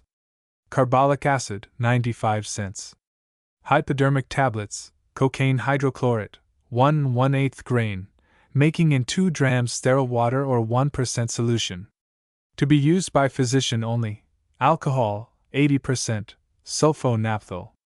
Iodoform gauze. Chloroform liniment. Transcriber's footnote 1. Collodion, flammable, colorless or yellowish syrupy solution of pyroxylin, ether, and alcohol, used as an adhesive to close small wounds and hold surgical dressings, in topical medications, and for making photographic plates. With the above list, the ingenious man can perform practically every surgical operation that he would care to undertake. For first aid, demonstration work, you will need a number of Red Cross outfits. 25 cents each. 31 cents postpaid. Medical store. Tablets to be used hypodermically should be used only by a physician. Quinine sulfate GR5. Useful in malarial regions. Give 15 to 20 gr at time of expected chill. Better stay away from malarial country. No place for a camp. Calomel, gr 1/4, 200 at 10 cents per c. Take 1 tablet every 30 minutes or every hour, for 8 doses in all cases where bowels need thorough cleaning out. Phenacetine and Salol, of each gr 2.5, 100 at 50 cents per c. 1 tablet every 4 hours. For headache and intestinal antisepsis. Dangerous as a depressant to heart. Dover's powders, gr5, 100 at 50 cents per c. 2 tablets at bedtime, in hot water or lemonade, in acute colds. 1 after each meal may be added. Doble solution tablets, 200 at 25 cents per c. 1 as a gargle in 1/2 glass hot water every 2 to 4 hours in tonsillitis and pharyngitis. Potassium bromide, gr10, 100 at 25 cents per c. For headache. Best given in solution after meals. May irritate an empty stomach. Aspirin, gr5, 100 at $1.25 per c. 1 or 2 every 4 hours for rheumatism, headache, or general pains and aches. Compound cathartic pills, 100 at 21 cents per c. 2 at night for constipation. Epsom salts, 4 ounces, 5 cents. 2 to 4 teaspoonfuls in hot water before breakfast. Compound tincture of opium, squib, 4 ounces, 50 cents. Teaspoonful after meals for summer diarrhea. Baking soda. Teaspoonful after meals for distress. Morphine sulfate, gr. 1/4. Strychnine sulfate, gr. 1 to 30, for hypodermics, used by physicians only. In addition to the above, everyone has a stock of old-fashioned home remedies. Some of these are described under Simple Remedies. Bibliography. Backwoods Surgery and Medicine. Charles Stewart Moody, M.D. Outing Publishing Company, New York, 75 cents net. A common-sense book written from experience. It is invaluable to campers. Home Treatment and Care of the Sick. A. Temple Lovering, M.B. Otis Clapp & Son, Boston, $1.50. Full of helpful suggestions. American Red Cross Abridged Textbook on First Aid, General Edition. American Red Cross Society, Washington, D.C., 30 cents net. Reliable and comprehensive. Annual Report of the United States Volunteer Life-Saving Corps, Free. Office, World Building, New York City. Contains many hints and suggestions. Boys Drill Regulations. National First Aid Association, 6 Beacon Street, Boston, Massachusetts. 25 cents. A mass of information concerning setting up drills, litter drills, swimming drill on land, rescue and resuscitation drills, etc. Chapter 14. Simple Remedies: Bites, Bleeding, Burns, Ears, Eyes, Feet, Headaches, Sunstroke, Stomach ache, Toothache. In a small camp, a physician is unnecessary, though one should be within call. The camp leader should have a knowledge of the ordinary ailments of growing boys and simple remedies for relief. No camp of 50 or more boys should be without a physician or some upper-class medical student of high moral character. Don't run risks. When in doubt, call in a physician. The treatment of local disorders described is largely from nature's medicine chest and simple in application. Bites and stings. Put on salt and water, or make a paste of soda and water, or rub the wound with aromatic ammonia, camphor, or tar soap. Common salt is excellent. Bleeding nose. Do not blow the nose. Hold a wet handkerchief at the back of the neck and wash the face in hot water, or place a wad of paper under the upper lip, or crowd some fine gauze or cotton into the nostrils and make a plug. To check bleeding. Raise the injured part as high as you can above the heart. Press very firmly with sterile pad under thumb or fingers on or into the wound. Blood from a vein will be dark red or purplish and will flow in a steady stream. Press upon the vein below the wound. Put on a clean pad and bind it upon the wound firmly enough to stop bleeding. Blood from an artery will be bright red and will probably spurt in jets. Press very hard above the wound. Tie a strong bandage, handkerchief, belt, suspenders, rope, strip of clothing, around the wounded member, and between the wound and the heart. Under it and directly over the artery place a smooth pebble, piece of stick, or other hard lump. Then thrust a stout stick under the bandage and twist until the wound stops bleeding. A tourniquet should not remain over 24 hours. Blisters. Wash blistered feet in hot water and then in alcohol, or in cold water with a little baking powder or soda added. Wipe them dry and then rub them with a tallow candle or some fat. Bruises. Apply compresses of hot or cold water to keep down swelling and discoloration. Also apply witch hazel. Burns. Use Vaseline, baking soda, bread, the white of an egg, flour and water, butter, grease, or fat, or mix flour and soda with fat, or soap with sugar and make into a paste, or put a teaspoonful of baking powder into a pint of warm water and pour it on a piece of gauze and put this on the burn or scald, covering it with cotton and a bandage. Never let a burn be exposed to the air, but cover it at once if the pain is intense. Chills. Mix a good dash of pepper with a little ginger in sweetened hot water and drink it. Get into bed at once. Cover with blankets and put hot water bottle at feet. Choking. Force yourself to swallow pieces of dry bread or drink some water. Let someone slap the back. Colds. Pour boiling water over 2 heads of elder blossoms, brew for 20 minutes, and drink a small cup hot on going to bed. Or drink hot lemonade or hot ginger tea. In any case, keep warm and out of a draft. Constipation.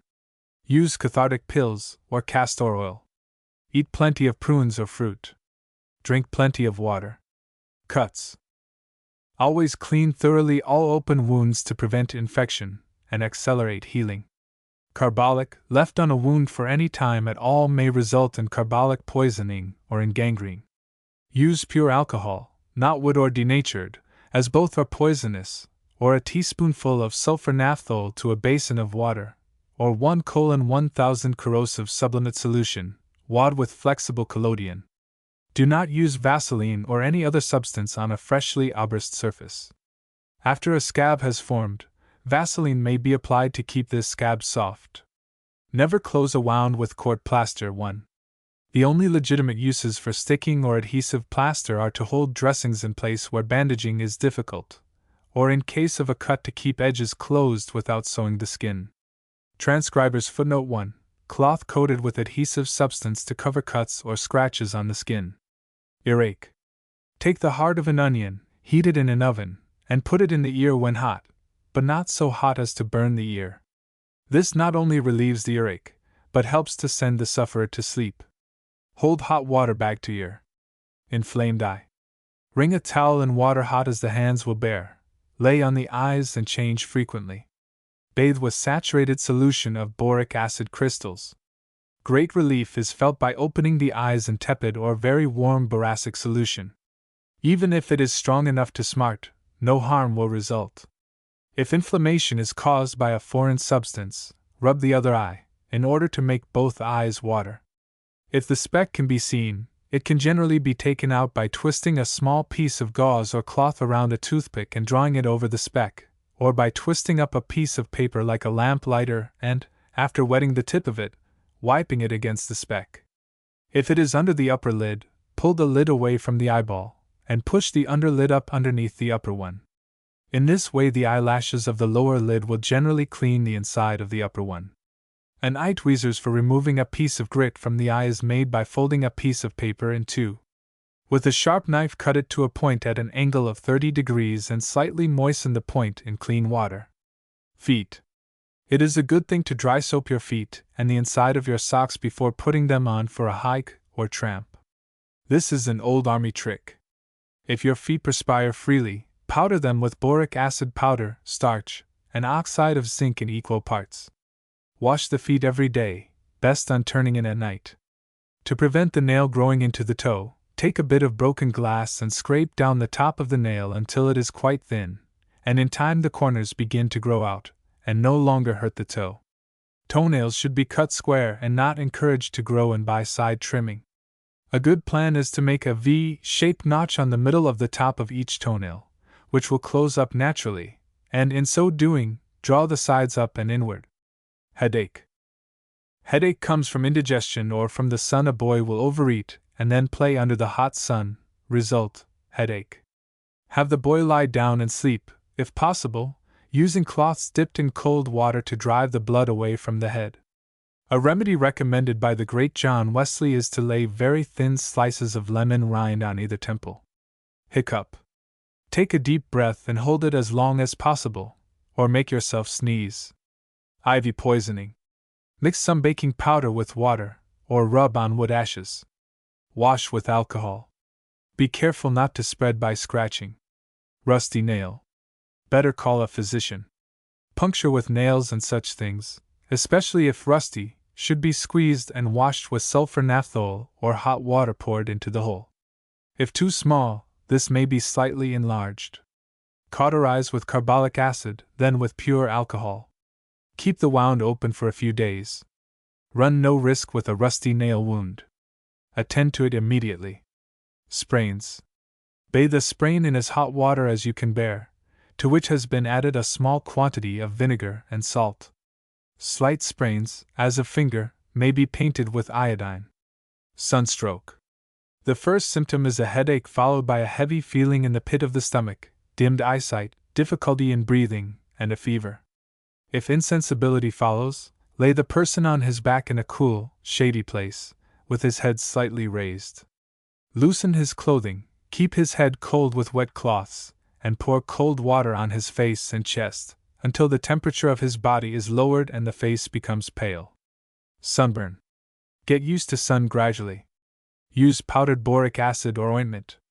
Cocoa butter is also a good preventive. Sore throat. Gargle the throat with warm water and some salt added, and then bind a woolen sock around it. Keep the sock on until the soreness is gone. Put teaspoonful of chloride of potash in a cup of water and gargle. Diluted alcohol, is also good for a gargle, or tincture of iron diluted. Fat bacon or pork may be tied around the neck with a dry sock. Swab the throat. Stomachache. Caused by undigested food in the intestines. Put the boy on a diet, also give him plenty of warm water to drink, or a cup of hot ginger tea. Toothache. Heat will always help to soothe the sufferer. A seeded raisin, toasted before the fire, makes a useful poultice for an aching tooth, pressed into the hollow. A bag of hot salt, pressed on the face, relieves pain. Illustration, drill in first aid. Chapter 15. First aid to the injured. First aid should teach every boy how to render temporary assistance by improvised means for the relief of the injured one, and the methods by which he can be removed to a place of safety. With this in view, the information given in this chapter incorporates what every camper should know. Before going to camp, boys should be taught the use of the triangular bandage. This bandage is used by the United States government, and is well suited for an emergency bandage. It can be easily made from a handkerchief or a piece of linen. The American Red Cross first aid outfit contains a triangular bandage, with methods of application printed thereon. The gauze or roller bandage is more difficult to handle. This, however, is the bandage to control bleeding, etc. Any reliable book on first aid gives information as to its manipulation. Dislocation. A dislocation of the finger or toe can generally be reduced by pulling strongly and at the same time pressing where the dislocation is. If the hip, shoulder, or elbow is dislocated, do not meddle with the joint, but make the boy as comfortable as possible by surrounding the joint with flannel cloths wrung out in hot water, support with soft pads, and send for a doctor at once. If the spine is dislocated, lay the boy on his back. Never put him on his side or face, it may be fatal. If he is cold, apply hot blankets to his body, hot water bottle or hot salt bag to the seat of pain. Illustration, triangular bandage. Method of folding triangular bandage for use. Bandage should always be secured by means of a reef knot. Broken bones.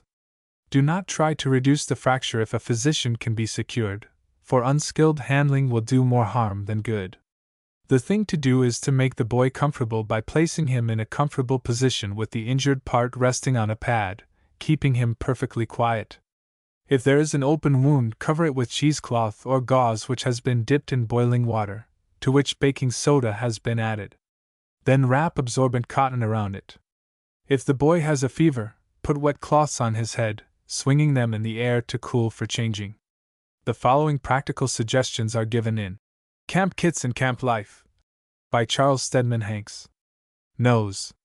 If the nose is broken, plug with gauze to stop bleeding. Jaw.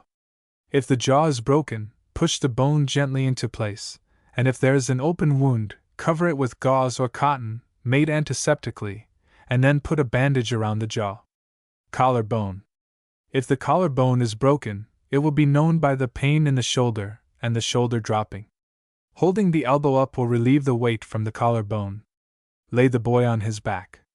Put a cotton wad in his armpit and bandage the arm to the side of the body, and put the arm in a sling. Shoulder blade. If the shoulder blade is broken, put the forearm across the chest with the fingers on the shoulder, and then bandage the arm to the body. Rib. If a rib is broken, it will pain the patient when he takes a long breath. Put him on his back, resting a little on the uninjured side, so that he will breathe easily. If it is necessary to move him, bandage strips of adhesive plaster around the body, beginning at the lowest rib and working upward, having each strip lap over the one below it. If you have no adhesive plaster, use a wide strip of cotton cloth. After you have put his coat on, pin it as tightly as you can in the back. Leg above knee. If the leg is broken above the knee, lay shoulders slightly back, with the head and shoulders slightly raised. Draw the leg out straight, and after patting it with cotton or towels, cut a small sapling long enough to reach from the foot to the armpit, and fasten it at the ankle, knee, and waist. If it is necessary to move the boy, bind both legs firmly together. Leg below knee. If the leg is broken below the knee, lay the boy on his back and put a pillow or a bag stuffed with grass lengthwise under it. Then put a board or a hewed sapling on the underside of the pillow to stiffen it, and bandage the pillow and the board or sapling firmly to the leg.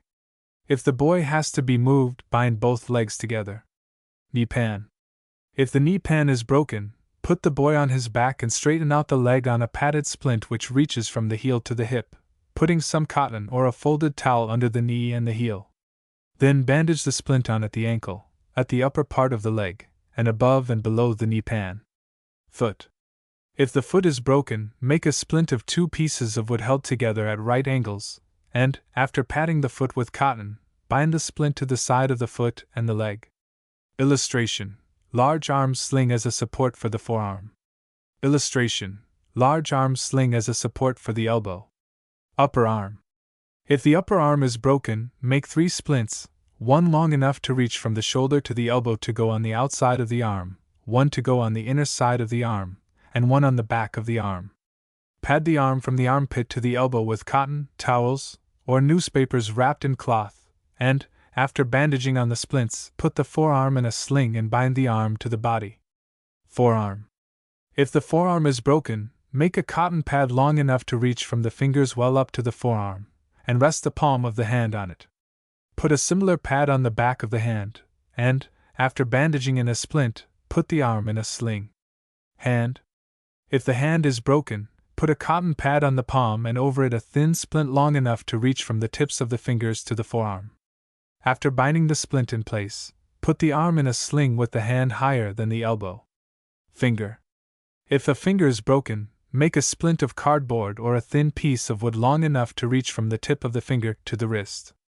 Cover the finger with gauze or cotton, and, after binding on the splint, support the hand in a sling. Fainting. Fainting comes from too little blood in the head. Lay the boy on his back with feet higher than his head. Loosen tight clothing and let him have plenty of fresh air. Sprinkle his face with cold water and rub his arms with it. For an attack of dizziness, bend the head down firmly between the knees. If his face is flushed, raise the head. Stunned. Lay the boy on his back with head somewhat raised. Apply heat, such as bottles of hot water, hot plates or stones wrapped in towels to the extremities and over the stomach, but keep the head cool with wet cloths. Do not give any stimulant. It would drive blood to the brain. Stretcher. A stretcher may be improvised in one of the following ways: A shutter, door, or gate covered well with straw, hay, clothing, or burlap bagging. B. A piece of carpet, blanket, sacking, tarlatan, spread out, and 2 stout poles rolled up in the sides. Put clothes for a pillow. C. A coat with the 2 sleeves turned inside out. Pass 2 poles through the sleeves, button the coat over them. See illustration. Patient sits on coat and rests against the back of the first bearer. D. 2 poles pass through a couple of bags, through holes at bottom corners of each. Illustration. Coat stretcher. Carry a patient by walking out of step, and take short paces, about 18 inches apart. Usually carry the patient feet first, but in going uphill the position is reversed, and the patient is carried head first. Illustration. Life-saving patrol. The following illustrations explain the process of carrying a patient without a stretcher. Illustration. 3- and 4-handed carry. Prevention from drowning. Learn to swim. Every summer records its hundreds of drowning accidents, many of which might have been prevented if methods of rescue had been generally taught. No boy should be permitted to enter a boat, particularly a canoe, until he has learned to swim. The movement to teach swimming to every boy and young man in North America who does not know how to swim is both commendable and practical. The textbook used largely is At Home in the Water, by George H. Corson, issued by the publishers of this book. Button Awards. Summer camps provide a special opportunity for giving such instruction. To each individual who is actually taught to swim in camp, a silver oxidized button is given by the Association's International Committee, 124 East 28th Street, New York, provided the test is made under the supervision of a committee of 3 men. Those who teach others to swim receive a gold oxidized leader's button. Write to the physical department at the above address for information. Illustration, award button. U.S.V. Life Saving Corps. An auxiliary division of the U.S. Volunteer Life Saving Corps should be established to patrol the water during swimming periods. Any camper may qualify for membership by taking the following examinations: the boy to receive not less than 6 points in 10-point subjects, and not less than 3 points on 5-point subjects, with a total of 75 points. Those receiving less than 75 points may become members of auxiliary crews. Illustration, award button. How to qualify. 1 swimming not less than 100 yards and 25 yards on back. 10 points 2 diving, plunging, floating, fetching. 10 points 3 rescue drill on land and water. 10 points 4 release drill on land and in water. 10 points 5 resuscitation. 10 points 6 names of parts of a rowboat. 5.7 rowing and boat handling. 10.8 use of life-saving appliances. 10.9 first aid work and remedies. 10.10 written examination on work in water. 5.11 written examination on work in boats. 5.12 written examination on work on land. 5 points. Organization. To organize at camps, officials will proceed by conducting the above-mentioned examinations. Should there be 5 or more successful competitors, crews can be organized as follows: the regular form of enrollment being employed and no enlistments required. 5 men constitute a crew entitling one of the 5 to the rank of acting third lieutenant. 10 men constitute 2 crews with acting second and third lieutenants. 15 men constitute 3 crews with acting first, second, and third lieutenants. 20 men constitute 4 crews, or a division, with acting captain, first, second, and third lieutenants, lieutenant surgeon, quartermaster, boatswain, and 1 coxswain for each crew or 3 coxswains. Auxiliary members over 18 years of age may become active members after leaving camps and receive active membership commissions, provided they affiliate with some active permanent crew in their home district. Auxiliary members holding our certificates shall be entitled to auxiliary membership buttons, but active members only are entitled to wear the official badge of membership of the Corps. Summer camps will be equipped, at the discretion of headquarters, on the following conditions: that they shall pay all express on supplies to and from camps, that they shall report at the end of each season the exact condition of the supplies and make provision for the safekeeping of same for future seasons, or return same. Medicine chests must be returned. Instructors will be sent to the various camps, at the discretion of headquarters, whenever possible. All expenses, traveling, board, etc., but not services, must be covered by the camps. Examination questions will be found in our book. Instruction on subjects for examination for membership. If desired, camp officials can make examinations more rigid than outlined by us. Examination papers furnished on request. The above information was furnished by K. F. Mertens, Assistant Secretary, United States Volunteer Life Saving Corps, 63 to 65 Park Row, New York City. Training Course. Efficient life saving comes from thorough experience and training, not from a theory. These subjects for instruction may be taught preparatory to the summer camp, as well as during the camping season. Swimming to include straightaway, swimming with clothes on, floating, diving, fetching strokes, perfect breaststroke, side stroke, overhead stroke, crawl stroke. Rescue methods to include rescuing a supposedly drowning person. Use of life-saving apparatus. Methods of release to include grasping by the wrist, clutch around the neck and grasp around the body. Resuscitation of the apparently drowned, including the Sylvester method described on page 194, and the simple, first aid, rules. Boat handling to include rowing a boat, taking a person into a boat from the water, clinging to a boat without capsizing it, etc. Knot tying to include all kinds of knots and their value in connection with life-saving work, and the use of them on life-saving appliances. Wigwagging to include the committing to memory of the U.S. Naval Wigwag Signal Code. The following is used at Camp Wawayanda, New Jersey boys. Wigwag code. Signaling by wigwag is carried on by waving a flag in certain ways, represented by the figures 1, 2, and 3, and thus letters are made and words spelled. 2 wigwag flags are used, one a square white flag with a red square in the center, and the other a square red flag with white square in the center. Only one flag is used in signaling, and that one is selected which can best be seen against the boy's background. Illustration, interval, signal 1, signal 2, signal 3. U.S. Naval Wigwag Signal Code. Alphabet. A 22B 2112C 121D 222F 2221G 2211H 122I1J 1122K 2121L 221M 1221N 11021P 121Q 1211R 211S 212T2U 112V 1222W 1121 by 2122Y 111Z 2222 Tyan 1112. Alphabet classified.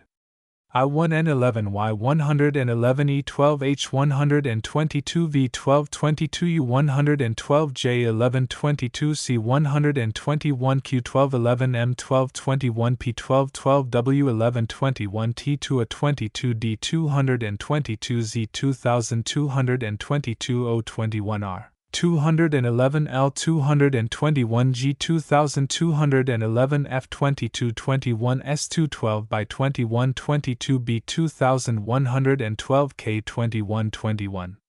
Numerals 11111 2 2222 3 11 12 4 2221 5 11 22 6 2211 7 12 22 8 2111 9 12 21 0 21 12. Conventional signals. End of word, 3 end of sentence, 33 end of message, 333 I understand, A3C signaling, AA333 repeat last word, CC3 repeat last message, CCC3 I have made an error, E3. Wigwag rules. 1. The boy should face the person to whom he is signaling, and should hold the flagstaff vertically in front of the center of his body, with the butt at the height of his waist. 2. The motion represented by the figure 1 is made by waving the flag down to the right, 2. By waving it down to the left, and 3. By waving it down in front of the sender. Page 188. 3. Each motion should embrace an arc of 90 degrees, starting from and returning to the vertical without a pause. 4. When 2 or more motions are required to make a letter, there should be no pause between the motions. 5. At the end of each letter there should be a slight pause at the vertical. 6. At the end of each word, one front motion, 3, should be made, at the end of a sentence, 2 fronts, 33, and at the end of a message, 3 fronts, 333. 7. To call a boat, signal the initial letter of her name until answered. To answer a call, signal AA3, I understand. 8. If the sender makes an error, he should immediately signal E3, I have made an error, and resume the message, beginning with the last words sent correctly. 9. If the receiver does not understand a signal, he should signal CC3, repeat last word. The sender should then repeat the last word and proceed with the message. Examinations used by the U.S. V.L.S. C. Camp Beckett Y. C. A. Auxiliary Corps, August 24, 1910. A boat work, 10 points 1. With what knot should you tie a boat? 2. Define amidships, thole-pin, 1. Painter, 2. 3. Define port, starboard, aft. 4. Explain briefly a rescue from the bow. 5. Explain briefly a rescue from the stern. Transcriber's footnote 1. Thole-pin, pairs of wooden pegs set in the gunwales as an oarlock. Transcriber's footnote 2. Painter, rope attached to the bow for tying up when docking or towing. Bewater work, 10 points 1. Describe breakaway number 3. 2. Before jumping into water for rescue, be sure to do dash. What? 3. Give 2 ways to locate a body. 4. If you are seized and cannot break away, what should you do? 5. If in a strong outsetting tide, it is advisable when rescuing to dash. Do what? C. General First Aid, 10.1. How and where do you apply a tourniquet? 2. Give the treatment for fainting. 3. Give the treatment for sunstroke. 4. Give the treatment for wounds. 5. Give the treatment for and symptoms of shock. Dewedwag, 10 points. Translate into code. Go send them help quick. Translate into English. 11211231122112322311221222333. You write an essay on general methods, precautions, etc., for rescuing. 20 points. F. Write an essay on how you would restore an apparently drowned man to consciousness. 20 points. G. Practical first aid. Make appointment with the doctor. General hints. Kick. If you work your hands like paddles and kick your feet, you can stay above water for several hours, even with your clothes on. It requires a little courage and enough strength of mind not to lose your head. Cramps. Many boy swimmers make the mistake of going into the water too soon after eating. The stomach and digestive organs are busy preparing the food for the blood and body. Suddenly they are called upon to care for the work of the swimmer. The change is too quick for the organs, the process of digestion stops. Congestion is apt to follow, and then the paralyzing cramps. Indian method. The Indians have a method of protecting themselves from cramps.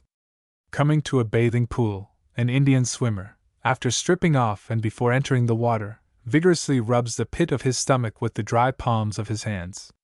This rubbing probably takes a minute, then he dashes cold water all over his stomach and continues the rubbing for another minute, and after that he is ready for his plunge. If the water in which you are going to swim is cold, try this Indian method of getting ready before plunging into the water. Rule. The rule for entering the water, in most camps, is as follows.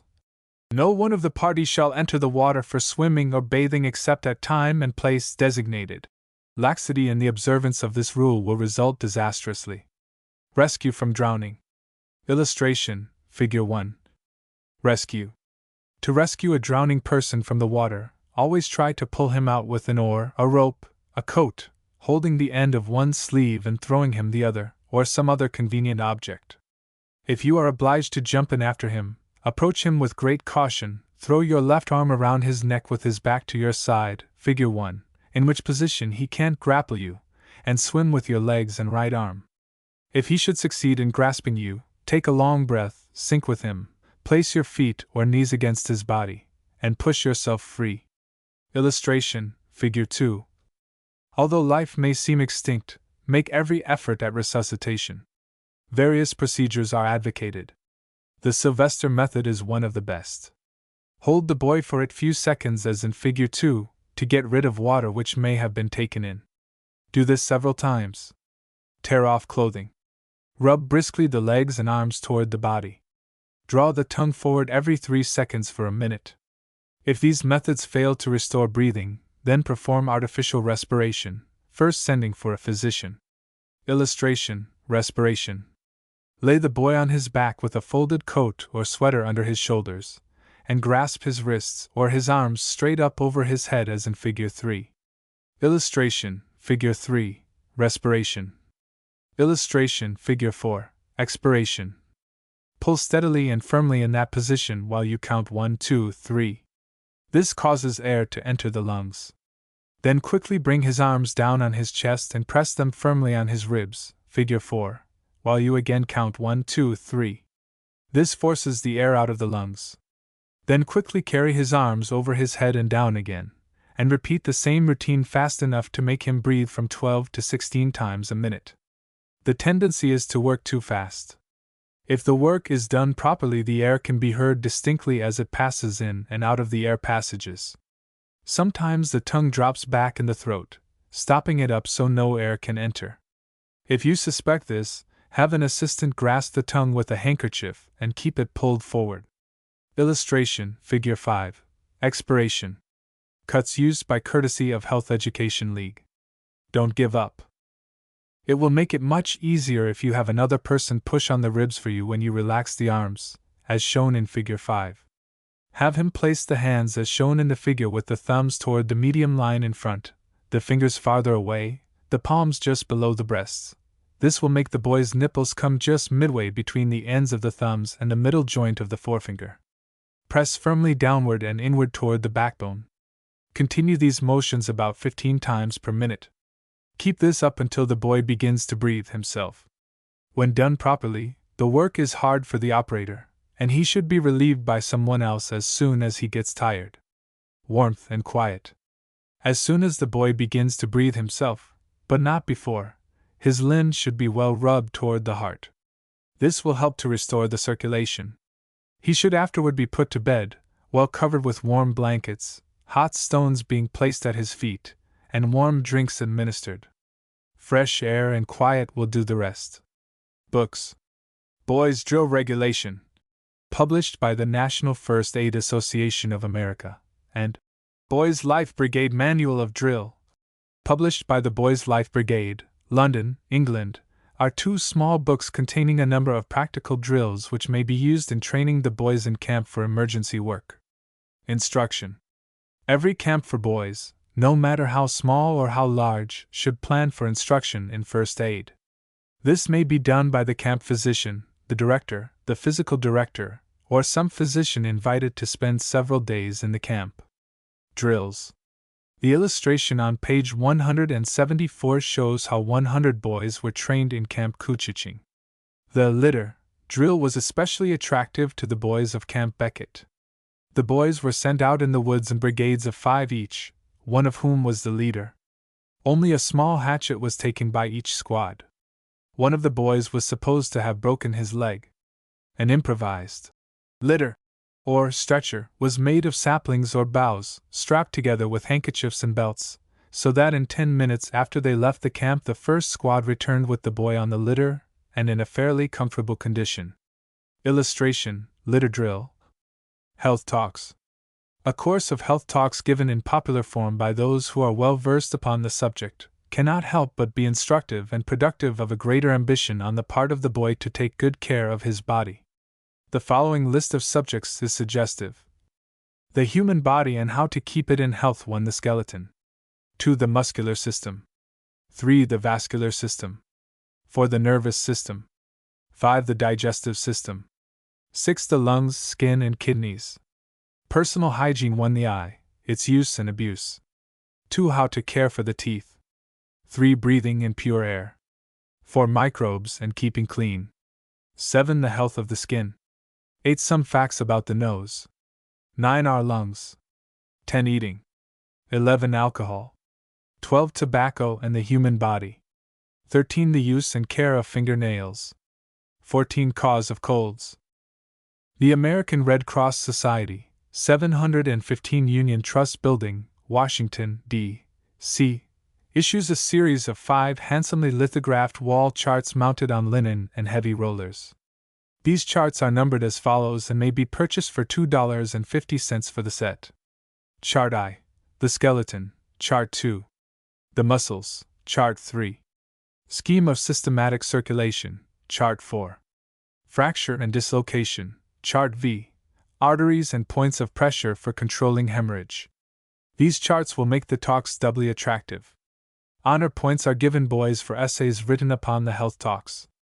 Some camps found that boys were desirous of taking examinations in first aid. In one camp, 23 boys won the certificates of the American Red Cross Society. For information, write to the Educational Department of the International Committee, Young Men's Christian Association, 124 East 28th Street, New York, or the American Red Cross Society. See address above. Chapter 16. Personal hygiene: eating, teeth, hands, eyes, ears, nose, hair, feet, internal organs, bathing, sleep, clothing. Eating. Very little thought is given by the boy to what he eats, as long as it suits his taste, and there is an ample supply. The causes of most skin diseases are largely traceable to diet. Chew the food slowly. Don't bolt food. Your stomach is not like that of a dog. Food must be thoroughly masticated and moistened with saliva. Hasty chewing and swallowing of food makes masses which tend to sour and become poison. This often accounts for the belching of gas, sense of burning and pain, and other forms of distress after eating. Drink before or after meals. Don't overeat. Conversation aids digestion. Eating between meals is detrimental to good digestion. Regular meal hours should prevail. After dinner is the best time to eat candy or sweets. Illustration: camp toothbrush. The teeth. If the toothbrush gets lost, make one out of a dry stick, about 6 inches long, which can be frayed out at the ends like the illustration. A clean mouth is as important as a clean body. The teeth should be cleaned twice a day, morning and evening. Insist upon the bringing of a toothbrush to camp. Impress upon the boys that time spent upon teeth cleansing will prevent hours of agony upon a dentist chair. Cleansing the teeth of sticky deposits by running fine threads between them, in addition to the use of a brush and a simple powder, prevents deposits from becoming the starting point of decay. The hands.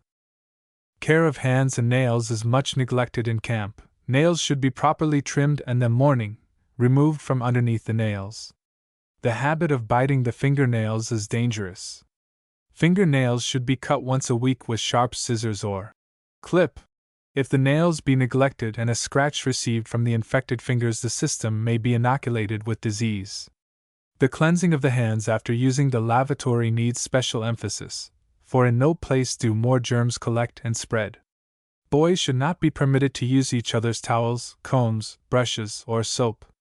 A towel may carry germs from one boy to another. The eyes. Never strain the eyes. When reading, always let the light come over the shoulder and upon the page, the eyes being in the shadow. Do not read with the sunlight streaming across the page. When writing, have the light come from the left side. Do not rub the eyes with the hands. Headaches and nervousness are due largely to defective vision. Work, play, rest and sleep, muscular exercise, wise feeding, and regular removal of the waste. These and all other hygienic habits help to keep the eyes sound and strong. Sedgwick. The ear. It is dangerous to put a pointed pencil or anything sharpened into the ear. Boxing the ear, shouting in the ear, exploding a paper bag, may split the drum and cause deafness. The best way to remove excess wax from the ear is to use a soft, damp cloth over the end of the finger. Earwax is a protection against insects getting in from the outside. The nose. Keep the nose free from obstructions, and avoid the use of dirty handkerchiefs. Always breathe through the nose and not through the mouth. Boys who observe this rule will not get thirsty while on a hike or get out of breath so easily. They don't breathe in all sorts of microbes or seeds of disease, and they don't snore at night. The hair. In washing the hair, avoid using soap more than once a week, as it removes the natural oil of the hair. Frequent combing and brushing adds to the luster, and the head gets a beneficial form of massage. Wear no hat at camp, except to protect from sun rays or rain. The feet. Footwear is a matter of importance. Shoes should never be worn too tight. They not only hinder free movements, but also hinder the blood circulation, and cause coldness and numbness of the extremities. Sore feet, because of ill-fitting shoes, are a detriment to happy camp life. Have good, well-fitting, roomy shoes and fairly stout ones. Keep the feet dry. If they are allowed to get wet, the skin is softened and very soon gets blistered and rubbed raw. Illustration: Figure 1, Figure 2. Figure 1 shows a perfectly shaped foot. This is the natural shape, and if the boy is allowed to go barefooted or wear sandals, his foot will assume this shape. Figure 2 shows the distorted shape brought about by cramped shoes. The best thing to wear is thick moccasins of moose hide. Internal organs. Constipation is a frequent camp complaint, and is usually the result of change in diet and drinking water. The habit of having a daily movement of the bowels is of great importance to a boy's health. The retention of these waste products within the body for a longer period tends to produce poisonous impurities of the blood, a muddy-looking skin, headaches, piles, and many other evils. Eat plenty of fruit, prunes, and graham bread. Drink plenty of water. Take plenty of exercise. Bathing. 1 bath a day in fresh water is all that is necessary. Boys go into the water too often and remain too long. This accounts for the rundown appearance of some boys. The body gives off heat every minute it is in cool water, and also when exposed wet to the breezes, and heat is life. All boys should be encouraged to take a dip before breakfast with a rapid rub-down. Then a good swim in the warm part of the day. Usually about 11:30 a.m. is a good time for the swim. If a swim is taken after supper, be careful to dress warm afterward. Sleep. Normal boys need 9 or 10 hours sleep. Sleep is a time for physical growth. Have the tent open back and front at night to ensure plenty of fresh air. There must be a complete change of clothing on retiring. Flannel clothing should be worn at night. Sleep alone. 9 o'clock or 9:30, at latest, should find every boy in bed. Clothing. Wear clean clothing, particularly underwear. Frequently a rash appearing on the body is a result of wearing dirty shirts. The wearing of belts tends to constrict the abdomen, thus hindering the natural action of the intestines, which is essential to good digestion. Hernia ruptures may result from wearing tightly drawn belts. To dress the body too warm lessens the power to resist cold when there happens to be a change in the atmosphere. Put on extra clothing at sundown, without waiting to begin to feel cold. During eating of meals it is well to have the legs and arms covered when it is at all cool. The cooling of large surfaces of the body while eating, even if it is not noticed, retards digestion and taxes the vitality. Many a boy gets a cold by neglecting to take this precaution. General hints. 2 flannel shirts are better than 2 overcoats. Don't wring out flannels or woolens. Wash in cold water, very soapy, and then hang them up dripping wet, and they will not shrink. If you keep your head from getting hot, and keep your feet dry, there will be little danger of sickness. If your head gets too hot, put green leaves inside your hat. If your throat is parched and you can get no water, put a pebble in your mouth. This will start the saliva and quench the thirst.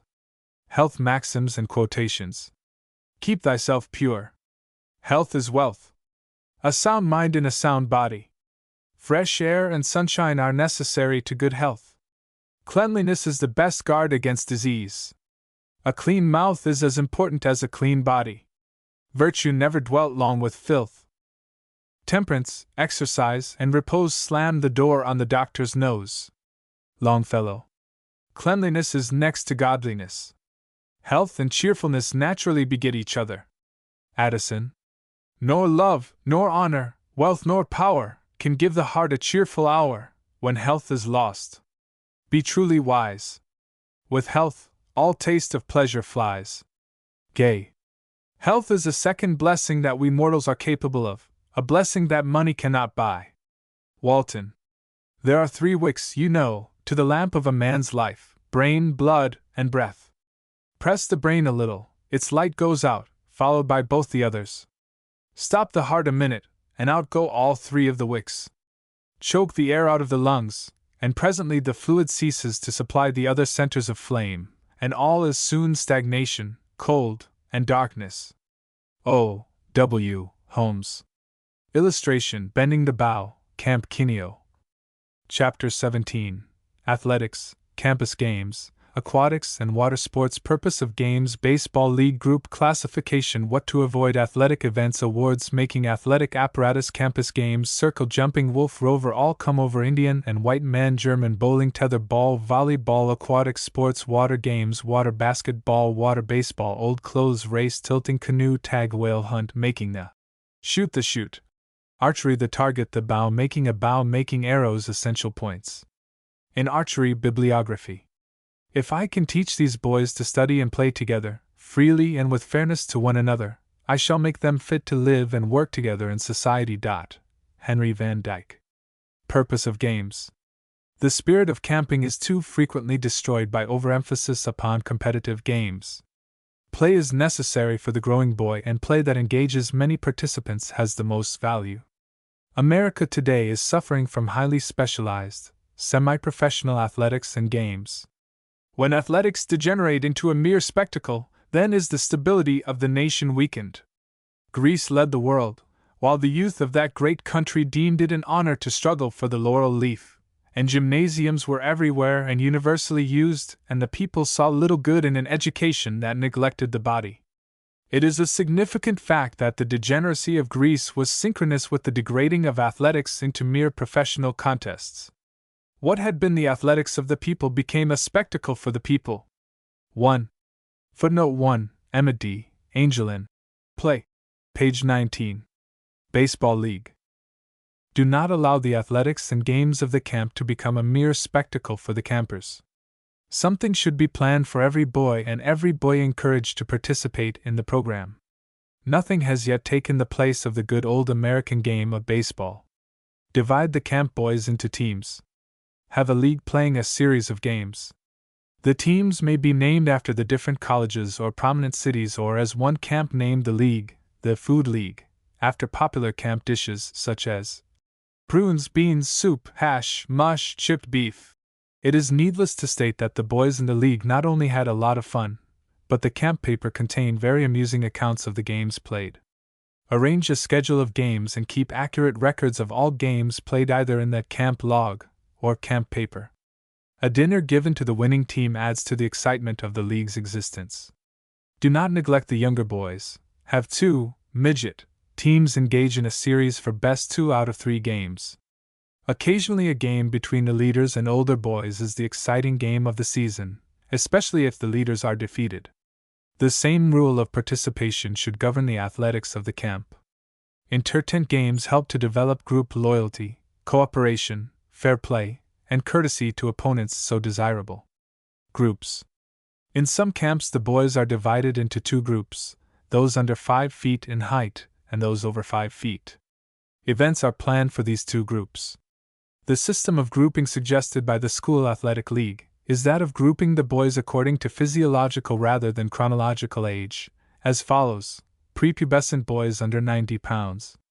Pubescent boys or juniors, 90 to 110 pounds.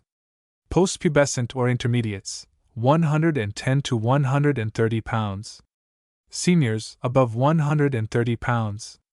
The boys are weighed in competing costume.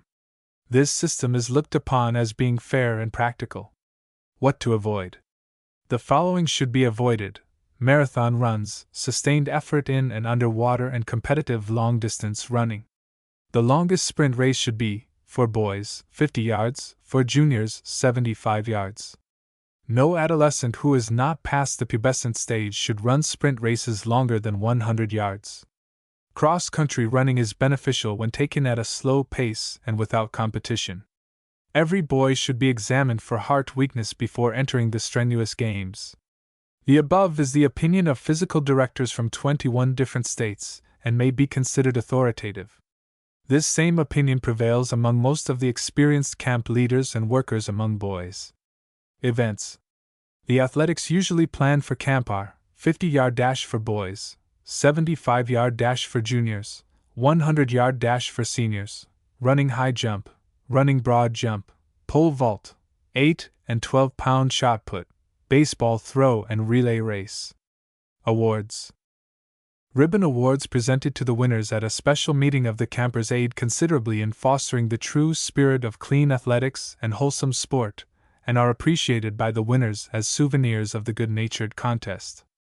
Camps possessing a stereopticon 1 should secure the set of slides and lecture accompanying from the Moral Education League of Baltimore, Maryland, entitled The True Sportsman. Rental terms are $5 a week and expressage. Transcribers footnote 1. Stereopticon, a magic lantern, with 2 projectors arranged to produce dissolving views. A perpetual cup for all-round proficiency, upon which is engraved the name of each year's winner, is a good way of recording the annual athletic meet. A shield with the names of the winners of the season's events painted or burned upon it, and hung up in the camp lodge helps to retain the interest of the winner in the camp after he has become a grown-up, or alumnus. Illustration: takeoff, cross-section of takeoff, jumping standards. Apparatus. Boys who like to make things may be put to work making various pieces of athletic apparatus. A takeoff may be made of a plank or board, 8 inches wide and 36 inches long, sunk flush with the earth. The outer edge of this plank is considered the scratch line. Remove the earth to a depth of 3 inches and width of 12 inches. To make a pair of jumping standards, first saw out the bottom blocks, each being 10 by 10 inches and 2 inches thick. In the center of each block chisel out a hole 2 by 2 inches and about 1 inch in depth.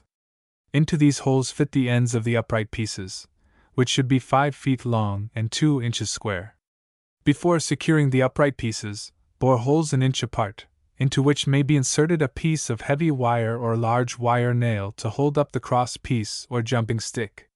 Be sure to space the holes alike on both uprights so the cross piece will set level when the standard is in use. 4 5-inch braces are fastened in at the lower part of the upright. Study the diagram and you will succeed in making a pretty good pair of standards. Campus games. After supper is usually a period in the camp life rather difficult of occupation. Campus games appeal to most boys. These games are designed especially for the after-supper hour, although they may be played at any time. Circle jumping. Stand the boys in a circle with all hands clasped. One of the crowd lies down in the center with a rope as long as 1/2 the diameter of the circle. To the end of the rope is tied a small weight like a sand bag. He whirls the weight around with the full length of rope revolving with increasing rapidity. As it approaches the players, they hop up and let it pass under their feet. The one whose foot is touched is out of the game, and the boy who keeps out of the way of the rope the longest is the winner. Wolf. Here is a Japanese game full of fun and action. Place a dozen or more boys in line, and have each fellow place his hands firmly on the shoulders of the boy in front of him. Choose one of the fellows for the wolf. The first boy at the head of the line is called the head of the serpent, and the last fellow is the tail. The wolf stands near the head of the serpent until a signal is given. Then he tries to catch the tail, without touching any other part of the snake. The boys who form the body of the serpent protect the tail, by wreathing about in all sorts of twists to prevent the wolf from catching the tail. This must be done without breaking the line. When the tail is caught, the wolf becomes the head, and the tail becomes the wolf. The last boy in line is the tail. The game can be continued until every boy has been the wolf. Rover, all come over. A line is marked dividing the campus. All the boys gather on one side. One boy in the center endeavors to have them step over the line by calling out, "Rover, Rover, all come over!" At the word over, everybody is expected to run and cross the line, while the center man endeavors to catch one. The one caught must help him catch the others. If any one runs over before the center man calls over, he has to go to the aid of the catcher. When all are caught, the game begins again. Illustration: German 9 pins, Camp Beckett. Indian and White Man. The game of Indian and White Man is interesting. A circle is drawn on the campus. It is supposed that the white people are traveling over the prairie, and at night time they prepare to camp. The circle represents their camp. The whites lie down to sleep and sentries are posted. The Indians discover the camp and endeavor to capture the whites. Then comes the battle royal. Every Indian captured in the white man's circle counts 1, and every white man captured by the Indians outside the circle counts 1 for their side. The game continues until all of either side are captured. The players are divided into 2 groups. The Indians are concealed in the bushes or someplace unseen by the whites, and they make the attack. Such games as 3 Deep, Bull in the Ring, Tag Game, Leapfrog will be found to interest the boys during the after-supper period. The following are campus games requiring apparatus. German bowling. Plant in the ground 2 posts, leaving at least 15 feet above ground. Spike a 10-foot piece across the top, see page 218. An ordinary ball used in bowling is used by plugging shut the holes and inserting a screw eye in one of the plugged holes. Tie tightly to this screw eye a strong piece of rope. A good-sized screw eye is fastened in the cross piece of the frame, and to this tie the ball. 9 bowling pins are used. The score is the same as bowling. The pins are knocked off by the return of the ball, as shown in the diagram. Illustration: German bowling. Tether ball. The upright poles should be standing 10 feet out of the ground and firmly embedded in the earth so as not to vibrate. Illustration: Tether ball. The poles should be 7.5 inches in circumference at the ground and tapering toward the upper end. Paint a black or white 2-inch band around the pole 6 feet above the ground. Draw a circle about the pole on the ground having a 3-foot radius. A 20-foot line must bisect the circle. Use a tennis ball having a netted or tightly fitting linen cover. The ball is fastened to a string with a ring and suspended from the top of the pole by a piece of heavy braided fish line. The cord should allow the ball to hang 7.5 feet. Tennis rackets are used. The two players stand at point marked with an X in the diagram. In the toss-up for courts, the loser is the server. The ball may be struck in any manner with the racket, the endeavor being to wind the string upon the pole above the painted band. Volleyball. Stretch a tennis net across the campus and mark a court 50 feet long, to be divided equally by the net. The play consists in keeping in motion the ball over the net from one side to the other, until one fails to return it, which counts as an out. The ball used is similar to a football, only smaller. The game consists of 21 points. Many of the camps have tennis courts and hold tournaments. This game is so universal and familiar that no description will be made. Aquatic sports and water games. Aquatic sports may be arranged so that active interest will be taken by all the boys, or they may be simply an exhibition of the swimming abilities of several boys. The former is decidedly preferable. Events should be arranged for the small as well as the large boys. Illustration: The Human Frog at Camp Kineo. Athletics and Water Sports 221. The program of events should include a short dash, swimming underwater, diving for form, fancy swimming and special stunts, ribbon awards or inexpensive cups to be given the winners. The life-saving corps will have an opportunity to give an exhibition of their skill and alertness, as well as patrol the swimming beach. Good reliable fellows should be appointed to watch each swimmer when in the water. Run no chances at any time that boys are in the water. The following water games have been suggested by A. B. Wagoner. 1. Three-legged swimming. 2. Tug-of-war. 3. Bobbing for corks. 4. Plunging through hoops for height or distance. 5. Diving for objects. 6. Egg race, holding the egg in a spoon either in the mouth or hand. 7. Tag games. 8. Potato race, using corks instead of potatoes. 9. Candle race, candles are lighted and must be kept lighted. 10. Various land games may be adapted for water use, such as ball passing, using a water polo ball, relay race, etc. Water basketball. 2 peach baskets, or rope baskets, or 2 iron rings are hung upon poles 5 feet above the water and 40 feet apart. The game is played similarly to basketball, except that the players are allowed to advance with the ball. Tackling and ducking are fouls and penalized by allowing a free throw for goal from a point 15 feet away. There is no out of bounds, and a basket may be thrown from any place in the water. A field goal counts 2 points, and a goal from a foul 1 point. Water baseball. The outfit required is a tennis ball, a broomstick and 4 rafts, 1 large and 3 small. The batsman and catcher stand on the big raft. On a small raft, 10 yards away, stands the pitcher, and the other 2 rafts are placed at easy swimming distance for bases. In striking, everything counts: bunt, sweat or foul tip. The moment bat and ball come in contact, the batsman starts for first base. There are 5 men on a side. Lots of fun. Avoid remaining in fresh water too long, as it has a tendency to weaken vitality. Old clothes race. The contestants are dressed in a full suit of old clothes. At the word, go, they dive into the water and swim to a float placed at a certain distance away, undress and return.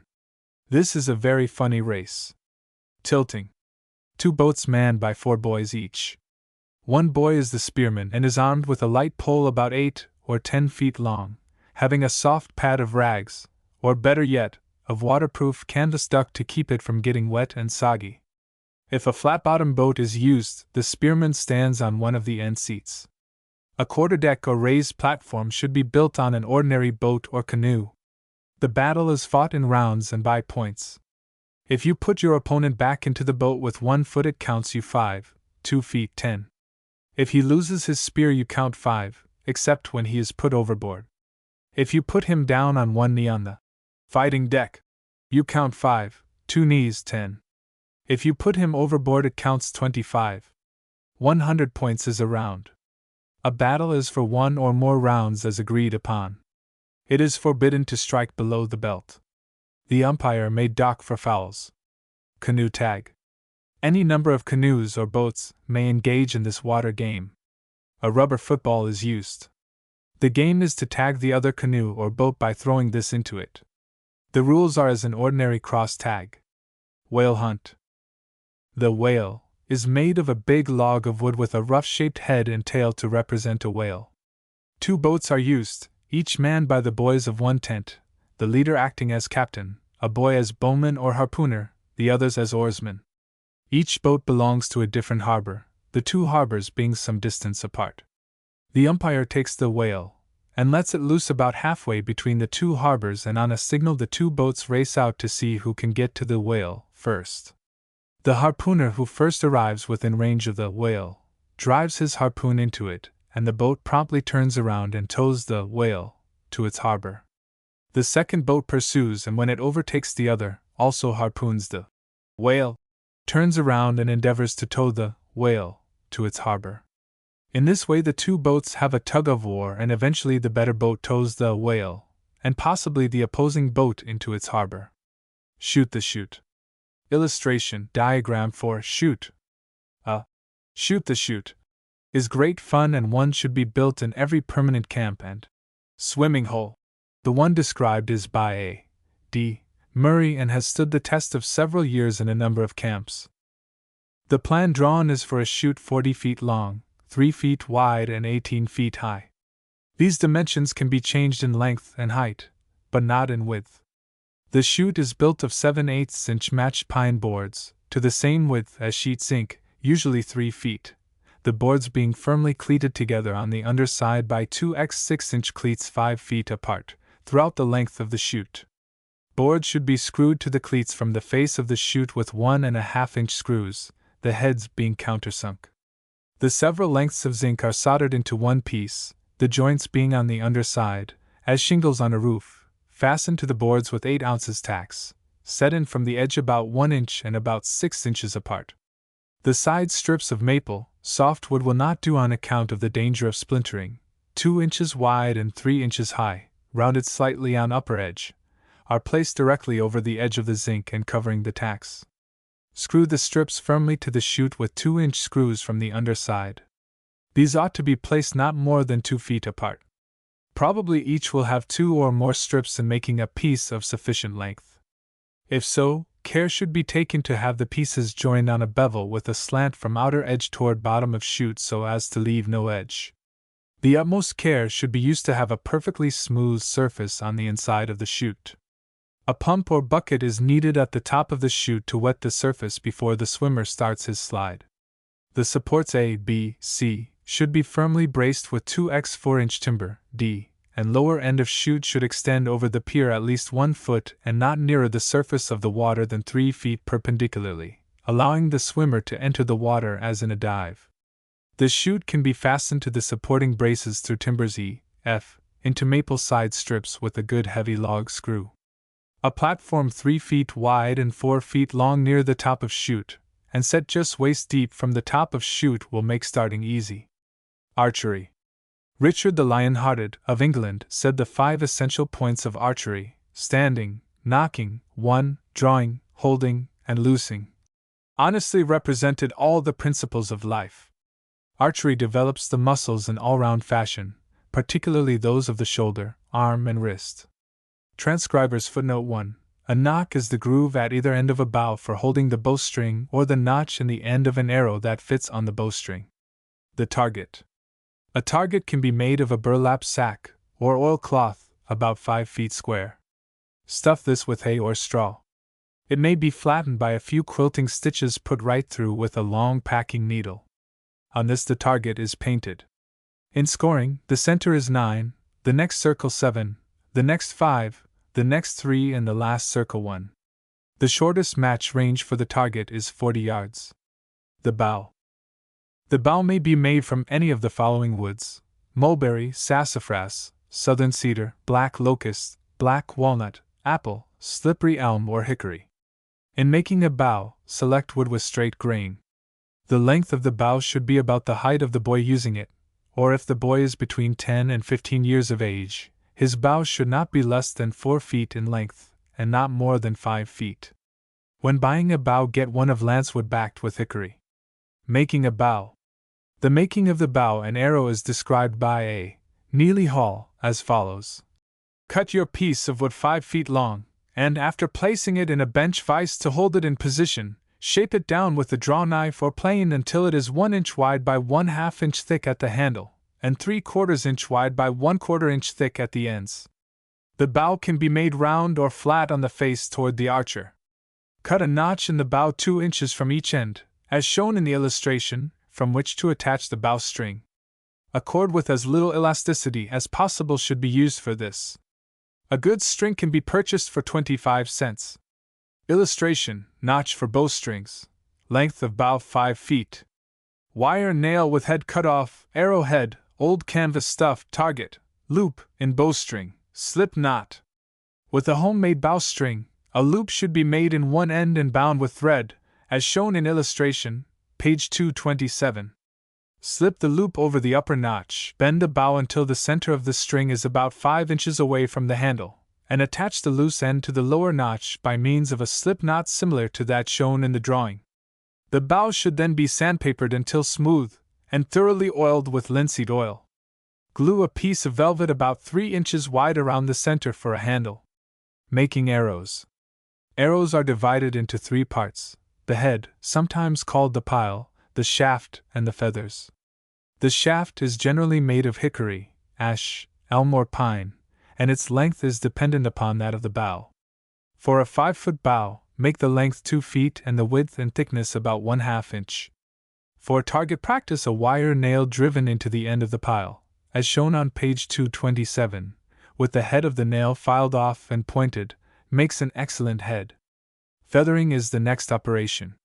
Turkey and goose feathers are generally used. Strip off the broader side of the vane of 3 feathers and glue them to the shaft 1 inch and 1/4 from the notch, spacing them equally from each other. 1 feather should be placed at right angles to the notch. This is known as the cock feather, and should always point away from the bow when the arrow is shot. Archery. The rules for the 5 essential points are these. Standing. In taking position to draw the bow, the heels must be 7 to 8 inches apart, feet firm on the ground, yet easy and springy, not rigid. Knocking. This is manipulating the bow string. Hold the string with 2 fingers and the arrow between the first and second fingers. Grip firmly, but not so as to give awkwardness to any finger. Drawing. In drawing, stand with the left shoulder toward the target, turning the head only from the neck and looking over the left shoulder. Then raise the bow with the left hand, keeping the upper end inclined 1 or 2 degrees from the body. With the right hand, draw the arrow to chin level and below the ear. Holding, steady the aim a moment, and keep the point of aim directly in view, looking along the whole length of the arrow. Loosing. In letting the arrow go, do not jerk, but loose smoothly, and be certain your bow arm does not move when loosing. To get a clean, sharp loose is more than halfway to hitting the target. Bibliography. Indoor and Outdoor Game, 188 A.M., Chesley. American Sports Publishing Co. An Athletic Primer, Group 12, Number 87, J. E. Sullivan. American Sports Publishing Co. Official Handbook Y. M. C. A. Athletic League, Group 12, Number 302. American Sports Publishing Company. Tether Tennis, Volleyball, etc. Number 188. American Sports Publishing Co. The above booklets are published at 10 cents each, and should be in the hands of every camp leader, also the latest guides in baseball and tennis. At Home in the Water, George H. Corson. Association Press, 75 cents. 20 pages of this excellent book are devoted to water sports, and it also contains complete rules for water polo, a splendid game for adults, but unwise to play in a boys' camp. The Birch Bark Roll, Ernest Thompson Seton. Doubleday, Page & Company, 25 cents. Two Little Savages, Ernest Thompson Seton. Doubleday, Page & Company, $1.75. These books give valuable hints on archery, which is peculiarly adapted for camp life and sport.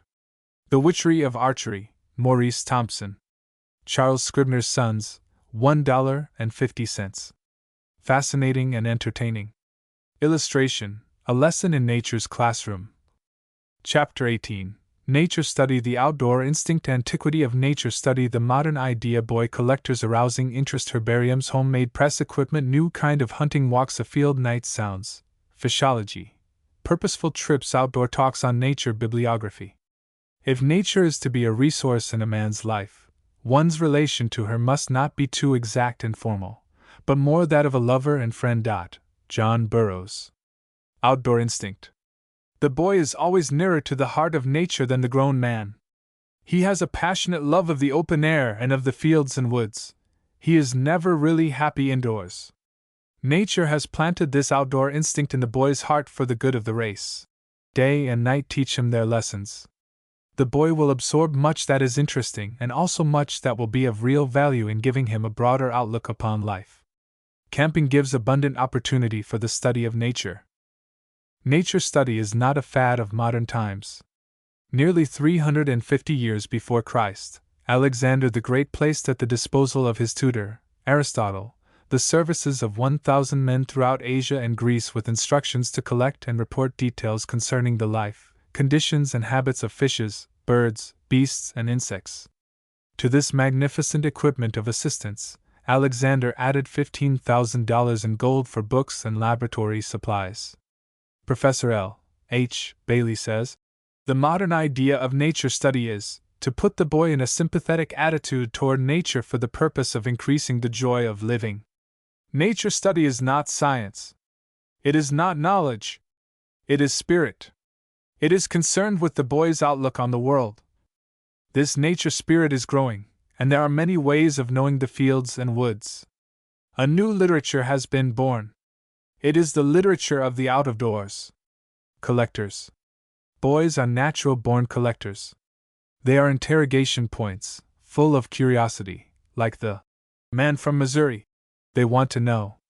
The wise leader will say, 'Let us find out something about this tree, or plant, or bird, or whatever it may be, and together we will be learners.' The textbook method will not work in a boys' camp. 'Go find me a flower,' is the true method, and let us see what it is. Nature study books and leaflets should be used merely as guides, not as texts. Arousing interest. Arouse interest by encouraging the boys to make collections of leaves, flowers, etc., found in the vicinity of the camp. Leaves and flowers may be pressed in a homemade press and mounted upon heavy paper or cardboard. The following suggestions are given by Dan Beard and quoted by permission of Charles Scribner's Sons from his book, The Field and Forest Handy Book. Illustration, the Vreeland Press. Herbarium. The illustration shows how the press is made.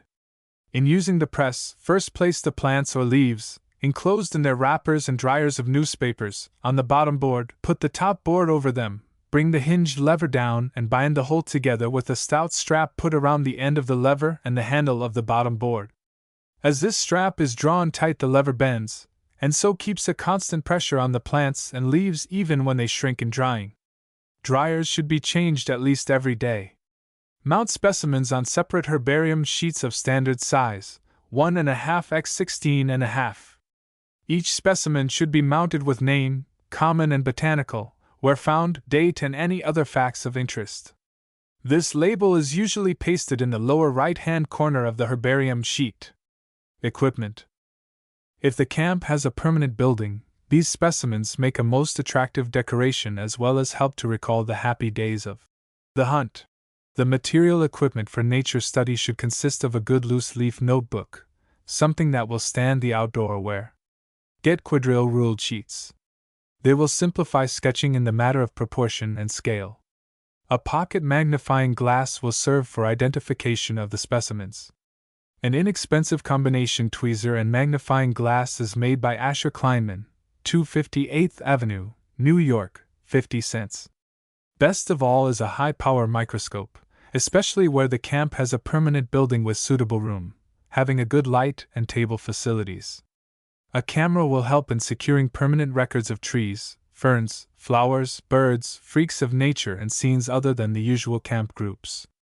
A few reliable books on nature study are needed to complete the outfit. Hunting. A bird hunt was a popular sport in one of my camps. We started off early one morning, a group of boys each, loaded, with a big lunchbox crammed with good things, a notebook, a book on bird life, and a gun. The gun we used was a powerful pair of field glasses.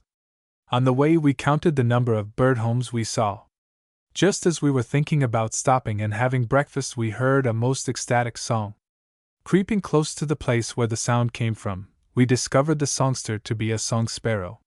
Focusing our gun upon the bird, we made note of its coloring and marking, making sure that if we heard or saw another we would recognize it at once. While we were eating our breakfast, there was a dash of white, yellow, and grayish-brown, a whirring sound, and, as the bird lighted upon the low bushes nearby, a clear, piercing whistle came from its throat. Our gun revealed to us a meadow lark. By this time the boys were as much excited over the bird hunt as over a game of ball. Walks afield. A flower walk. Observing the wild flowers. A fern walk. Discerning the delicate tracery of the fern in its cool haunts. A tree walk, noting the different trees. All are natural ways of interesting boys in nature study. Night sounds. G. B. Affleck in the April 1910 number of Physical Training tells his experience in studying nature with several groups of boys. The night sounds surrounding a camp in northern Minnesota were a puzzle to boys and to the counselor of the tent at the end of the row. This problem continued unsolved for more than a week, despite all attempts both by day and night. Finally, one moist, warm night, Ned, after stealthily approaching the sound, satisfied himself of its location in a certain tree, and in the morning was rewarded by the discovery of the toad camped on a branch near the source whence the sound had issued. Replacing the frog so that the coarse tubercles of its back corresponded to the bark, Ned enjoyed a merited reward at the expense of his tent mates who, though often hot, required some minutes to find the hidden treasure. Then came the wonder of the stick toes and fingers, the feeding with flies, and the result was a new pet for the tent.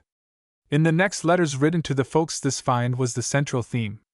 How much better this discovery and the examination of the peculiar colors and structures, also the conclusions, based upon observed structure, as to the life and habits of the tree frog than would have been a scientifically learned discussion of the family hylidae. In a camp of 50 boys, the writer remembers 3 who had special delight in collecting pebbles, and they made several all-day trips to distant brooks and beaches in the search for new specimens. Another group became so fascinated with the study of the food of fish that they begged the privilege of cleaning the catch of each returning party. Proud was that lad who incidentally located the heart of a pickerel, and because of his school knowledge of physiology he could not be convinced that the fish breathed without lungs till he had spent many hours in the vain endeavor to locate said organs. Then he knew that his former idea had been inadequate. Fishology. Fortunately, nature is so interrelated in her various phases that an attempt at exploration in one direction soon opens other fields, until with the growth of experience there comes a corresponding expansion of interest. Thus the lads, searching for pebbles, were perforce attracted by the plant and insect life of the brook, and the one delving into the mystery of breathing oxygen without lungs developed a new interest in the physics of fluids, while those who located the tree frog enlarged their sphere by the knowledge that their pet rejected some of the bugs offered it. The leader, commencing thus with the limited or special interest of each group, may evolve in his own mind the plan which most naturally will lead the boys not only into a wider field of concrete facts, but also into the habit of seeing relationships, of drawing conclusions, and of raising questions for further investigation. A group of boys interested in a study of fish may well be organized for an all-day trip to the root of the rapids or the Bay of Springs. Others with geological preferences may spend a night on the top of the distant hill which offers outcroppings of interest. The embryo botanist cannot do better than to take a bog trot for the rare orchid, anomalous pitcher plant, or glistening sundew. Lovers of the deep shade may paddle to the inlet of the creek and there enjoy a side trip on the fragrant carpet of hemlock and pine needles, Thus it will be found that by anticipating the probable findings in which the particular group is interested, the leader gives a point and purpose, adding not only to the enjoyment of the outing, but imparting, in addition, some satisfactory knowledge of the vicinity. Longfellow said that a strong evidence of goodly character was the thoughtfulness one displayed in caring for a tree.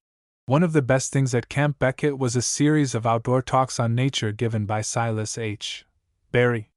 Seated on a huge rock, he told the boys about the shaping and clothing of the earth, foundation stones, mountains and hills, lakes, ponds, and rivers, the beginning of vegetable life, the variation and place of the freak, the forest and its place in the world's progress, the alternation of the forest crop, man and his neighbors. Another afternoon the boys went into the woods, and while they squatted on nature's mattress of fragrant pine needles, see illustration, page 230, he told about leaves and their work, cells and their place, roots and their arrangement, tendrils and their mechanism, flowers and their devices, seeds and their travels. The third talk was upon the evolution of plant life, law and logic of creation, perpetuation of life in the lower forms, edible and poisonous mushrooms, and the perpetuation of life in the higher forms. The boys had a different conception of life thereafter, and they possessed that nature love which always tends toward naturalness and simplicity of living. They could sing with feeling, "I love thy rocks and rills, thy woods and templed hills." Bibliography. How Nature Study Should Be Taught, Edward F.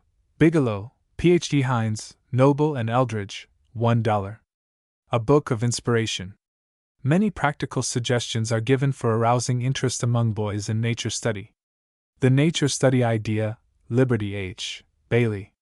Macmillan Company, $1.25 net. An interpretation of the new movement to put the boy in sympathy with nature. Field and Forest Handy Book, Dan Beard. Charles Scribner's Sons, $2. Nothing better published for the benefit of those having permanent camps. It should be placed in the hands of every boy. Outdoors, Indoors, and Up the Chimney, Charles McIlvaine. Sunday School Times Company, 75 cents net. A series of interesting stories about commonplace things. Just the kind of information to give a boy on rainy days. Dan Beard's Animal Book. Moffat, Yard and Company, $1.75 net. Filled with the kind of incidents about animals that boys delight to hear, including the famous bear stories. Also tells about the Campfire Club of Animals. How to Study Birds, Herbert K. Job. Outing Publishing Company, $1.50 net. Takes up the practical side of bird study. Describes the outfit necessary for studying the birds in the open. A valuable book. Manual of Common American Insects, William Buten Muller. 25 cents. Manual of Common Butterflies and Moths, William Buten Muller. Funk and Wagnalls Company, 25 cents.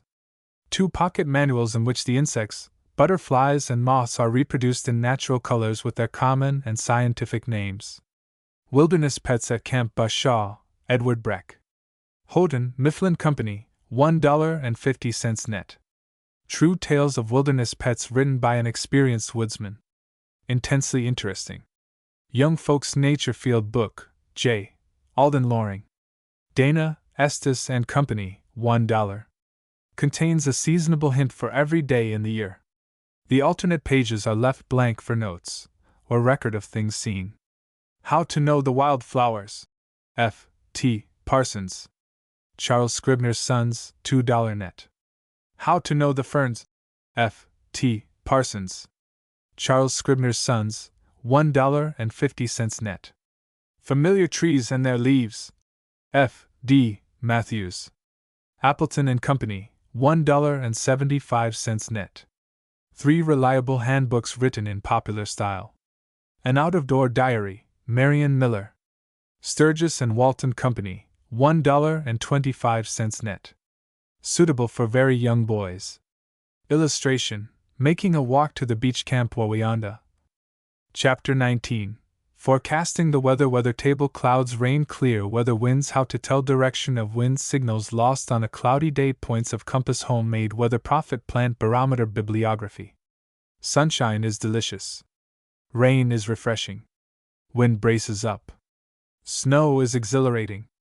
There is really no such thing as bad weather, only different kinds of good weather. Ruskin. It is said that this weather table by Buzzacott is so near the truth as seldom or never to be found to fail. Forecasting the weather if the new moon, first quarter, full moon, or last quarter, comes between in summer and winter 12 and 2 a.m. fair frost, unless wind SW2 and 4 a.m. cold and showers snow and stormy 4 and 6 a.m. rain 6 and 8 a.m. wind and rain stormy 8 and 10 a.m. changeable cold rain if wind W, snow if E. 10 and 12 p.m. frequent showers cold and high wind 12 and 2 p.m. very rainy snow or rain 2 and 4 p.m. changeable fair and mild 4 and 6 p.m. fair 6 and 8 p.m. fair if wind NW fair and frosty. If wind N, or any 8 and 10 p.m. rainy if S, or SW rain or snow if S, or SW 10 and 12 a.m. fair and frosty. Clouds. Every cloud is a weather sign. Low clouds swiftly moving indicate coolness and rain. Soft clouds, moderate winds, fine weather. Hard-edged clouds, wind. Rolled or ragged clouds, strong wind.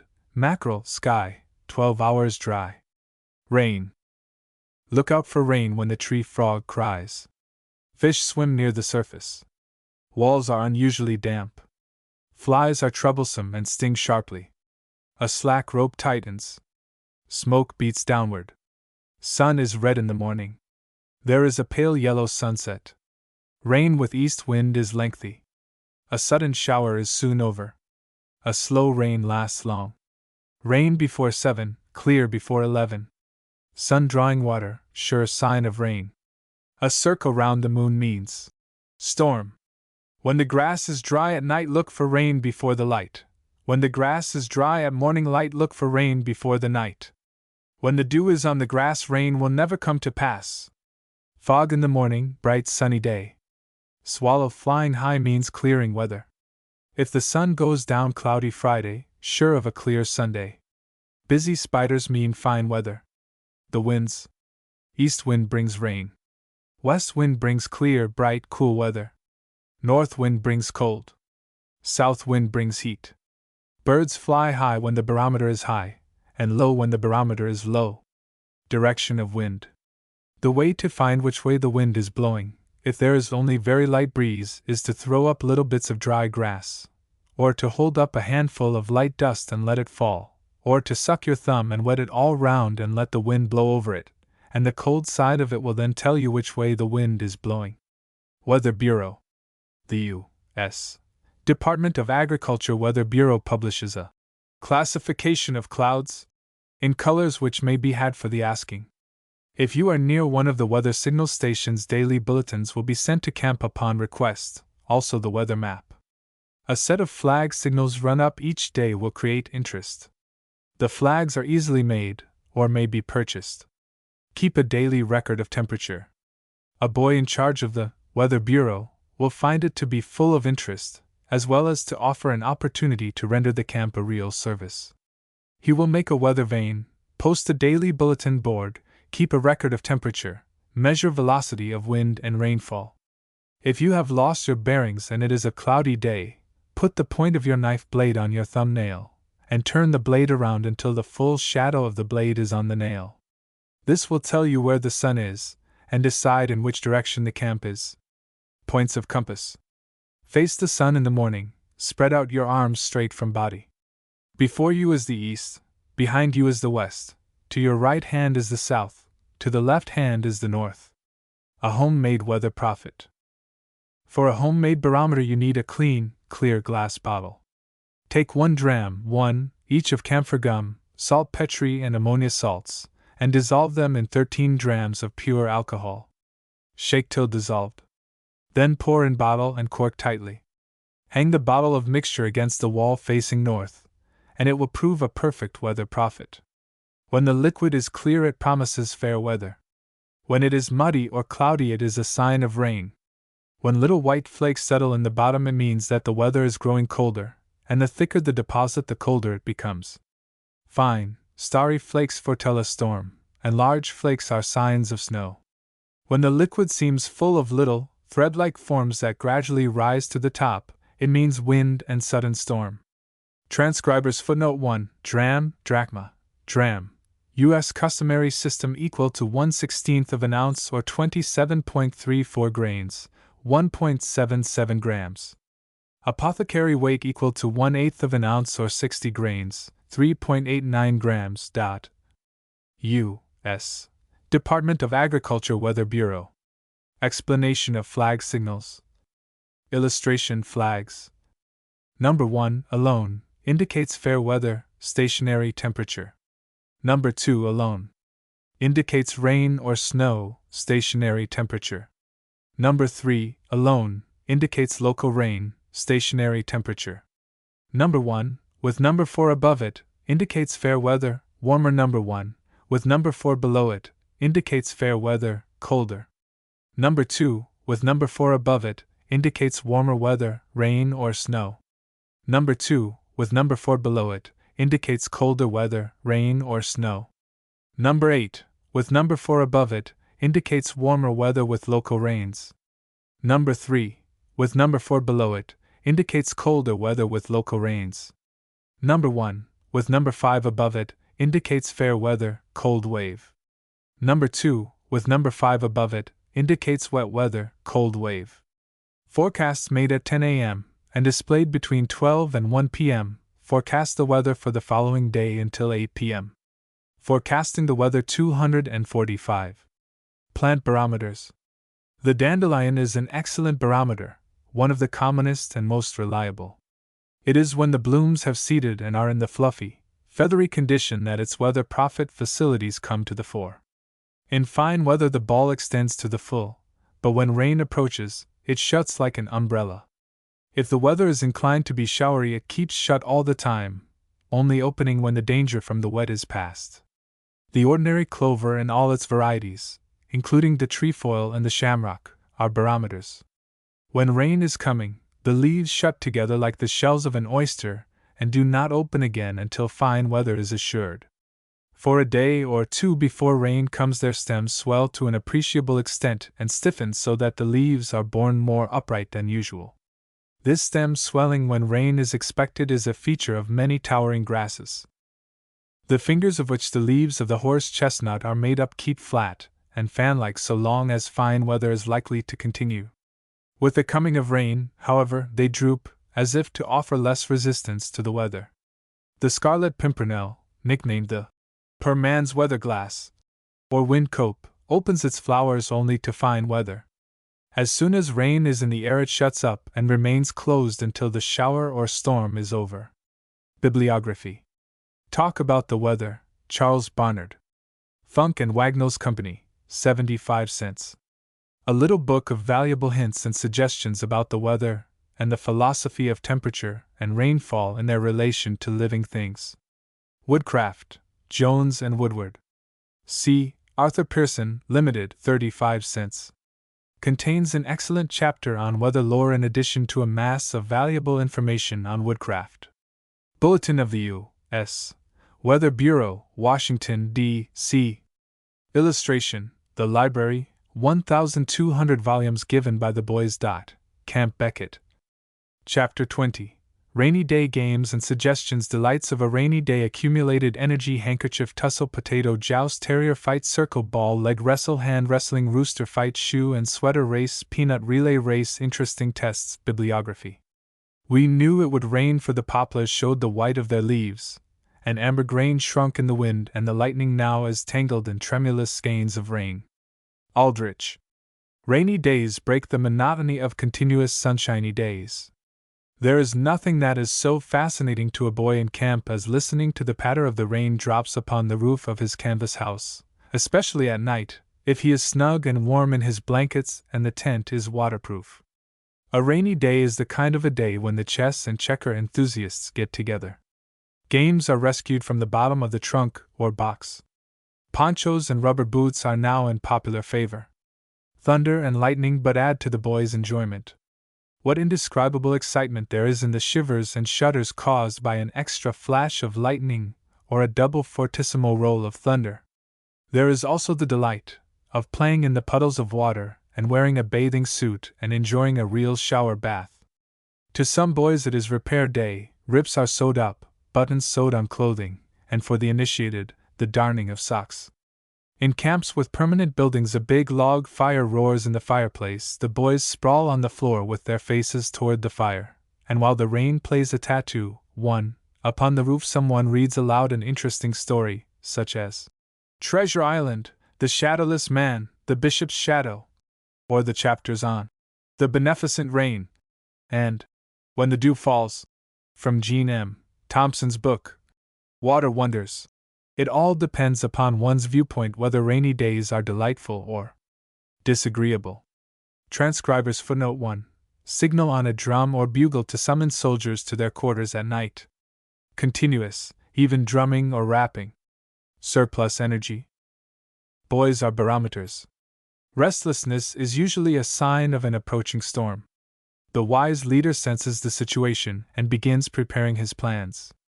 If the rain is from the east and comes drizzling down, better plan a several-day program, for after the excitement of the first few hours' rain, the boys begin to loll around, lie on the cots, or hang around the kitchen and develop a disease known as grouchitis. During the first stages of the disease, the boys are inactive and accumulate an oversupply of energy, which must find an outlet. Here is where the leader plays an important part in handling the case. He provides an outlet for the expenditure of this surplus energy by planning games demanding use of muscle and the expenditure of energy and noise. The big mess tent, or dining hall, is cleared and romping games are organized. The games suggested are adapted for rainy days and selected from a catalog of several hundred games. Rainy day games. Few sports are better calculated than a potato joust to amuse boys on rainy days. It has all the joys of a combat, and yet, try as he will, there is no possibility for any boy to become rough. Potato joust. In the potato joust, each warrior is armed with a fork, on the end of which is a potato. The combatants take their position in the center of the playroom, facing each other. They should be separated by not less than 3 feet. Each must lift a leg from the floor. See illustration, next page. The fighters may use their own discretion as to which leg shall be lifted from the floor and may hold it up with either hand they prefer. A small cushion placed under the knee will add materially to the comfort of the contestants. The battle is decided by one of the warriors knocking the potato from his opponent's fork. Toppling over 3 times is also counted as defeat. If one of the knights is obliged to let go of his foot in order to keep his balance, it is counted as a fall.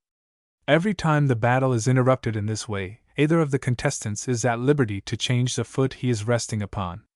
If one of the warriors falls against the other and upsets him, it is counted against the one who is responsible for the tumble. You are not likely to realize on your first introduction to a potato joust the amount of skill and practice required to really become expert in handling the fork. A slight turn of the wrist, a quick push, and the practiced knight will defeat the novice so deftly, so easily that you are amazed. Move your fork as little as possible. Long sweeping strokes are more likely to throw off your own potato than to interfere with that of your opponent. The most dangerous stroke is one from underneath. Always maneuver to keep your potato below that of your antagonist. Illustration, handkerchief tussle, potato joust. Handkerchief tussle. Study the illustration and see if you can discover a way for the boys to get apart. To make it really exciting, a number of couples should be set going at once, and a second, on ice cream offered to the pair who get apart first. To separate, the boys have only to push the center of one of the handkerchiefs under the loop made by the other handkerchief when it was tied about the wrist, and then carry the loop over the hand. Roughhouse is the expression used by the boy of today when he is describing a general scuffle, and he always smacks his lips over the word. But roughhouse has its disadvantages, as many sprains and bruises can testify, and if the same amount of fun may be had from less trying amusement, an amusement, say, which is quite as energetic and quite as exciting, the boy of today will certainly adopt it in preference to roughhouse. Illustration, a terrier fight. Terrier fight. A terrier fight is exciting, and it is funny, it is also energetic, and victory depends quite as much upon the skill of the fighter as upon his strength. Furthermore, a terrier fight is not brutal. No boy will hurt himself while engaged in this sport. Two boys are placed facing each other in the center of the room, hands clasped beneath the knees and a stick just under the elbows, as shown. Each contestant endeavors to push the other over, but as it requires considerable attention to keep the balance at all when in this position, the attack is no easy matter. To give way suddenly is a maneuver almost sure to upset your adversary, but unfortunately it is very apt to upset you at the same time, and only after considerable practice will you be able to overcome a man in this way. The pivot, a sudden swing to the right or left, is safer, though not quite as effective. Always remember that the best terrier fighter invariably makes his opponent throw himself. Give way at some unexpected point, and unless he is a skillful man, he is sure to go over. Never try a hard push except in the last extremity when everything else has failed. A terrier fight consists of 3 one-minute rounds, with 30 seconds rest between each round. The one scoring the largest number of falls during the time set is accounted the winner. Circle ball. A large circle of players throw a lawn tennis ball at one in the center. The object of the player in the center is to remain in as long as possible without being hit. If he catches the ball in his hands, it does not count as a hit. Whoever hits him with the ball takes his place. The player who remains in longest wins. Leg wrestle. Lie down on the back, side by twos, the feet of each boy of a two being beside the other boy's head. At the word, "Go!" each brings the leg nearest his opponent at right angles with his body and then lowers it. This may be done 2 or 3 times, but the last time the leg is raised he should catch his opponent's and endeavor to roll him over, which is a defeat. Hand wrestling. Take hold of each other's right or left hand and spread the feet so as to get a good base. At the word, "Go!" each one endeavors to force his opponent to lose his balance, so as to move one of his feet. This constitutes a throw. The opponent's arm is forced quickly down or backward and then drawn out to the side directly away from him, thus making him lose his balance. The one moving his foot or touching his hand or any part of his body to the floor, so as to get a better base, is thrown. The throw must be made with the hand. It is thus not rulable to push with the head, shoulder, or elbow. Rooster fight. The combatants are arranged facing each other in 2 front, open ranks. The first 2, opposites, at either or both ends, or if the floor is large enough all the opposites, may combat at the same time. The boys should fold their arms forward, and hop toward each other on one leg. The butting is done with the shoulder and upper arm, and never with the elbow, and the arm must remain folded throughout the combat. When the 2 adversaries meet, each attempts to push the other over, or make him touch to the floor the foot that is raised.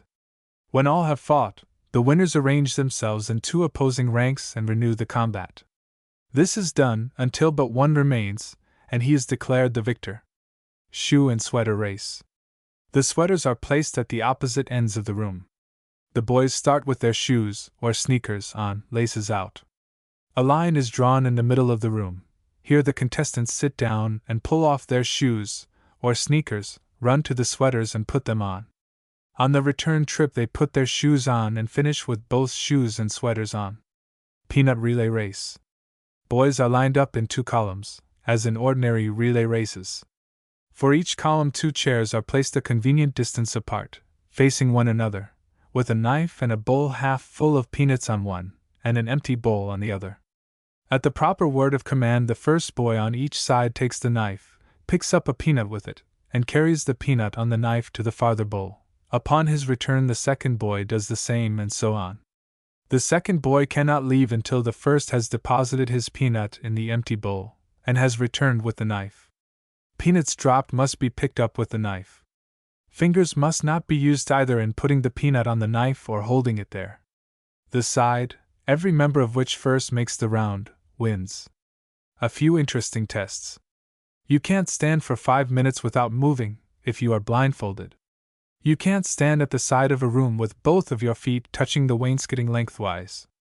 You can't get out of a chair without bending your body forward or putting your feet under it, that is, if you are sitting squarely on the chair and not on the edge of it.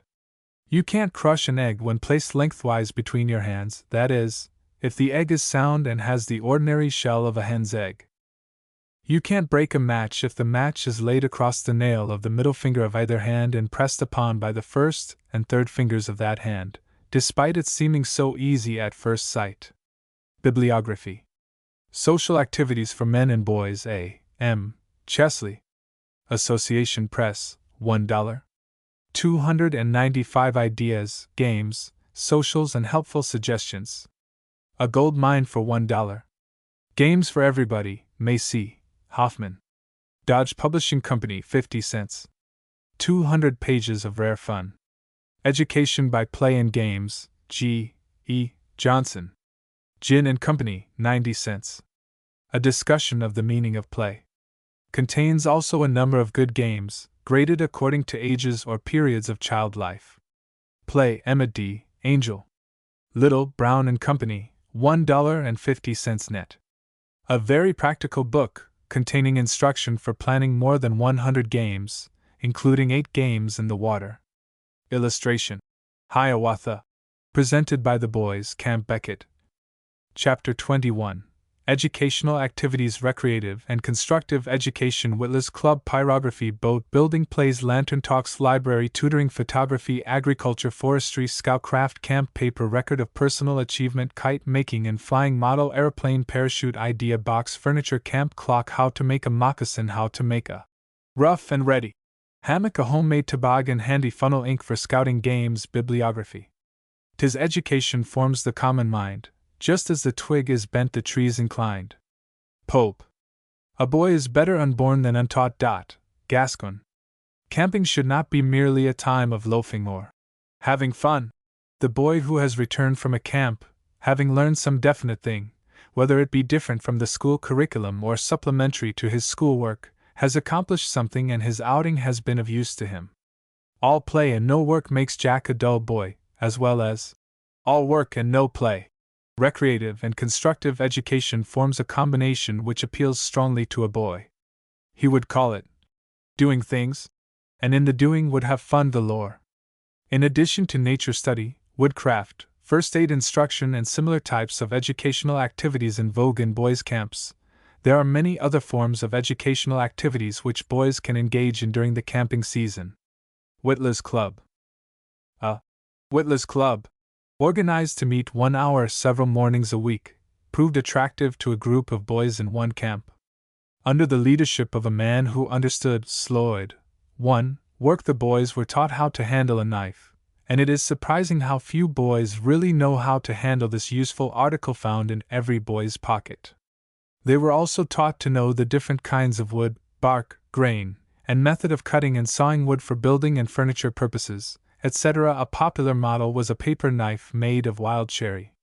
The bark was permitted to remain on the handle, while the other end was whittled evenly and smoothly for cutting leaves of books or magazines. With the aid of a pyrography set, the name of the camp and that of the owner of the knife was burned on the handle. Transcribers footnote 1. Manual training developed in Sweden, using woodworking tools. Pyrography. Carved paddles, war clubs, hiking sticks, etc., were used to display the artistic ability of the boys who brought to camp pyrography sets. The camp name, date of hikes, miles traveled, and other interesting information was burned on these souvenirs. Shields containing the athletic records and names of honor boys were made and hung upon the walls of the permanent building. Boat building. Illustration: boat building at Camp Durrell. In one large camp an experienced boatman was engaged, and under his direction 3 large dories were built by the boys. Plans were carefully worked out, lumber purchased, and details of boat construction explicitly explained. It took 3 weeks to build the boats, but no boats of the fleet were used and appreciated as much by the boys as these, which represented so much of their own labor and time. See illustration. Working plans and knockdown material for building boats may be purchased from a number of firms. Building a boat during the winter by boys who are contemplating going camping aids to the anticipation of the delightful summer time. Illustration: Pyramus and Thisbe. Players seen from Midsummer Night's Dream, Camp Beckett. Plays. The players seen from Midsummer Night's Dream has been given several times outdoors with great success in the camps conducted by the writer. The boys were coached by a graduate of a school of oratory, costumes were made by the boys out of all sorts of material, makeup was bought from a theatrical supply house, and the scenery supplied by nature. Footlights were lanterns set in front of reflectors made from old tomato cans. The path leading to the natural amphitheater was lighted by Japanese lanterns, and the guests were seated on the ground. In the words of Hamlet, "The play's the thing," and boys and visitors are always enthusiastic over the presentation, while the players get a new conception of Shakespeare's plays and writings. Hiawatha was given with equal enthusiasm and success. Lantern Talks. Since the invention of the inexpensive reflectoscope, illustrated talks in camp are now possible. Travel talks, using postal cards from different parts of the world, postals telling the story of the flag, state seals and their mottos, etc., are now published in series, and will be found to be very interesting and instructive. A number of the large camps have stereopticons. Lantern slides with accompanying lecture may be rented at reasonable rates, such as The True Sportsman and Personal and National Thrift, sent out by the Moral Education League, Baltimore, Maryland, for the East. Any first-class firm dealing in lantern slides can furnish a number of valuable lectures with slides. A sheet hung between two trees on a dark night makes an excellent screen on which to show pictures. Library. Every camp should have a library or at least a small collection of good books. In most cases, arrangements can be made with a nearby library or with the state library for the loan of books for a certain period of time. Camps having permanent buildings should grow a library. The excellent library of 1,200 books in the camp of the writer was given by the boys. See illustration. Illustration, book identification. Gummed book labels were sent to each boy with the suggestion that he paste them in books which he could bring to camp to present to the library. Some boys would bring as many as 10 books from the home library, all good, readable books. The books are catalogued and a loan system established under the Department of Education, and the following rules govern the library and use of books. 1. Library open for 1/2 hour after dinner daily except on Sunday, when it will be open for 1/2 hour after breakfast. 2. Books can be kept out 3 days. If kept overtime, a charge of 2 cents per day is made. Books may be renewed if returned on day due, otherwise the usual charge will be made. 3. From 9 o'clock a.m. to 12 o'clock m. and from 2 o'clock p.m., books may be taken away to read in the room, but must not be taken outside the building under any condition. Violation of this rule will deprive the violator of the use of the books for 3 days. 4. Please bring small change to pay fines. Tutoring. The following announcement is sent by the writer to parents and boys concerning tutoring in camp. Special announcement of tutoring.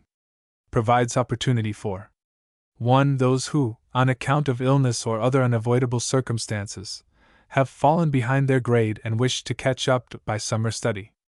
2. Those who, on account of poor work or failure in examination, cannot be promoted unless they do special work during the vacation time. 3. Those who have not fully mastered a given subject and desire to review and strengthen themselves in the subject. 4. Those who wish to use their summer in order to earn an extra promotion. Instruction. Many of our camp leaders are college men and have the requisite scholarship to conduct the academic feature of the camp. The instruction is very largely individual and is given in the morning and does not interfere with the recreation life. The combination of study and recreation makes tutoring attractive and stimulating. Subjects. Any subject in the grammar or high school curriculum. Time. 2 or 3 periods per week will be given to each subject. Cost. $1 per week will be charged for each subject. An accurate record is kept of every boy being tutored on a card, see illustration, and a duplicate sent to his parent at the close of the season. Illustration, report cards. Photography. To stimulate interest in photography, a contest is held during the latter part of the camping season for a cup, to be awarded to the boy securing the best collection of photographs of camp life. The award is determined upon, first, selection of subjects, and second, execution of detail. Ribbon awards are given for the best individual photograph in these 3 classes, A. Portraits, B. Groups, C. Landscapes. The regulations governing the contest are: 1. Exposure, developing, and printing must be the work of the exhibitor. 2. Mounted or unmounted photographs may be submitted. 3. All photographs must be handed in before 12 o'clock noon, date inserted. For camps having good dark rooms, the following rules may be suggestive. 1. Key to the dark room must be returned to the office immediately after using room and locking same. 2. If films are drying, inform the office of same, so that the next user may be notified and care taken not to disturb the films. 3. Room must be kept clean. A. Do not wipe shelves with the hand towels. B. Hang hand towels on nail provided. C. Leave buckets and trays in clean condition. D. Put paper, empty tubes, etc., in box provided for same and not upon the floor. 4. Use only the buckets provided, and not those used for kitchen or camp purposes. 5. Use only your own property and that provided by the camp, and never touch the property or films or plates of others. Camp paper. Every large camp has its official organ or camp paper. An editorial board is appointed, and the doings of the camp recorded in a permanent manner through the weekly issue or reading of the paper. Various names are given the paper, such as the Camp Log, Dudley Doings Seen and Heard, Wawayanda Whirlwind, the Masqua, the Wyanoka Log, Kino Camper. Some of these papers are printed and others are mimeographed and sold to the campers at 5 cents a copy. Most of them, however, are written in a book and read at the campfire. Agriculture. Where a camp is located so as to be near a farm, opportunities should be given city boys to study soil, rotation of crops, gardening, etc. in cooperation with the Department of Agriculture and under the leadership of a student of an agricultural college. An experiment in raising vegetables may be tried in long-term camps. A plot of ground may be plowed and harrowed, and subdivided into as many plots as there are tents, each tent to be given a plot, and each boy in the tent his own row to hoe. The boy to make his own choice of seed, keep a diary of temperature, sunshine, rainfall, when the first blade appeared, make an elementary analysis of soil, use of fertilizer and other interesting data. Prepare for an exhibit of vegetables. Whatever the boys raise may be cooked and eaten at their table. Free agricultural bulletins will be sent upon application to the United States Department of Agriculture, Washington, D.C. Farmers Bulletin 385 tells about boys' agricultural clubs. Forestry. The subject of forestry is akin to camping. Much valuable instruction may be given boys regarding the forests of the locality in which the camp is located, kind of land, character and use of woods, how utilized, conservatively or destructively, for saw timber, or other purposes, protection of forests, forest fires, etc. Send to United States Department of Agriculture, Washington, D.C. for Forest Service Circular 130. Forestry in the Public Schools. Farmers Bulletin 173. A Primer of Forestry. Part 1. Farmers Bulletin 358. A Primer of Forestry. Part 2. Scoutcraft. The Handbook of the Boy Scouts of America is full of information regarding knot tying, signaling, tracking, use of compass, direction and time calculator, etc., which every boy should know. Scoutcraft would furnish recreational education for scores of boys. Record books. Boys like to carry home some permanent record of personal achievements while at camp, autographs of fellow campers, etc. A rather unique record is used by the boys at Camp Wawayanda. The illustration shows the card which was used. A vacation diary, in the form of vest pocket memorandum book, bound in linen, is published by Charles R. Scott, State Y. M. C. A. Committee, Newark N. J. Price, 10 cents. Kites. Scientific kite flying is one of the best things a boy can indulge in.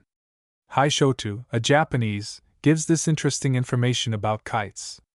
To all Japanese, the kite is symbolic of worthy, soaring ambitions, such as the work upward to success in school or in trade, and so on. When a child is born, little kites are sent up by modest households to announce the arrival. Kites are also flown to celebrate birthdays. To lose a kite is considered an omen of ill luck. For the control of a box kite, I prefer the lightest steel wire to a cord. This wire is about the thickness of an ordinary pin, with a tensile strength at the point of breaking of quite 300 pounds.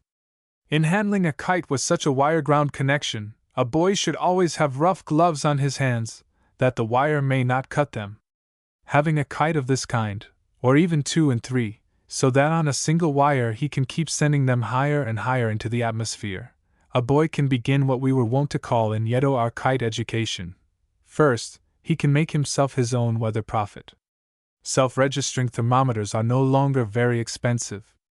He can wire one of these to his kite, and by knowing the length of wire he has in hand and the amount he pays out while the kite is up, ascertain just what the air temperature is 200 feet, 500 feet, 1,000 feet, 3,000 feet above him. Illustration: box kites. There are wind gauges of cheap construction, moisture gauges which will note the coming of rain, small cameras that will automatically take pictures while the kite is in the air, that may be attached to these kites, and from the work of which valuable information may be obtained. The following instruction for making a box kite was given in The American Boy, April, 1909. Any boy can make a box kite. The material used may be any tough, light wood, such as spruce, cypress, basswood, or cedar. Cut 4 pieces 42 inches in length, and 16 pieces 18 inches in length. The cuts show clearly how they are to be put together. Use glue and small brads at every point. The bridle cord is fastened 6 inches from each end of the box. This is best done before the cloth is put on the kite. Light cheesecloth may be used, and should be secured with glue and small brads at the last lap. When the cloth is in place, paint it with thin varnish or glue to fill up the meshes and stretch it. The reason why box kites made by boys have a tendency to lie down flat on the ground is that they are not proportioned correctly. The proportions given here are correct. The painting, decorating, and tinting are matters of personal taste and skill. The principle of kite flying is simple. Air is a fluid like water, but on account of the many changes of temperature to which it is subjected, it constantly changes its density and is found to consist of layers or strata. These layers are not all flat and parallel, but take every variety of shape as the clouds do. In flying a kite, you simply pull it up one of those layers just as you would pull a sled or wagon up a hill. Always run facing the wind. Aeroplanes. Aeroplane season is now a calendar event in the boy's life. Many boys are engaged in building these fascinating little ships of the air. The Boy's Book of Model Airplanes, by Francis A. Collins, Century Company, $1.20 net, gives complete directions how to build these marvelous new toys. Form a club and conduct in aviation meet during the season.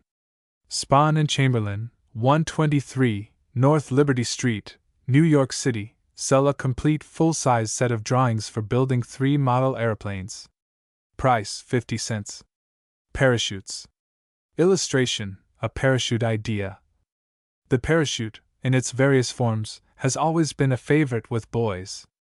The idea is to make an umbrella-shaped contraption out of tissue paper and a stick, so that when it descends from any considerable height it will open out and float slowly to the ground. This part is easy enough. The trouble has always been to get it up in the air high enough to repay one for his efforts in making it. The idea that a common slingshot had propelling power sufficient for this purpose led to experiments which proved that the idea was a happy one. The combination of slingshot and parachute makes a very fascinating outdoor amusement device. Every time you shoot it into the air, you try to make it go higher than last time. To make the parachute, get a tough stick about 2 feet long and whittle it to a shape similar to Figure 2. The bottom must be heavy enough to fall first so that the parachute will fall in the right direction to be opened out. You can weight the end by tying a piece of lead or a spool on it. Cut your tissue paper to a shape shown in Figure 2 and place a thread through every scallop. If the paper tears right through, a good plan is to reinforce the edges of the circle by pasting a strip of tough paper or muslin all around. A parachute made of silk or any fine mesh cloth will be much more lasting, but not quite so buoyant. The slingshot is made with a rubber band, some string, and a forked stick. The greater its propelling power, the more successful will the toy be. Box furniture. Instead of using for firewood the boxes in which groceries, etc., are shipped to camp, have the boys make useful camp furniture from them. Get the book, Box Furniture, by Louise Brigham, The Century Company. Price, $1.50. It tells what to do with boxes, and how to make all sorts of convenient furniture. Camp clock. Mark the ground around the camp flag pole with white stones or stones whitewashed, like a sundial. The sun's rays will cast the shadow of the pole so that the time of day may be accurately ascertained. See illustration.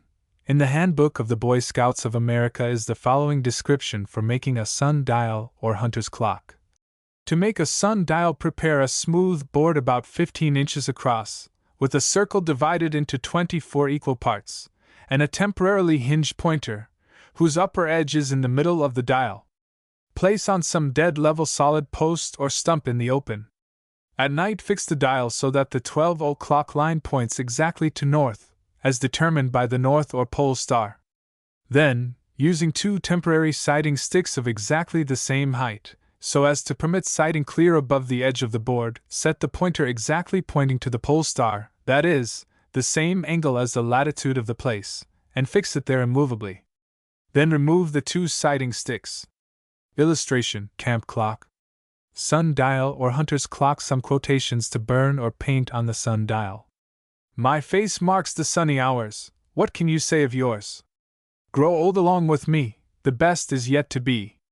Translation of motto on cathedral sundial, St. Augustine. The hours pass and we are held accountable. The illustration shows how to locate the north or pole star. F. O. Van Ness gives the following directions for making a pair of moccasins. Illustration, Sioux moccasin. Figure 1. Place foot on leather or canvas and draw outline of foot. Turn same and make pattern for other foot. Figure 2.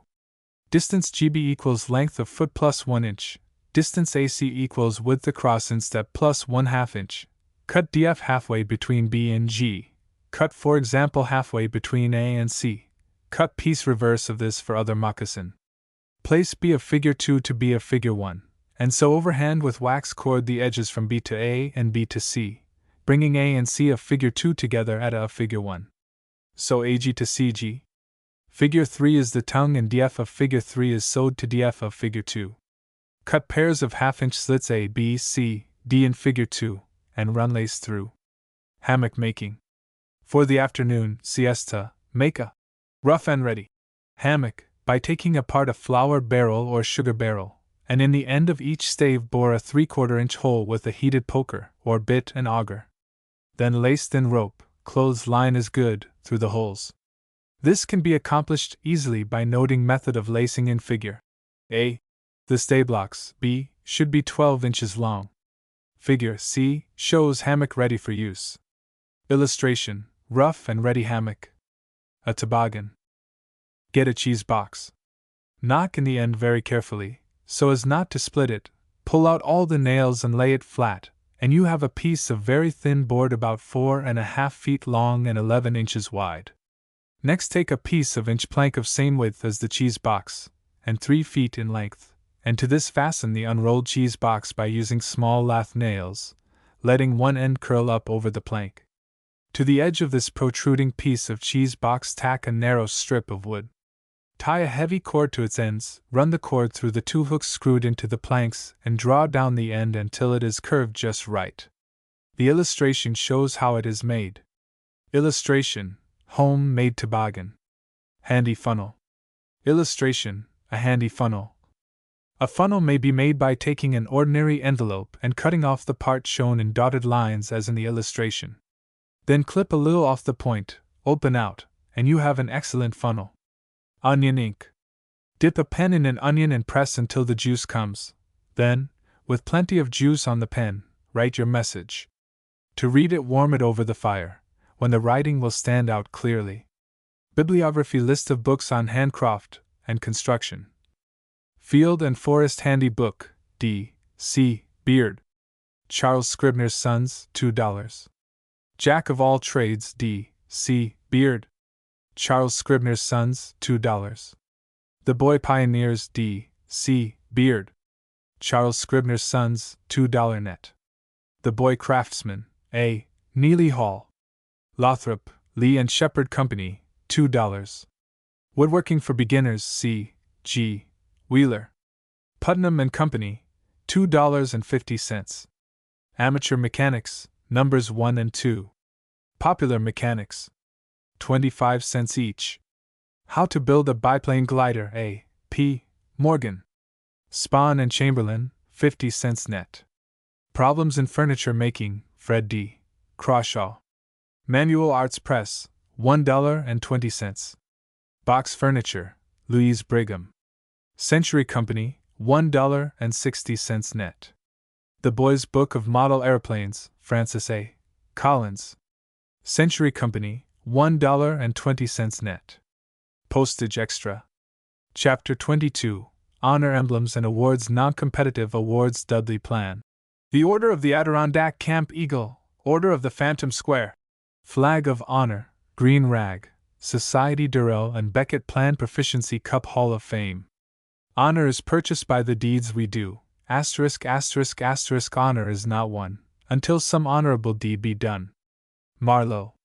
Illustration, Camp Dudley Erard. Non-competitive awards.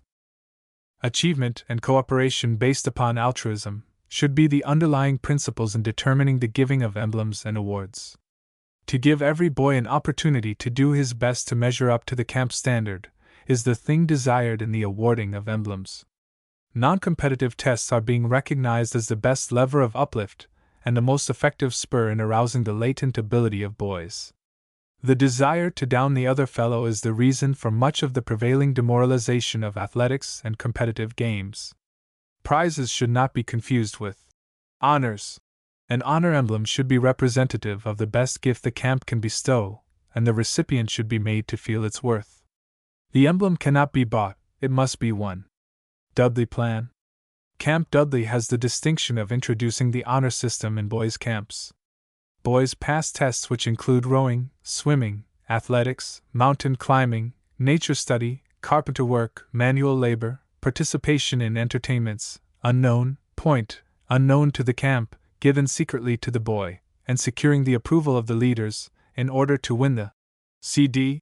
After winning this emblem, the boys try to win the camp pennant, the tests for which are graded higher. Camp Eagle.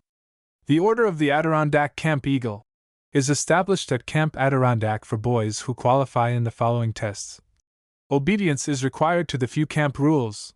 Promptness is required at the regular bugle calls, reveille, assembly for exercise, mess call, and tattoo and taps, and erect posture is required at meals. In addition to this, there is a general personal standard, embracing neatness at meals and courtesy, etc. Boys coming up to the standard are initiated into the order and receive the emblem, the bronze eagle button. Boys who reach an especially high standard receive the silver eagle. Boys reaching this higher degree may compete for the golden eagle, the highest camp honor. To obtain this, it is necessary for a boy to swim 100 yards, do the high dive, about 12 feet, be able to row well and paddle a canoe skillfully, recognize and name 25 trees, and pass a practical examination in other nature work and in practical camping and woodcraft, and answer questions in physical training and care of the body along lines covered in campfire talks. Honor Emblems and Awards 281. The Order of the Phantom Square was organized at the Wisconsin State Boys Camp for boys who succeed in qualifying in the tests named below. Illustration, Order of the Phantom Square. Illustration, Phantom Square, Honor Emblem. Bronze, silver, and gold pins are awarded as follows: bronze, 60 points, 15 in each division. Silver, 80 points, 20 in each division. Gold dot, 100 points, 25 in each division. Physical, 30 points possible. Event A, 16 to 17, B, 14 to 15, C, 12 to 13, points *1. Run 100 yards 12 seconds, 13 seconds, 7.2 seconds, 50 yards. 1*2. Run 440 yards 113 125 134 1*3. Running broad jump 14 feet 13 feet 11 feet 1*4. Running high jump 4 feet 3 feet 10 inches. 3 feet 6 inches. 1*5. Shot put 8 pounds. 30 feet 25 feet 20 feet 1*6. Swim 25 yards 19 seconds. 22 seconds. 25 seconds 1*7. Swim on back 25 yards. 1*8. Swim 100 yards. 1*9. Dive in acceptable form. 1*10. Row 1 mile 420 425 510 1*11. Life-saving test 70 to 79, 80 to 89, 90 to 103 to 5 plus 12. Calisthenic drill 8, 11, 14 times 1 to 3 plus 13. Early plunge in lake 8, 11, 14 times 1 to 3*14. Walk 10 miles 2 plus 15. Cleanliness 1 to 5.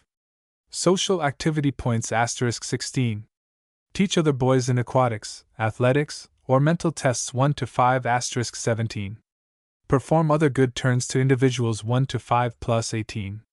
Congeniality with camp mates 1 to 4 plus 19. Neatness and care of personal property, tent and table 1 5 plus 20. Promptness in responding to bugle calls, signals and camp duties 1 to 3*21.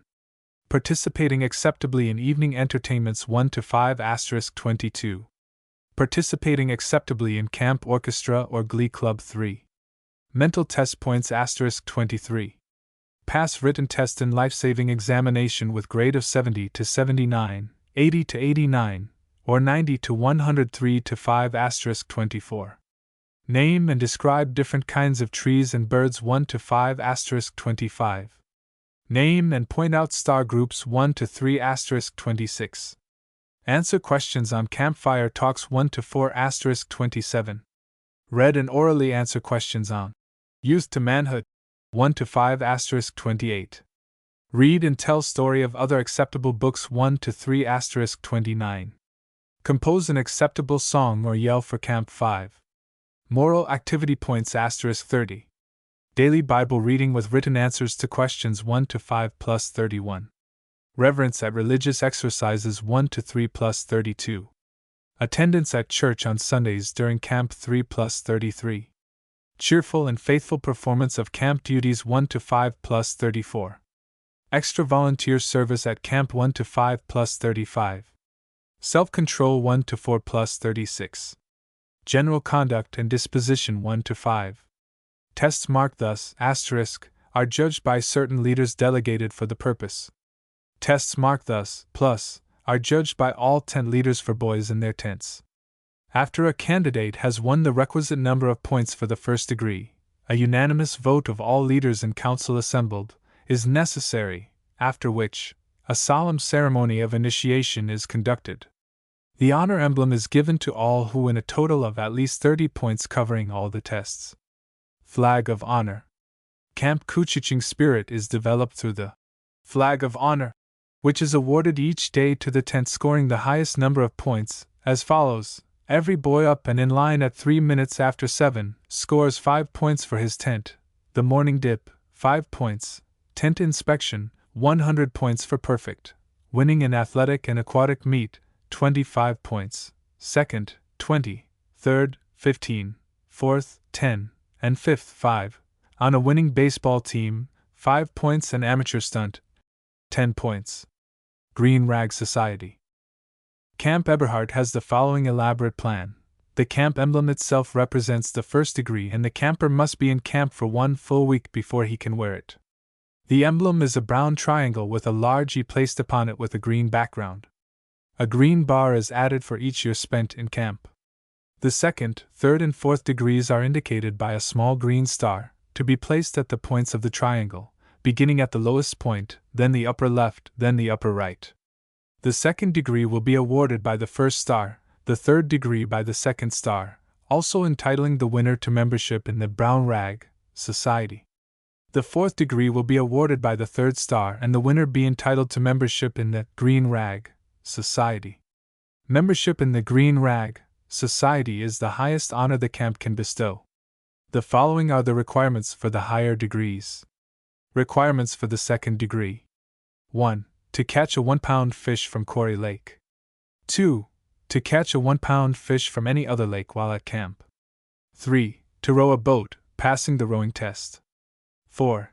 To be able to swim 50 yards. 5. To be able to walk 1 mile in 11 minutes. 6. To be able to run 100 yards in 14 seconds. 7. To be able to start 3 consecutive fires with 3 consecutive matches in the woods, with fuel found in the woods, one of the fires to be built in a damp place. If one fire fails, the entire test must be repeated. 8. To bring in mounted 5 different butterflies. 9. To bring in mounted 5 different moths. 10. To bring in mounted 5 different beetles. 11. To collect and press 25 different wild flowers. 12. To jump 6 feet in standing broad jump. Requirements for the 3rd degree. 1. To be able to start a fire with a fire drill, the fuel and material used to be found in the woods. 2. To be able to tell the correct time by the sun at least twice a day. 3. To be able to swim 200 yards. 4. To be able to row a boat 1 mile in 10 minutes. 5. To measure the correct height of a tree without climbing it. 6. To be able to tie and untie 8 different standard knots. 7. To catch a 2-pound fish. 8. To be able to know and name 15 different trees in the woods. 9. To be able to perform on a stunt night acceptably. 10. To be able to know and name 25 different birds as seen around the camp. 11. To lead in the evening devotions at least twice. 12. To run 100 yards in 13 seconds. Requirements for the 4th degree. 1. To catch a 3-pound fish. 2. To be able to run 100 yards in 11 seconds. 3. To be able to run 100 yards in 12 seconds. 4. To conduct evening devotions. 5.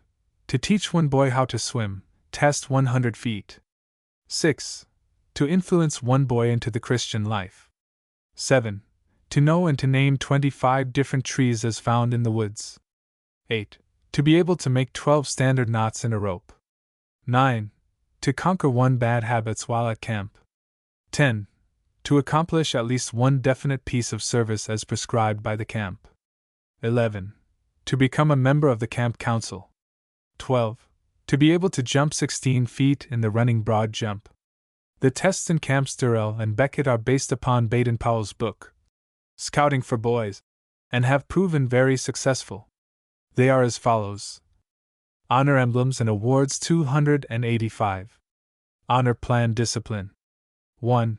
Doing camp duty promptly, efficiently and cheerfully. 5 points. 2. Participating promptly in preparing tents, baggage and beds for inspection. 4 points. 3. Loyalty to captain in all games. 5 points. Observation. 1. Observe the ways of birds, animals and people and jot down a sketch of them in a notebook. 3 points. 2. Take a walk and upon return to the camp write upon the following 6 subjects. A. Nature of byways of paths. B. Different kinds of trees you noticed. C. People you met. D. Peculiar smells of plants. E. Kind of fences you saw. F. Sounds you heard. 3 points. 3. Observe sanitary and hygienic disorder and correct the same. 5 points. 4. After the reading aloud of a story write an account of it. 3 points. Woodcraft. 1. Observe the tracks of birds and animals and distinguish them. 2 points. 2. Identify 15 birds, or 15 trees, or 15 flowers, or 15 minerals. 2 points. 3.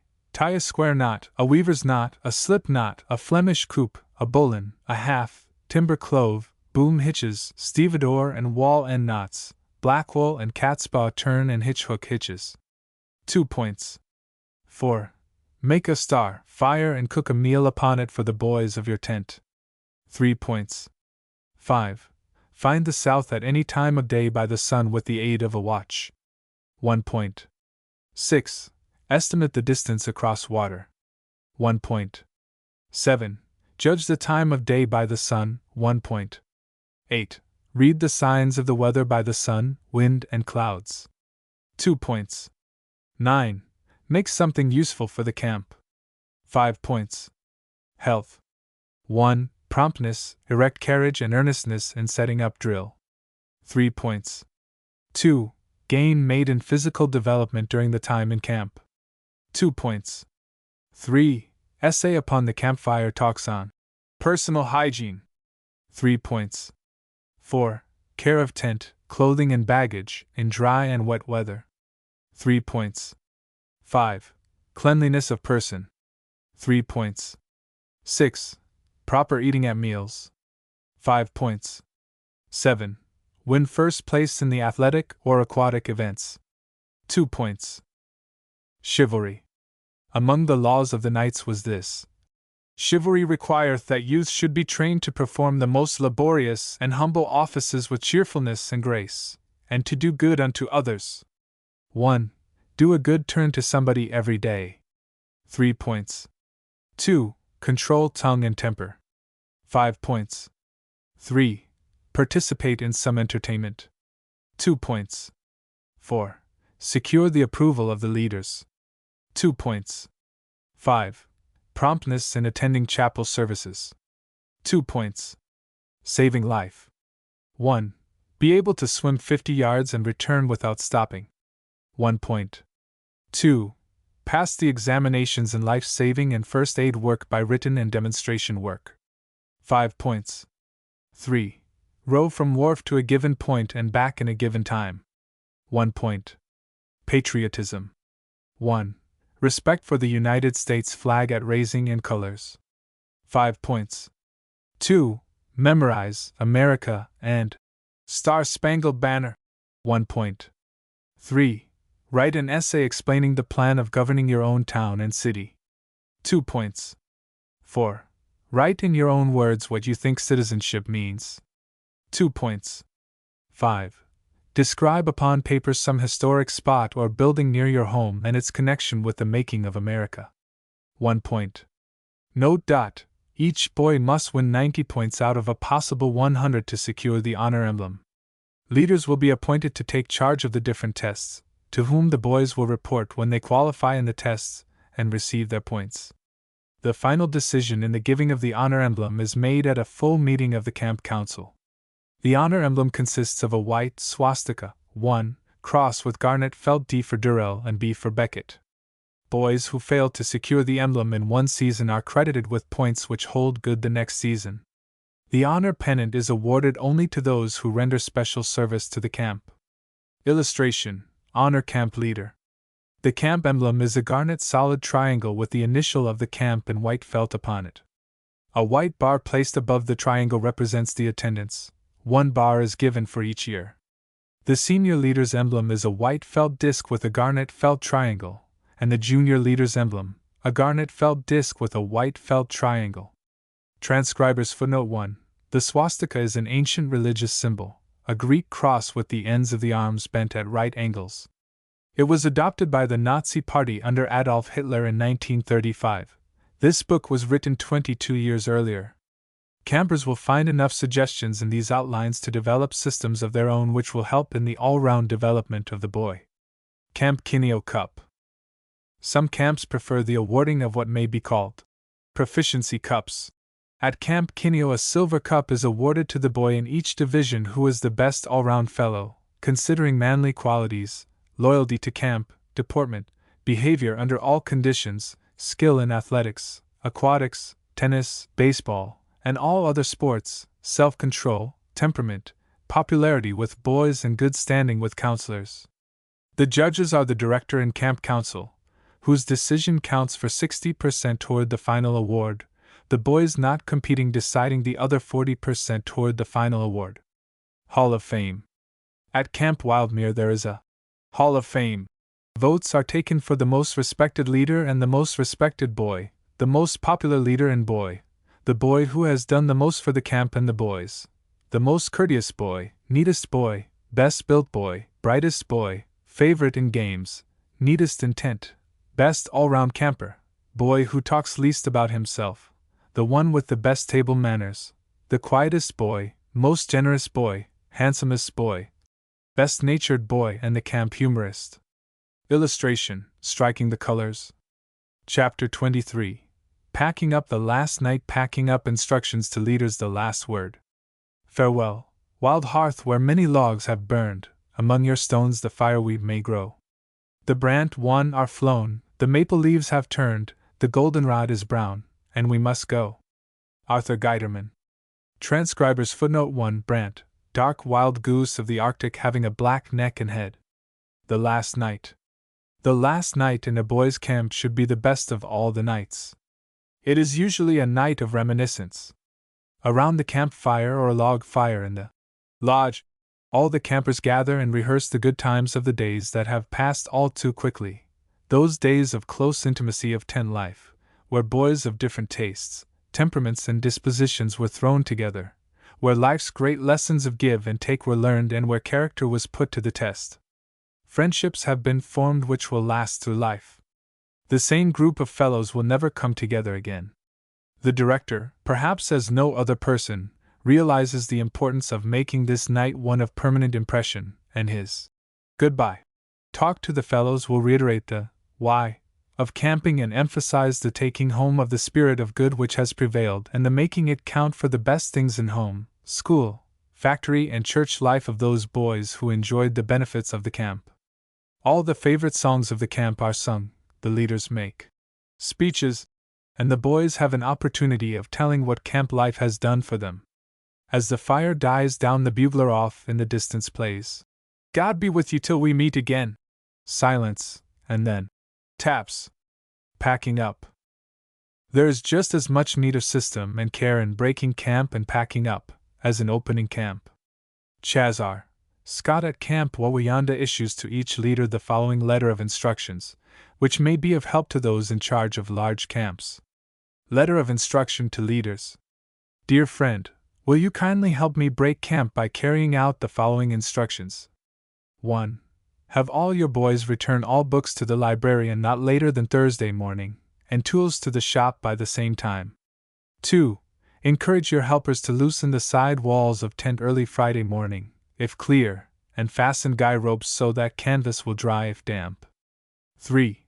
Take out all the pegs which fasten the side walls, clean off dirt, and place in boxes at boathouse. 4. Take down the board in your tent, take out all nails, straighten them and place in proper boxes in shop. Then take board to the boathouse. Leave the rope over the ridge pole untied. 5.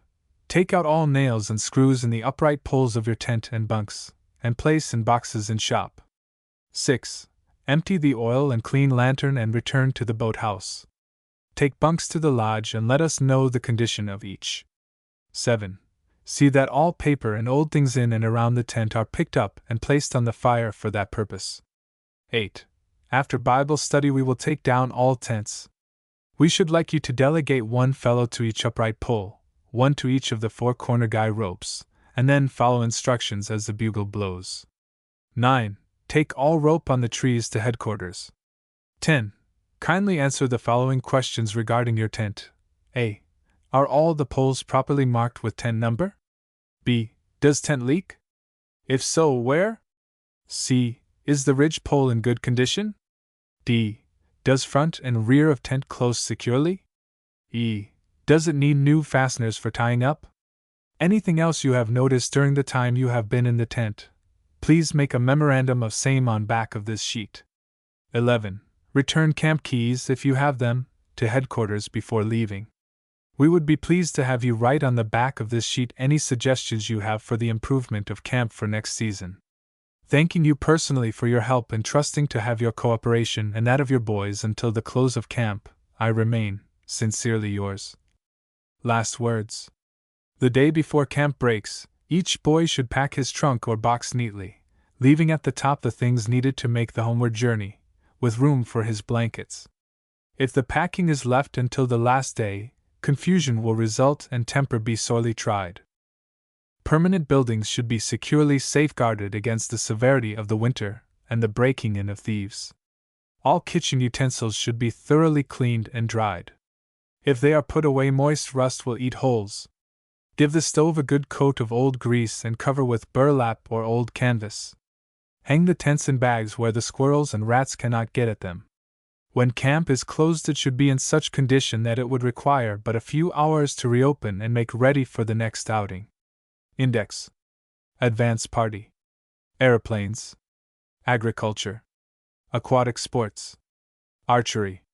Athletic events and awards. Athletic grouping. Bacon. Bandages. Bank.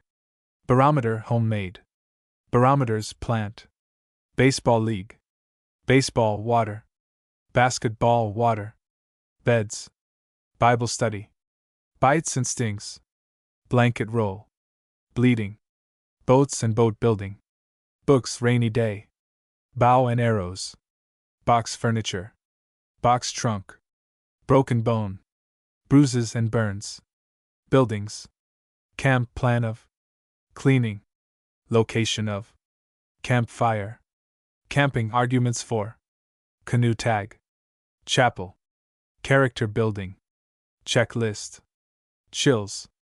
Choking. Circle jumping. Clothing. Clouds. Cocoa. Coffee. Colds. Commissary blank. Cooks. Council. Cramps. Cups drinking. Cuts. Departments. Digestion time of. Director. Dirt. Discipline. Dishwashing. Dislocation. Drains. Dramas outdoor. Drowning rescue from. Eggs. Egg test. Earache. Evening program. Eyes. Fainting. Fee. Field glasses. Fireplace. First aid. Fish receipts. Fish study of. Flag raising and striking. Food charts. Food, how to buy. Forestry. Frog's legs. Funnel. Games and stunts, indoor. Games outdoor. Games their purpose. Garbage. German bowling. Grace at meals. Green rag society. Griddle cakes. Grocery list. Hall of Fame. Hammocks. Hands. Hand wrestling. Handy devices. Hanger. Headache. Health board. Health charts. Health maxims. Health talks. Herbarium. Hiccup. Honor awards. Honor cup. Honor flag. Honor plan. Hospital tent. How men found the Great Spirit. Indian and white man. Ink onion. Inspection. Internal organs. Jumping standards. Kites. Lamps. Lantern talks. Leaders or counselor. Blanks for. Letter to. Opportunities of. Pay of. Suggestions to. Lean to. Library. Life saving. Map reading. Matches lighting. Measuring device. Medical stores. Mending pots. Menu for hike. Menus. Moccasins. Moral. Morning hymn. Mottos. Music. Nature study. Nature study equipment. Nature study walks. Nature talks. Nose. Novel bonfire. Old clothes race. Order of day. Organization chart. Packing up. Packs. Pain and pain chart. Paper camp journal. Parachute. Peanut relay race. Phantom square. Photography. Physical record blanks. Physical types average. Poison ivy. Potatoes. Pulse. Pyrography. Ration list. Records. Religious life. Resuscitation. Roast corn. Rooster fight. Roughhouse. Rover, all come over. Rusty nail. Scoutcraft. Scout law. Self-government. Serving. Shipping. Shoes. Shoot the chutes. Sleep. Sore throat. Soup. Stories. Story, a good example of. Stretcher. Stunned. Steward. Stomachache. Sundial and camp clock. Sunglass. Sunday. Sunday talks. Sunstroke. Surgical supplies. Surveying. Swamps. Swimming and bathing. Table and kitchenware. Table etiquette. Tables and seats. Take off. Talks to individuals. To groups evening. To groups Sunday. Taps. Tattoo. Teeth. Tents, arrangement of. Tents and teepees. Tetherball. Thatching. Thermometer, clinical. Tilting. Toboggans. Toilets. Tum. Tutoring. Tramper's advice. Typhoid. Volleyball. Vreeland press. Waste barrels. Water supply. Weather bureau. Weather forecast. Weather signals U.S. Bureau. Weights and measures table. Whale hunt. Whistle signal. Whittier's Club. Wigwag code and rules.